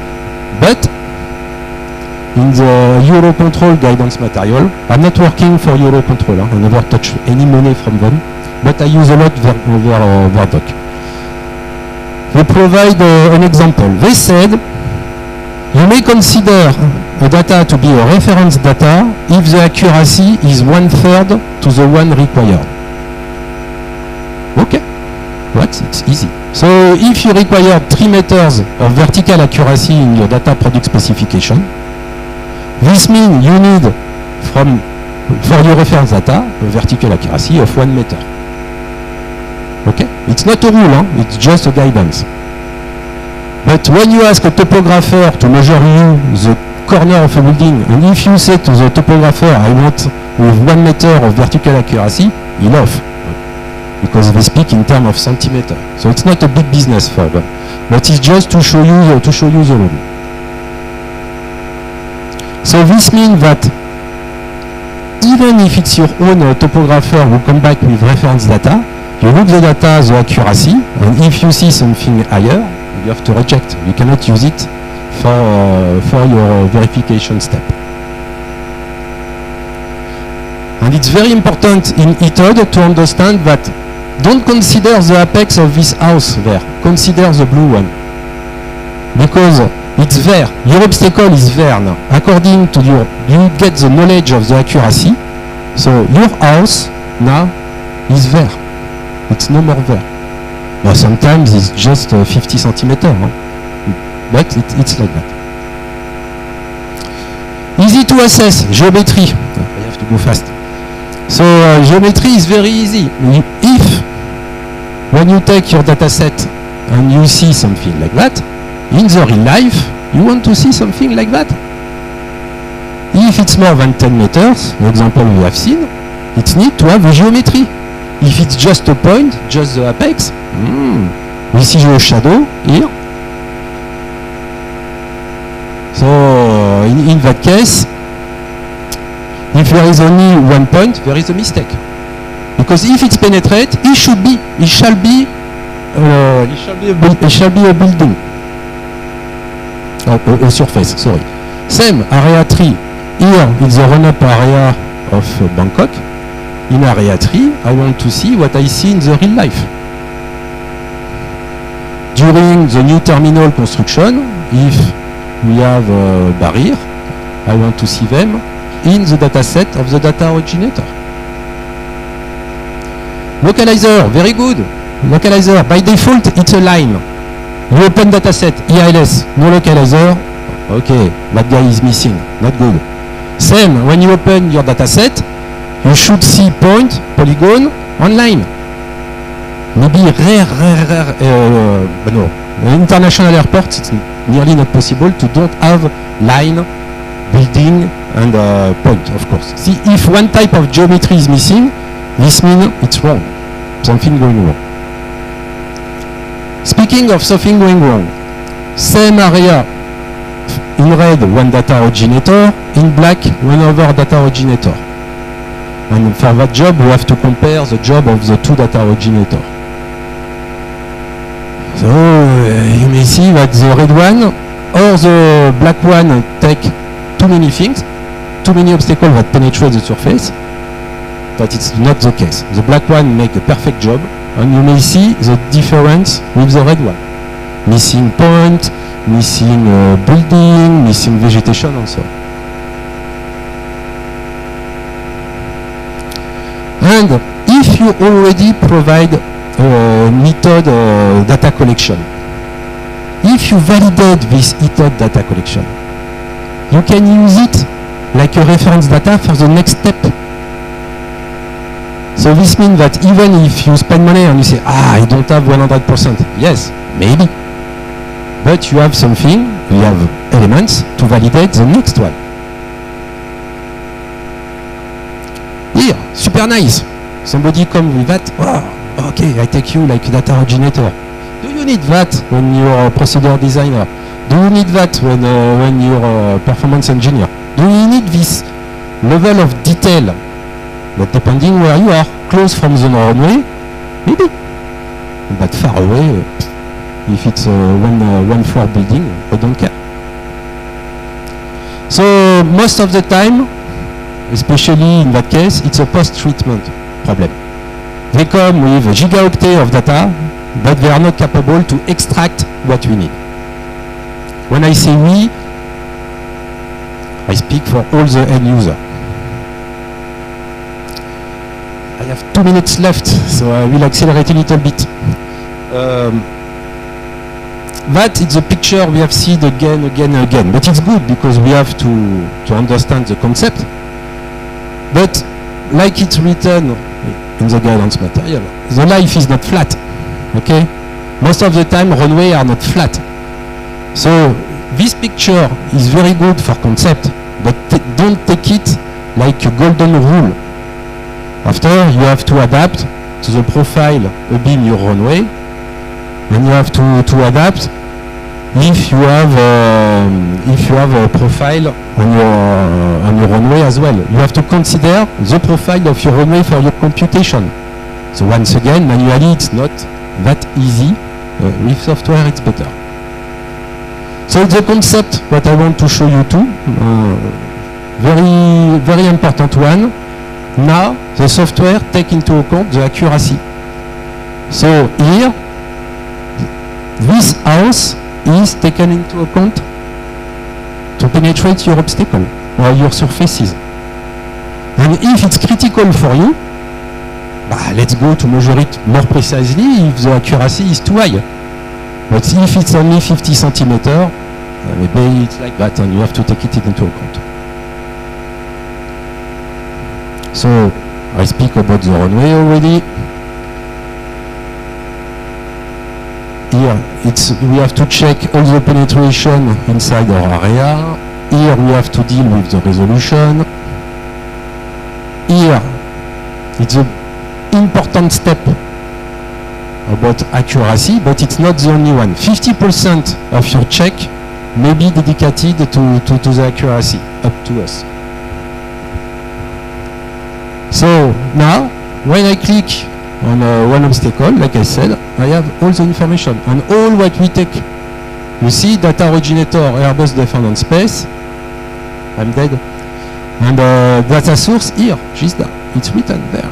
And in 2017 here, and so on and so on. All the resolution, the accuracy, the elevation, everything is there.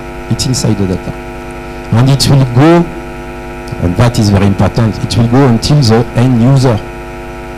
From that one is from Airbus Defendant Space, it will go to the end user without alteration. And you have to check. You have to check that data originator is there, data source is there, vertical reference system is there, and so on. And at the end, here, you get a verification report, and you show that you compare your geometry with existing one, your accuracy with existing one, and so on and so on. And you check if you satisfy the 90% or plus, if you want to be more strict. And through that helps you to validate or not. So sometimes people say, 90%, you take it like that, like in the air. I say, yes. But when somebody fail, trust me, he really fail. It's not 90%, okay? When it's going wrong, it's going bad. So it's very obvious. It's very obvious that the dataset needs to be rejected. I skip that. I talk about that on Thursday. But procedure designer without area protection. And look that one, real case. It's in Norway. They publish everything. Everything is there. Area 4, terrain, obstacle. You click on one obstacle here, you have all what we talk about. It's not future, it's done. Okay, so imagine different people there, what you can do with all of the data. And it will be my last word. Thank you very much. Thank you, Manuel, for this presentation. Sorry if I push up a little bit. So we have a little bit more than 15 minutes to welcome some questions. But before, like for the previous presentation, we have a small quiz for you to see if you catch up all the informations. It will go pretty quick, and we still have a reward for the best answers.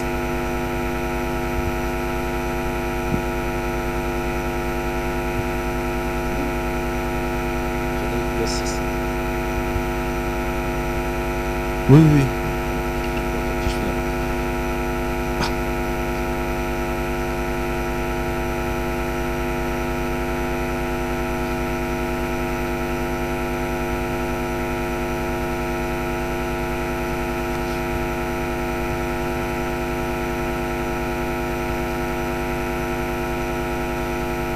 So like previously, 6 questions, quite simple.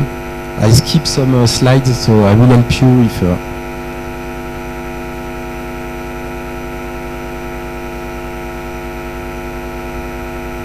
No, pas Kassim, you will win again. Same for Léa, eh? Not chocolate for other people. Allez, let's go, 50-52. You need more time? It's okay, let's go. Terrain and obstacle dataset follow same rule on processes.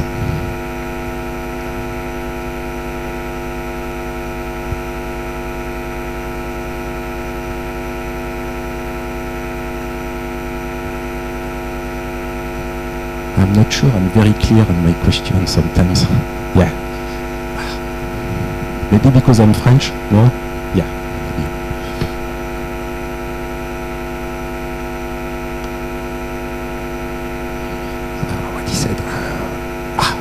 It's okay, I take the yes. But no, it's not the same. It's two different rules and two different processes. Okay? You really have in your mind, for example, Airbus, the data chain production of obstacle is in Barcelona, and the data chain production of the terrain is in Hungary. So you see, it's really two separate activity, and they don't use the same tools, by the way.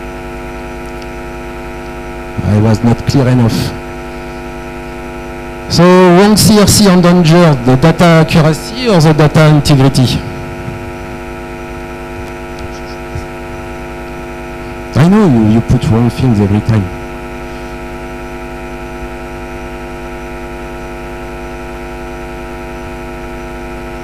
Oh, 62.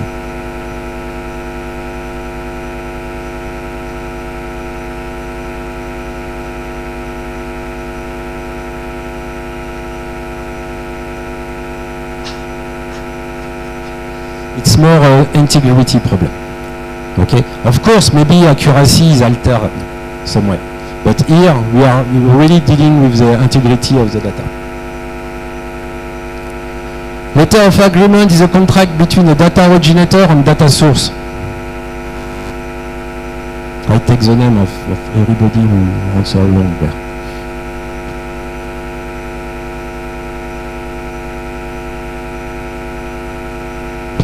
Don't trust you.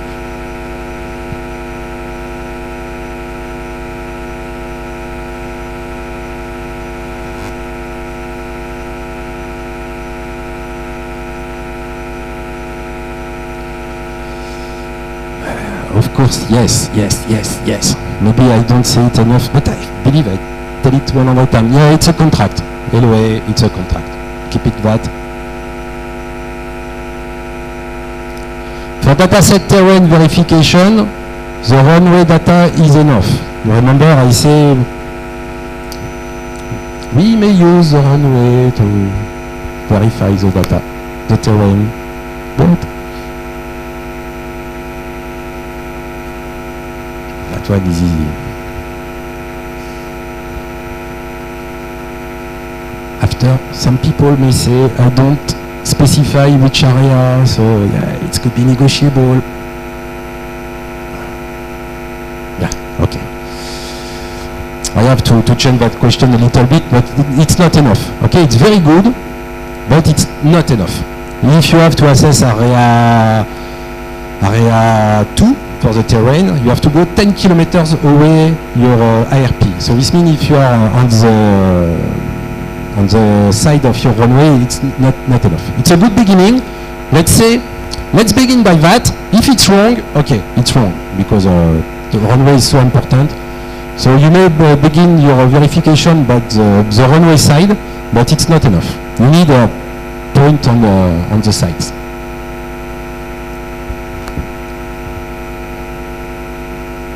Verification target is always 90%, could be according to the confidence level.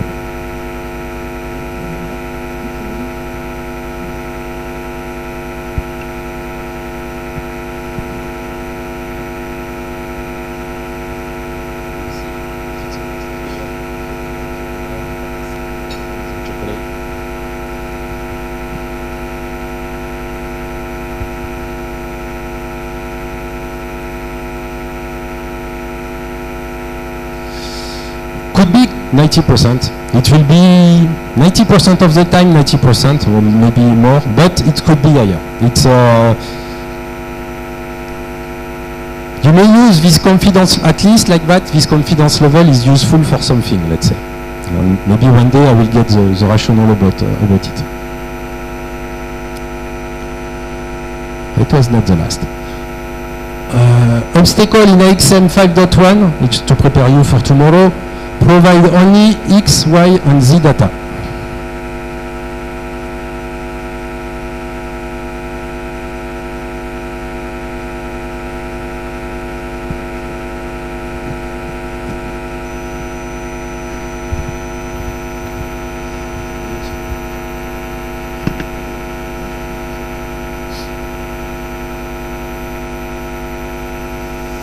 Ah la la.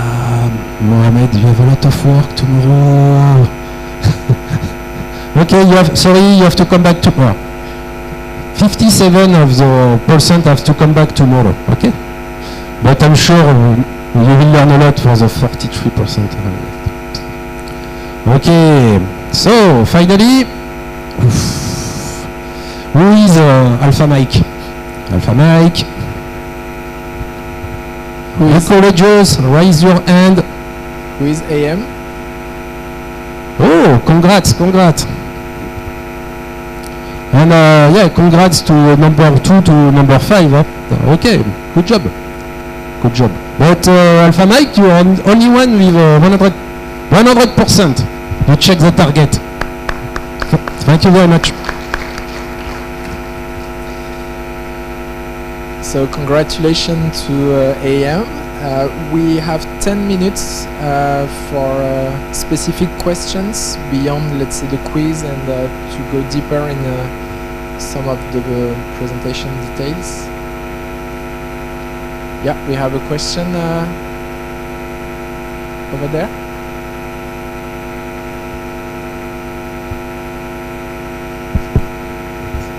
Thank you. I just want to confirm for my understanding.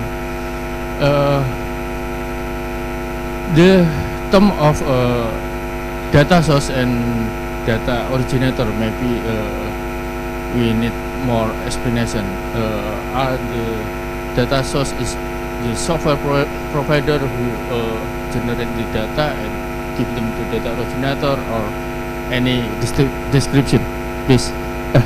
A data source is, after going through my presentation, I have to come back on that point later on, but the data source is it's a services of a civil aviation, or it could be a private company in your country or outsources, whatever.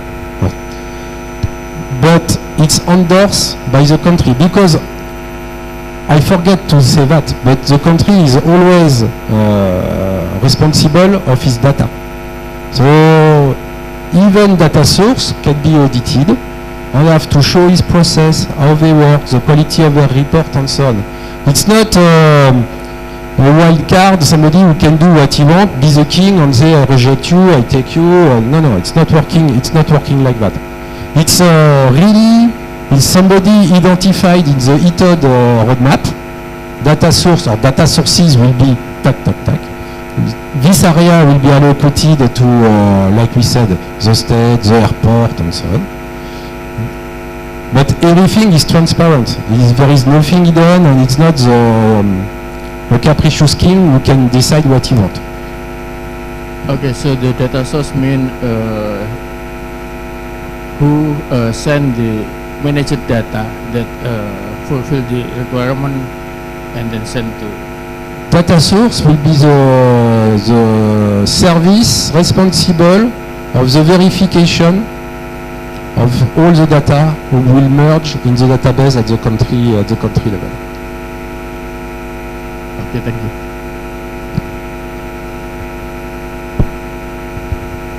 I remind you that they put their name on the data.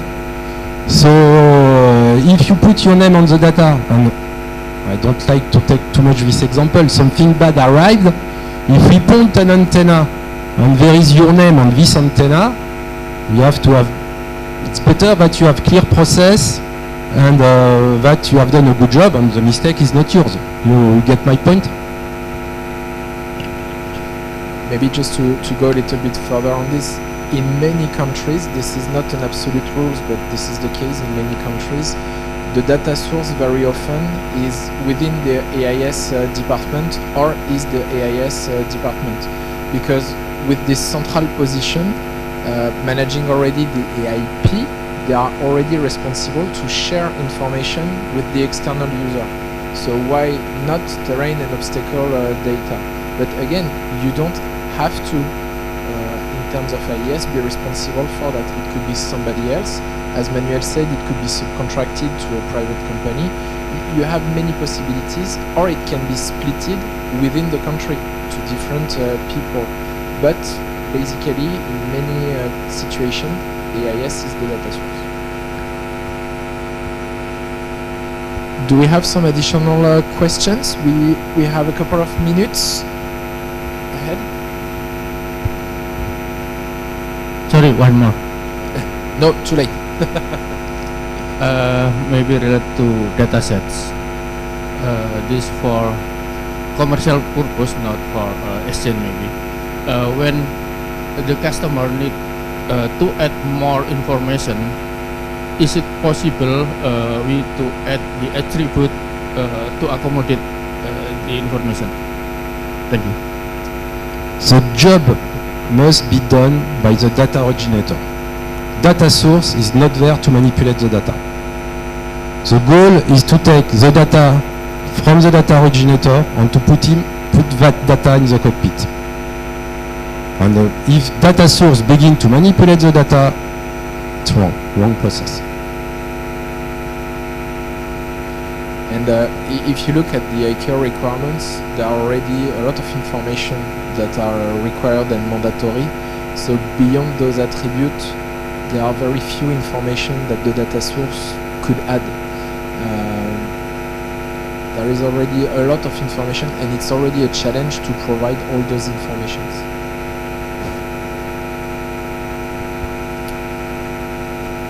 Any additional question?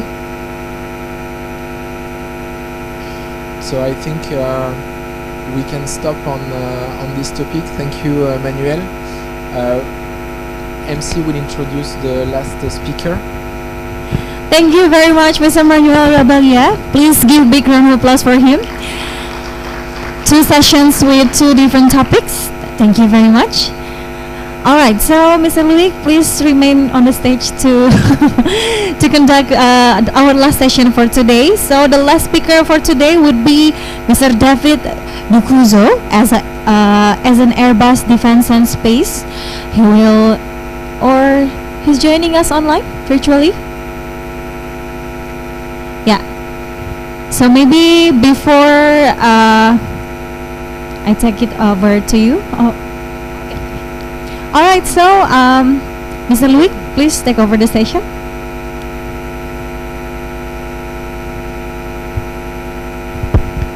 Thank you. So, first of all, sorry for this morning for the technical inconvenience. We try to improve ourselves, and I hope, I cross my finger, that this remote session will be in better conditions. So, we already got the introduction from David. He's working also for Airbus Defense and Space, and will introduce to you really the state of the art in terms of obstacle detection for Area 1. We talk a lot about Area 1. This is a very wide area for many countries, sometimes with isolated obstacle difficulties to cover the space. So David will show us what are the latest technologies involved in this activity, and how the industry is taking care of this topic of ITOD Area 1. We already talked about this this morning. We know that some countries, for many reasons, were not able to implement the en route 5.4. So actually, some of you are starting from scratch. And ITOD Area 1 is a huge mountain in front of you, because you start from a white page and you need to fill that white page. Again, you have many ways to address this ITOD Area 1. We saw this morning. You have the ground survey, you have aerial imagery, satellite imagery, but you will see one of the possible solutions. David, can you hear us?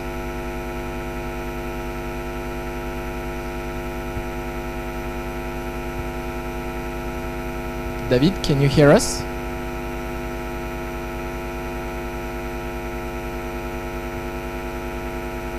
Can you change the screen? Sorry, can you? Hello? Yes. Hello, David. hear Good you. morning.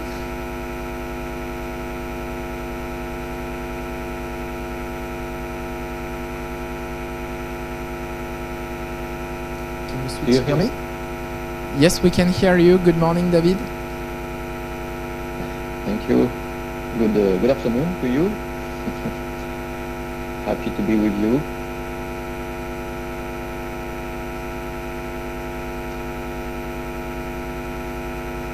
Can you change the screen, please?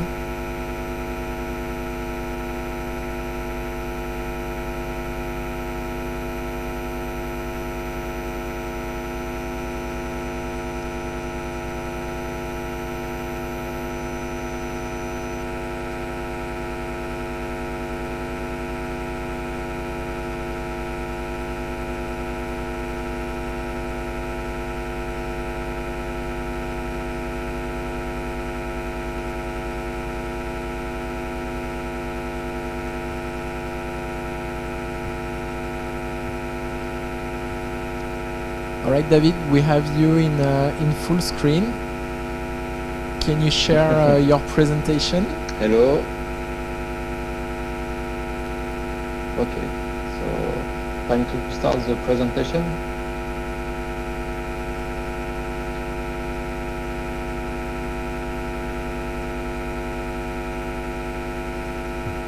We can't hear you. Yeah, yes, you can go. The floor is yours. Okay. Okay, good. So let's start this presentation.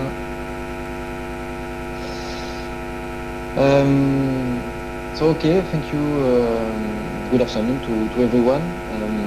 I'm sorry to not be with all of you today. Hopefully next time. So my name is David de Cluzo. I'm working as a project manager at Airbus Defense and Space Connected Intelligence here in Toulouse in France. And working for more than 10 years to try to design Earth observation solution for the origination of aeronautical data, and with strong cooperation with CGX for many years as well. So I understood it should be the last presentation of the day, if I'm not wrong. So I will. I hope you can hear me well. Try to speak a bit louder. So yeah, as it should be the last presentation of the day, normally I will try to be short and to I will try to be. It seems we have some technical issues.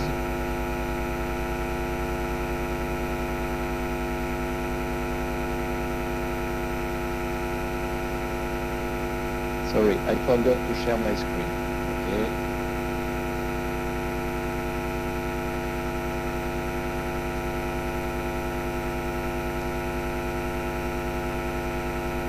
Sorry.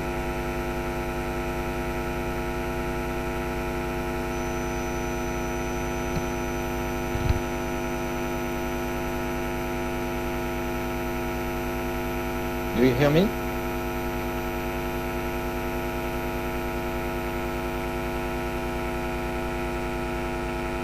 Hello?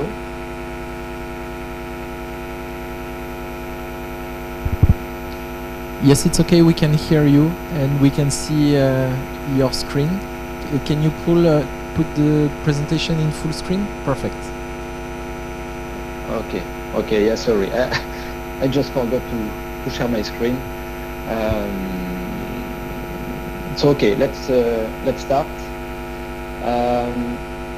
So we call this presentation AERA-1 obstacle automatic detection. So we wanted to highlight with this method area several topics that would aim to develop more automatization and the use of more new advanced technologies. So first of all, what is method area 1? So I took this extract from the Annex 15, ICAO Annex 15. So first of all, you see it's not a recommendation, it's mandatory. Obstacle data shall be provided for area 1 for all obstacles higher than 100 meters. So it's a shall. Then the area to cover is the entire country, so it can be very large. I checked Indonesia surface is almost 2 million square kilometers, almost 3 times more than France, so it's huge. It's a lot of square kilometers to cover. But what about the volume of obstacles? We are looking for very tall objects, and potentially the volume can remain small, depending the country's area. So this is a problematic. You have to ensure that over a very large area, you have detected, captured all very tall objects. And furthermore, such type of toll obstacle data can also be used for example, for low-scale chart edition, like the World Aeronautical charts. And think also about all requests from low-level flight applications, either for military, rescue, helicopters. We at Airbus Defence and Space are receiving some requests to get more up-to-date, complete data sets for such low-level flight applications. So the question is not easy, but we need to find an affordable, cost-efficient solution and to be deployed in a realistic time frame. So this is why we are working on some to bring more automatizations in our process. In the next slide, I'm illustrating a small project we did a few years ago with CGX over Kosovo. Kosovo is a country in Europe, a small country. So you see on the left that we were able to cover the country using spot satellite images. It has a large swath of 60 kilometers, and we were able to cover the whole country with 7 images acquired in less than 2 months without any clouds. And from this, we process all those images to detect very tall obstacles. But we did it, using standard processing, using operators, and with manual photogrammetric stereo capture. But because the country is small. And what was also funny, if I understood in this use case, that the local civil aviation was almost quite sure that there was no tall objects higher than 100 meters over its country. So why investing into such production if there is nothing to map? But, well, first of all, you can at least ensure that you guarantee that your airspace is free from very tall obstacles. But well, at the end, as you can see on the right side, we managed to detect more than 100 obstacles higher than 100 meters. So either very big chimneys, industrial chimneys, power lines, wind turbines, several types of objects. But okay, this is working well for Kosovo. It's a small country, but it's completely unrealistic to deploy it over Indonesia, for example. So this is why we really need here to think bigger, and we need to introduce more automatization in the detection and in the capture of those tall objects, as the surface are normally much bigger. And to do this, we need the fuel to run those detections and analyses. And what we want to illustrate here is the capacity of satellite acquisition to, of course, being able to cover large surfaces. And here as illustration, we have the last status from January this year of 2 years of acquisition worldwide using our Pleiad Neo constellation. So 30 centimeter coverage over millions of square kilometers. And so this is the fuel that we need to launch our automatic detections.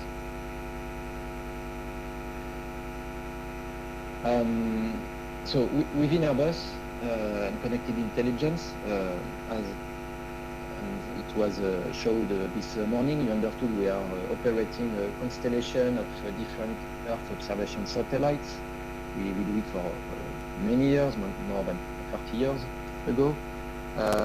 We have massive volume of images to manage, to process, and at a worldwide scale. So for many years, we are working on the development of different types of automatic processing, detection, and to put on the market what we call the analytics solution. So I will present you quickly a few examples. So it's not really about the topic of the day, but just few illustrations. We have so several analytics models, either for map extraction, where we can automatically map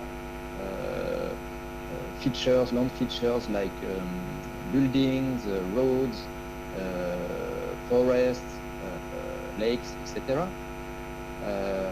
Second topic that may be interesting for you, and I will have a specific focus just after on change detection to monitor from space remotely how an area is changing. You can derive some trends.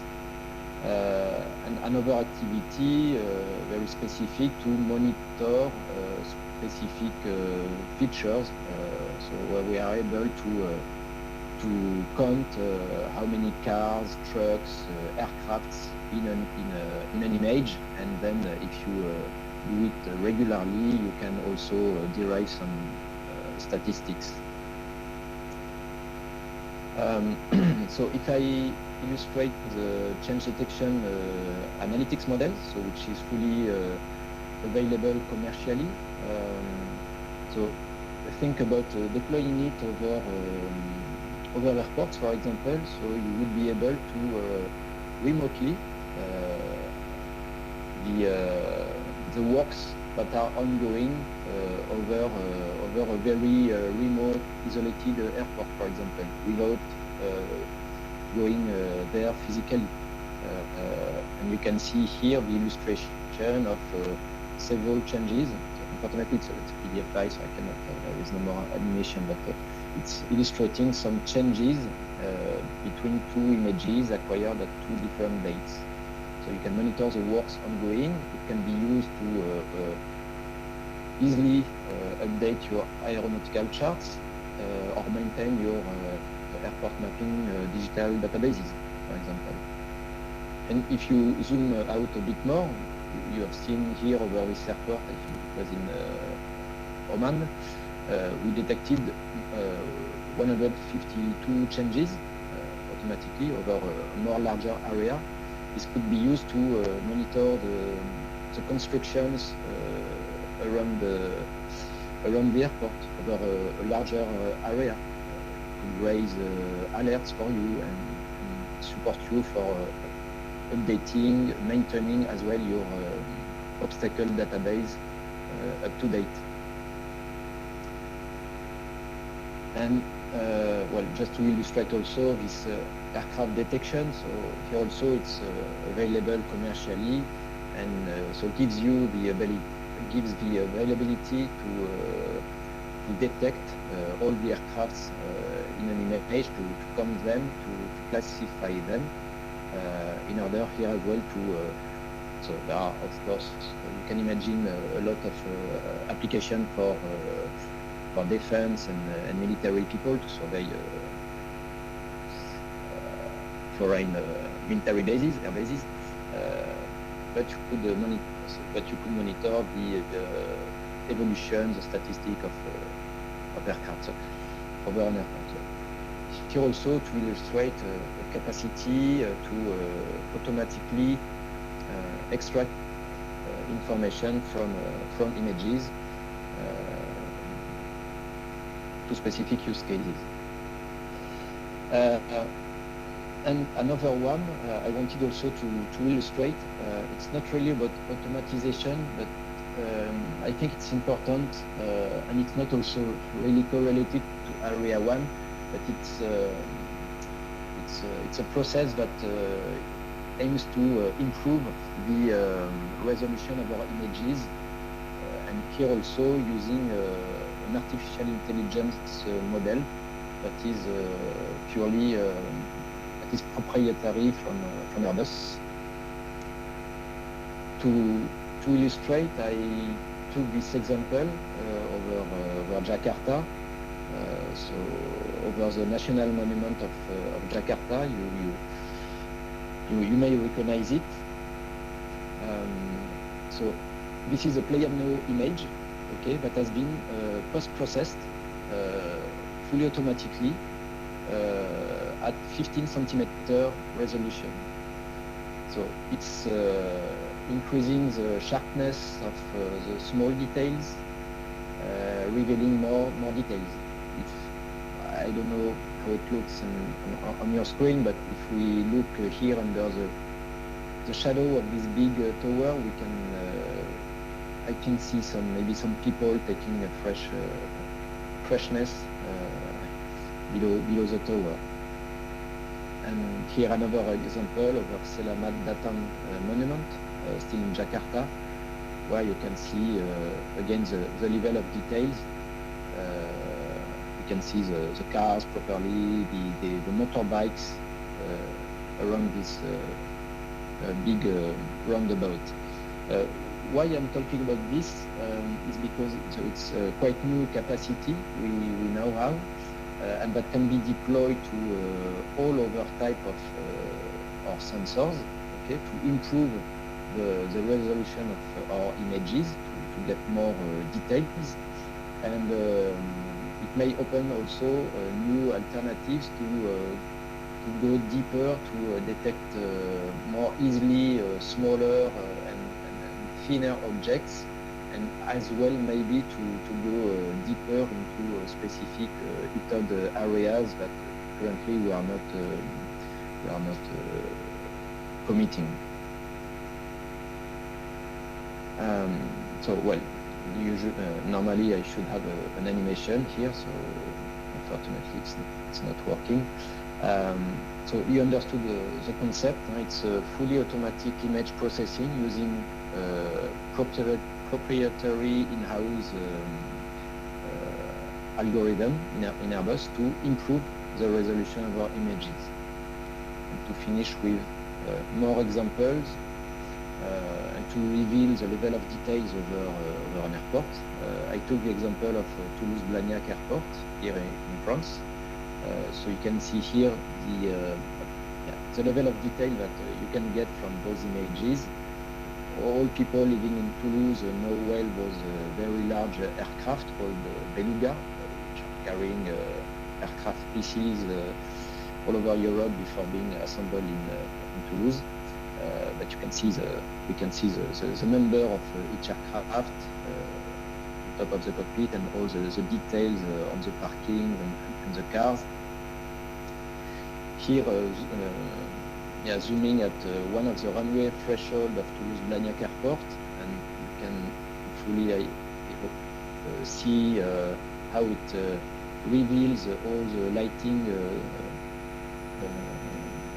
surface features over this threshold, as well as we can read directly from the image the names of the taxiways. Okay. And if I go over one parking area of Toulouse Airport, it's the same also for the parking stand areas, where we can directly read the name of those parking areas and see better where are the stop bar of those stand locations, as well as we can even guess or read the name of the aircraft company on the aircraft. Here it's Ryanair aircraft. So a capacity that could bring more possibility to collect very small and very thin objects that we'll try to leverage in the coming years. So now let's go to the real topic of today, is how to use such capacity of automatic detection using mainly artificial intelligence, as you have seen, for the obstacles mapping. So you understood we have a lot of images to process that we are now storing on the cloud. We have to answer to different kind of use cases to either generate maps at very large scales, and we need to to reach a high level of completeness, or we have also to answer some very operational use case and provide digital maps in a very short time frame. So what we call the reactive mapping. And about the ETOD production, so we launched some time ago, some activities to detect specific type of tall objects in our images. So you have some examples here of the type of objects we are looking for. We started with wind turbines. Then we have also another capacity related to buildings. And the last one that is still ongoing is a kind of more general detector focusing on tall and thin objects like electric pylons, antennas, such type of very tricky objects to detect in an image. But before also, I just would like to remind that, so as I said, those processes and developments are still ongoing and are still being optimized. It's an investment on our side. It takes a lot of time to train the model, to optimize the results. It's for some of them a few years of developments.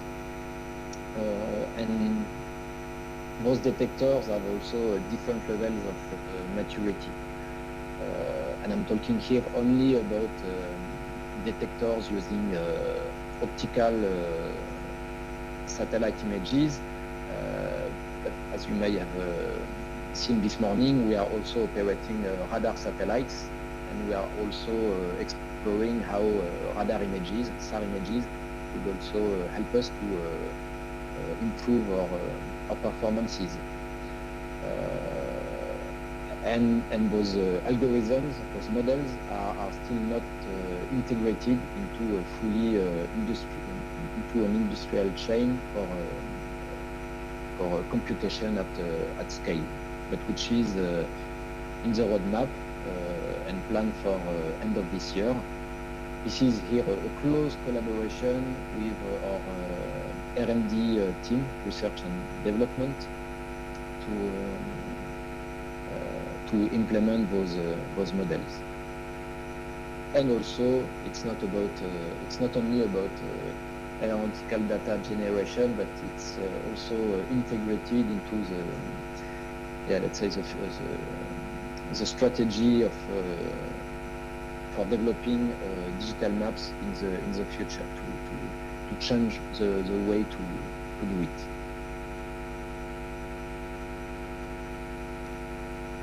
So the first topic I wanted to illustrate, this is about this detector of wind turbines. Why wind turbines? We started with it because we saw that in many AIP documentation, on Route 5.4 documentation, wind turbines objects were representing around 80% of the objects, of the tall objects published. So, okay, we decided to start with this very specific object because first, let's say, AI obstacle detector we implemented, and we started with spot images. So, let's say, lower resolution but covering very large surface. But this is now being upgraded using Played Neo 30 centimeter images. You can see here the figures about the volume of objects that were used for the training of the database and for the qualification as well. So it's a lot of objects to use, thousands of objects to train properly the model. But now we are really reaching very high performances So I put here two figures, what we call the recall, almost 95%. So the recall is the power of detection of the object you are looking for. You have 100 wind turbines in the area. We are detecting 95. Okay, we are just missing 5. And in many, so you will see there are some limitations, but in many areas we are even reaching 100% detection. So the recall, how many of the wind turbines were detected, and the precision is related to the proportion of false positives, so detections that were not wind turbines in this case. And here the score is 85%. So before showing you some examples, so some limitations we can already talk about is about the height of the object itself. If we're talking about very small wind turbines, we may have some limitations. The environment itself will bring some limitations. If we are in a very dense urban area, which normally is not the type of places where we can find wind turbines, but yeah, it will impact as well as a wind turbine in the middle of dense forest. And also another limitation is if we use, for example, images acquired in winter time, so it will first degrade a bit the quality of the image, but it will also create some very long shadows. So image with a very high solar angle is also a problem. So you have here an example. So we run the model and we train the model in many areas worldwide, North and South Hemisphere. So here an example that is working perfectly in Australia, 100% detection, no false alarm, all the wind turbines were detected. Same here in Argentina.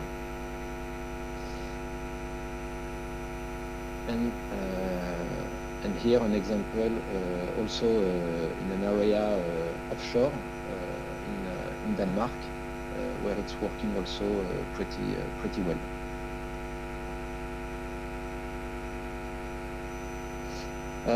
Some difficult areas.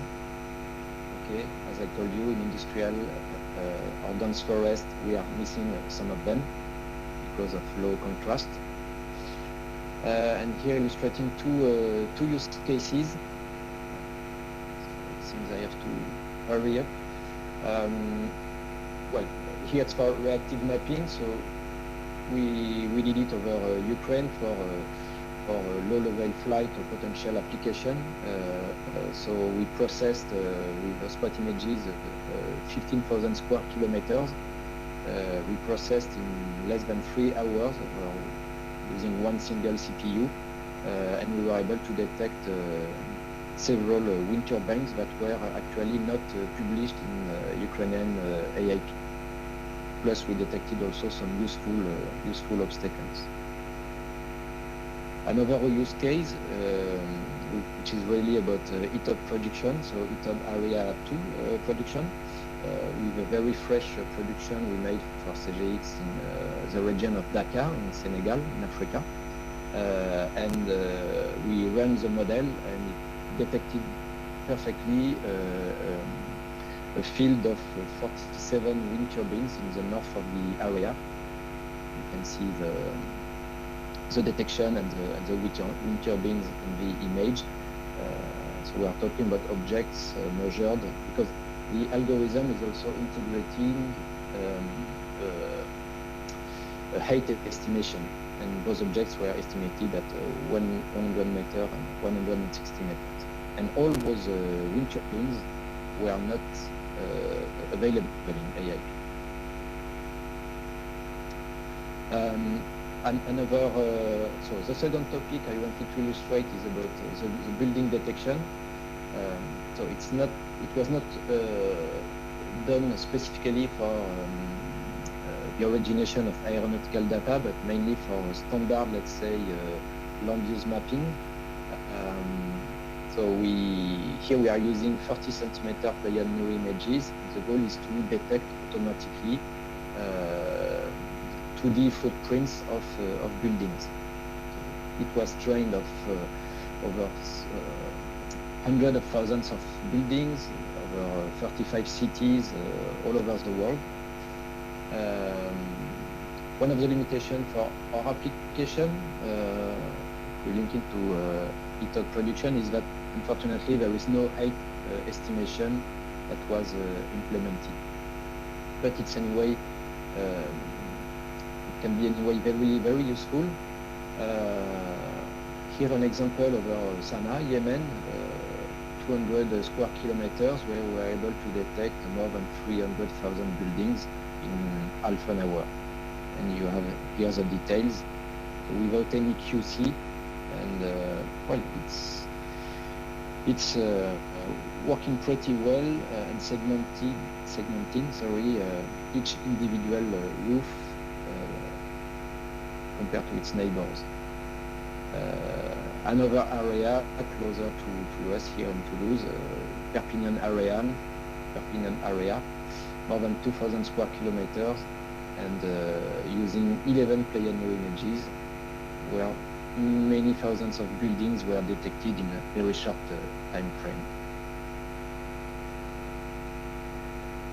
And here another example in Jamena, Chad.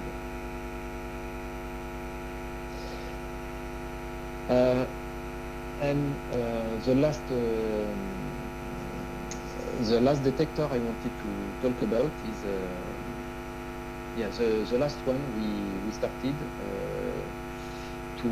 2 years ago with the first focus on electric pylon. So the aim is to be more general and to really try to detect automatically all those tall and very tall but thin obstacles in our satellite images.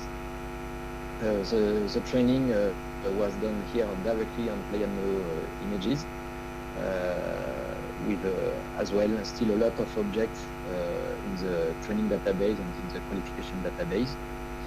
The current performances, well, it's still under optimization, so it will continue to evolve and improve. But we also detected that for the moment its performances are variable depending the height and the type of objects. And we included into this detector the height estimation, which is of course very useful to then apply some filters. In terms of limitations, so well, we still have the same limitation in terms of environment and solar angle. We had a very strange limitation for like the very tall objects, which is not good at all, because this is really what we are looking for, to not miss the main one, but it's already identified how to correct it, and it's under, well, it's even already implemented, but we have not fully tested the results. And we have also some issues with the height estimation over specific objects like cranes. So the illustrations of all the objects we are trying to detect automatically in our images, and we applied height threshold at 30 meters. Okay. So yeah, again about all the training database. So we compiled many AIP publication, many data from OpenStreetMap that we filter afterwards, and the illustration of the different data sets for the qualification. So in terms of performance, yeah, in terms of recall, so the power of detecting correctly what we are looking for, we are currently at 96% for objects higher than 35 meters. So the very bad performances for the very tall objects is normally solved now. So we have new figures soon. And in terms of precision, we are at 92%. So 8% of false positive to remove. And then you have also some current performances for the height computation. But what we can say is that globally we are well estimating the height within the tolerance margin, and in almost 10% of the cases we are overestimating this height.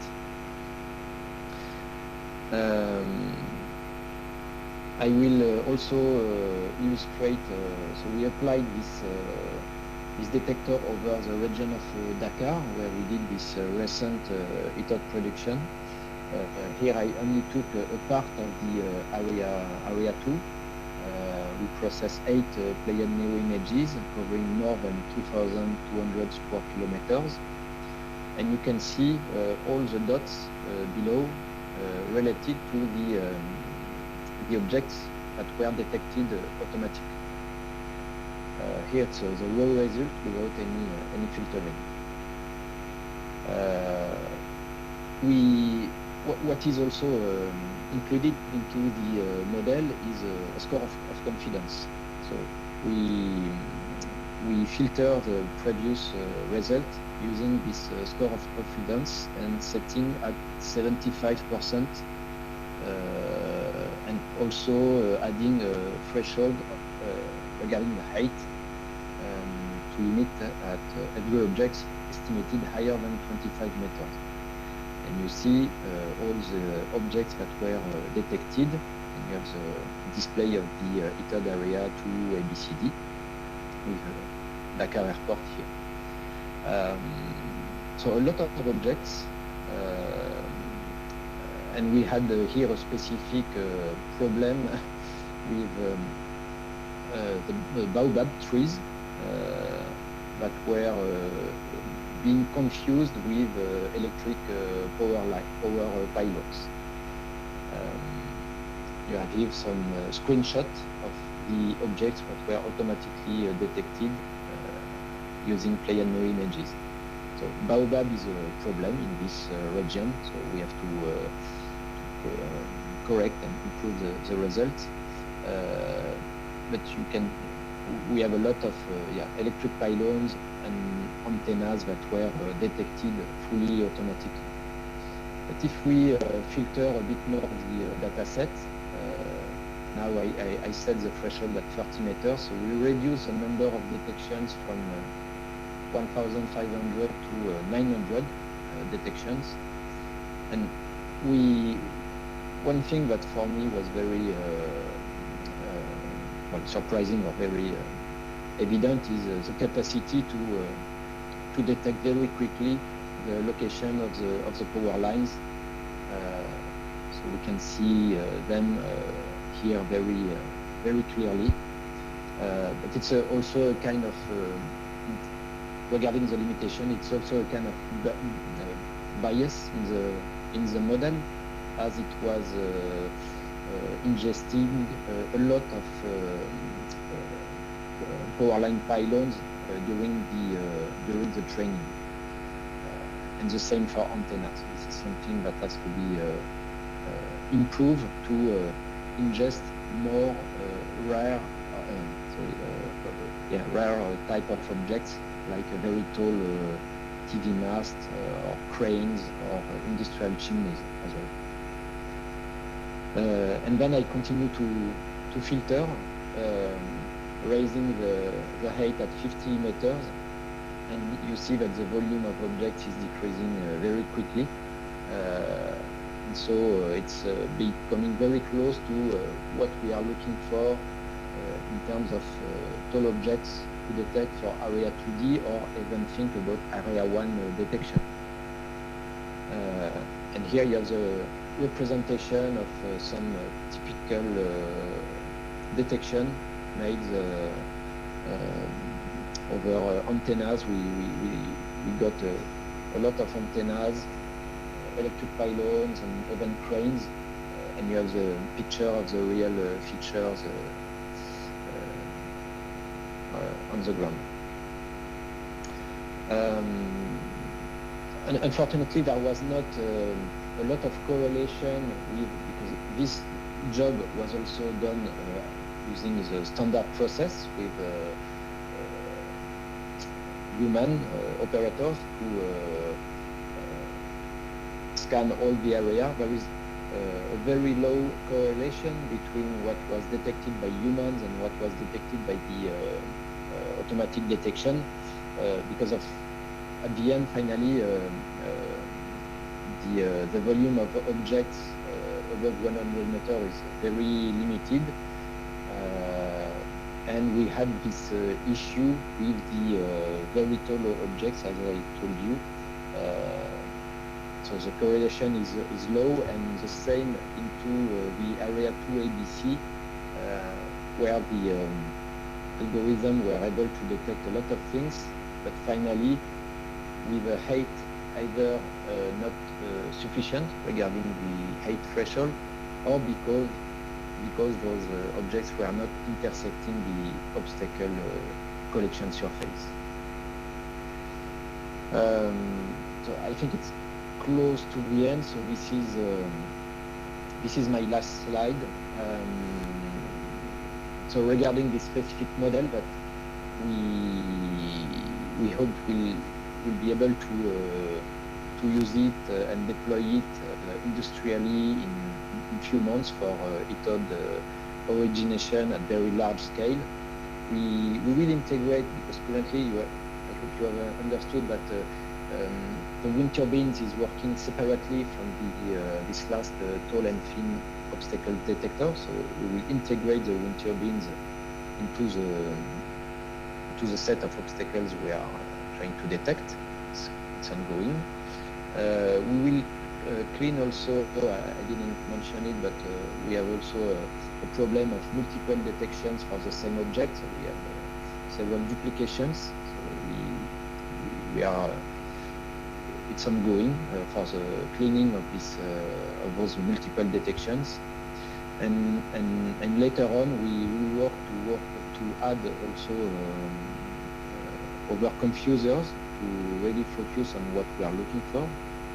For example, we have seen in Senegal that the baobabs have a shape that is more or less same as electric pylons, which cause issues, so we will improve it. We will introduce also a classification of objects, which is not existing currently. It will help us to also filter rapidly the results.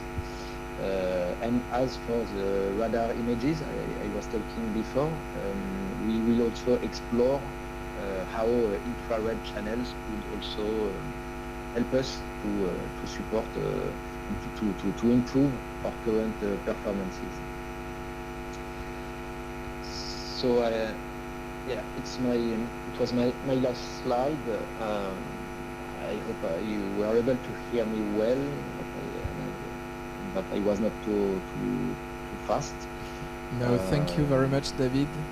I hope it was interesting for all of you as well, and happy to answer to your question. Thank you, David, for this exciting view of what the future of technology will be. So maybe just to, let's say, put again the things in place, you just had a view on what the future is.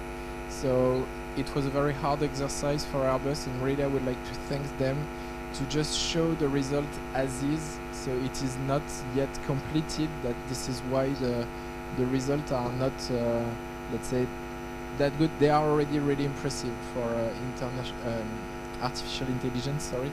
And this is really amazing what they are achieving, but they are kind, let's say, to improve again the model, and when this product will be commercialized, hopefully in a couple of months or years, it will be very powerful. So is there any question related to this Area 1 detection?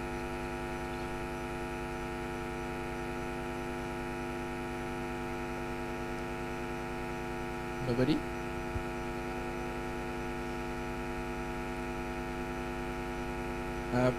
David, can you hear me? Yes, Look. Yes. I can hear you. I just would like to ask one question regarding the height accuracy that you showed to us. What is the comparison that you are doing? You are comparing with the real surveyed data, or you add the ETOD accuracy, so plus or minus 20 meters for area 1? We actually were able to retrieve the high performances using well, we are using two things. So first, what we collected from existing AIP publications, the height that was included into the publications, hopefully having the appropriate accuracy measure, and as well all the well, a lot of real measure done not on the field but by our operator, using as well either an accurate stereo capture using stereo pairs, or using a mono image, one single image, but measuring it more accurately using appropriate tools. So it was here also a lot of effort to in fact develop some qualification data sets to also estimate the height accuracy. For area 1, it's not really challenging. Well, the requirement is at 30 meters in vertical, and what we have seen up to now is that yeah, in 90% of the cases where we had a reference, we were within a margin of 10 meters with this automatic height computation, with the let's say reference coming either from a real human measure or from AIP publications. Thank you for this clarification. One more question for you. You provide us some computation time with your building detection algorithm for the ETOD project of Dakar. So if I remind me correctly, it was more than 2,000 square kilometer, correct? What was the computation time for the obstacle, roughly? Roughly, I think it took around 1 hour to. So once the images were available for the processing, and everything is pushed on the cloud. Either the detectors are running on the cloud, and it took yeah, around 1 hour to compute and detect all those objects. We did the same for the other part of Dakar area 2. Here the area was larger. We processed 4,000 square kilometers, and it was done in 2 hours. Okay, thank you. For the audience there, I think you can easily compare. Again, the technology is not mature enough, but when it would be, you need to figure out how many times it will require to cover the 45 kilometers around an airport with a traditional ground survey compared to 1 hour of computer science. So this is really an exciting technology that is in front of us, and hopefully it will be ready soon. Do we have some questions regarding this topic?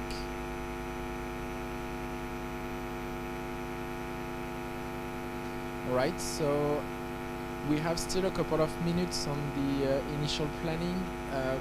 Maybe we can take the opportunity to thank David and to wish him a good afternoon. And I think MC, you can close the session. Thank you very much, Mr. David. Thank you very much for the insight. Thank you, Mr. David Nucluso, as Airbus Defense and Space. And thank you very much, Mr. Luik, for conducting the lively discussion. Thank you very much. Can we please give big round of applause for all the speakers today? Thank you. Bye-bye. Thank you, Mr. David. Hopefully, we can see you in person in another opportunity. Thank you. Mr. Luik, you can take a break for a day, because tomorrow I believe we will meet you again as a moderator. All right, ladies and gentlemen, finally we have come to the end of our second session for today. Thank you very much to all the speakers of the second day. I would like to thank all the moderators also. And for those of you who wants to access the slides, we can scan the QR code, right? Yeah. For those of you who wants to access the slide for the second day, you can access the slide by scanning the QR code displayed on the screen. Okay. All right, and I believe we still have many more interesting topics for tomorrow, so hopefully I'll see you again tomorrow. For tomorrow, which is day 3, the workshop theme is Digital Aeronautical Data Processing with 7 speakers in this topic. There will be a gala dinner also at the on the evening, so don't forget to be informed about gala dinner, ladies and gentlemen. And for today's dinner will be served at 6 p.m. as usual. Last but not least, I'm Rani Raj on behalf of Airnav Indonesia and CGX Aero would like to thank each and every one of you for your participations, for your presence. Don't forget to stay safe and stay healthy because we still have 2 days more. Good evening, salam sejahtera bagi kita semua. Om Santi, Santi, Santi Om, Namo Buddhaya, salam kebajikan. Wassalamualaikum warahmatullahi wabarakatuh. Have a good day.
Things you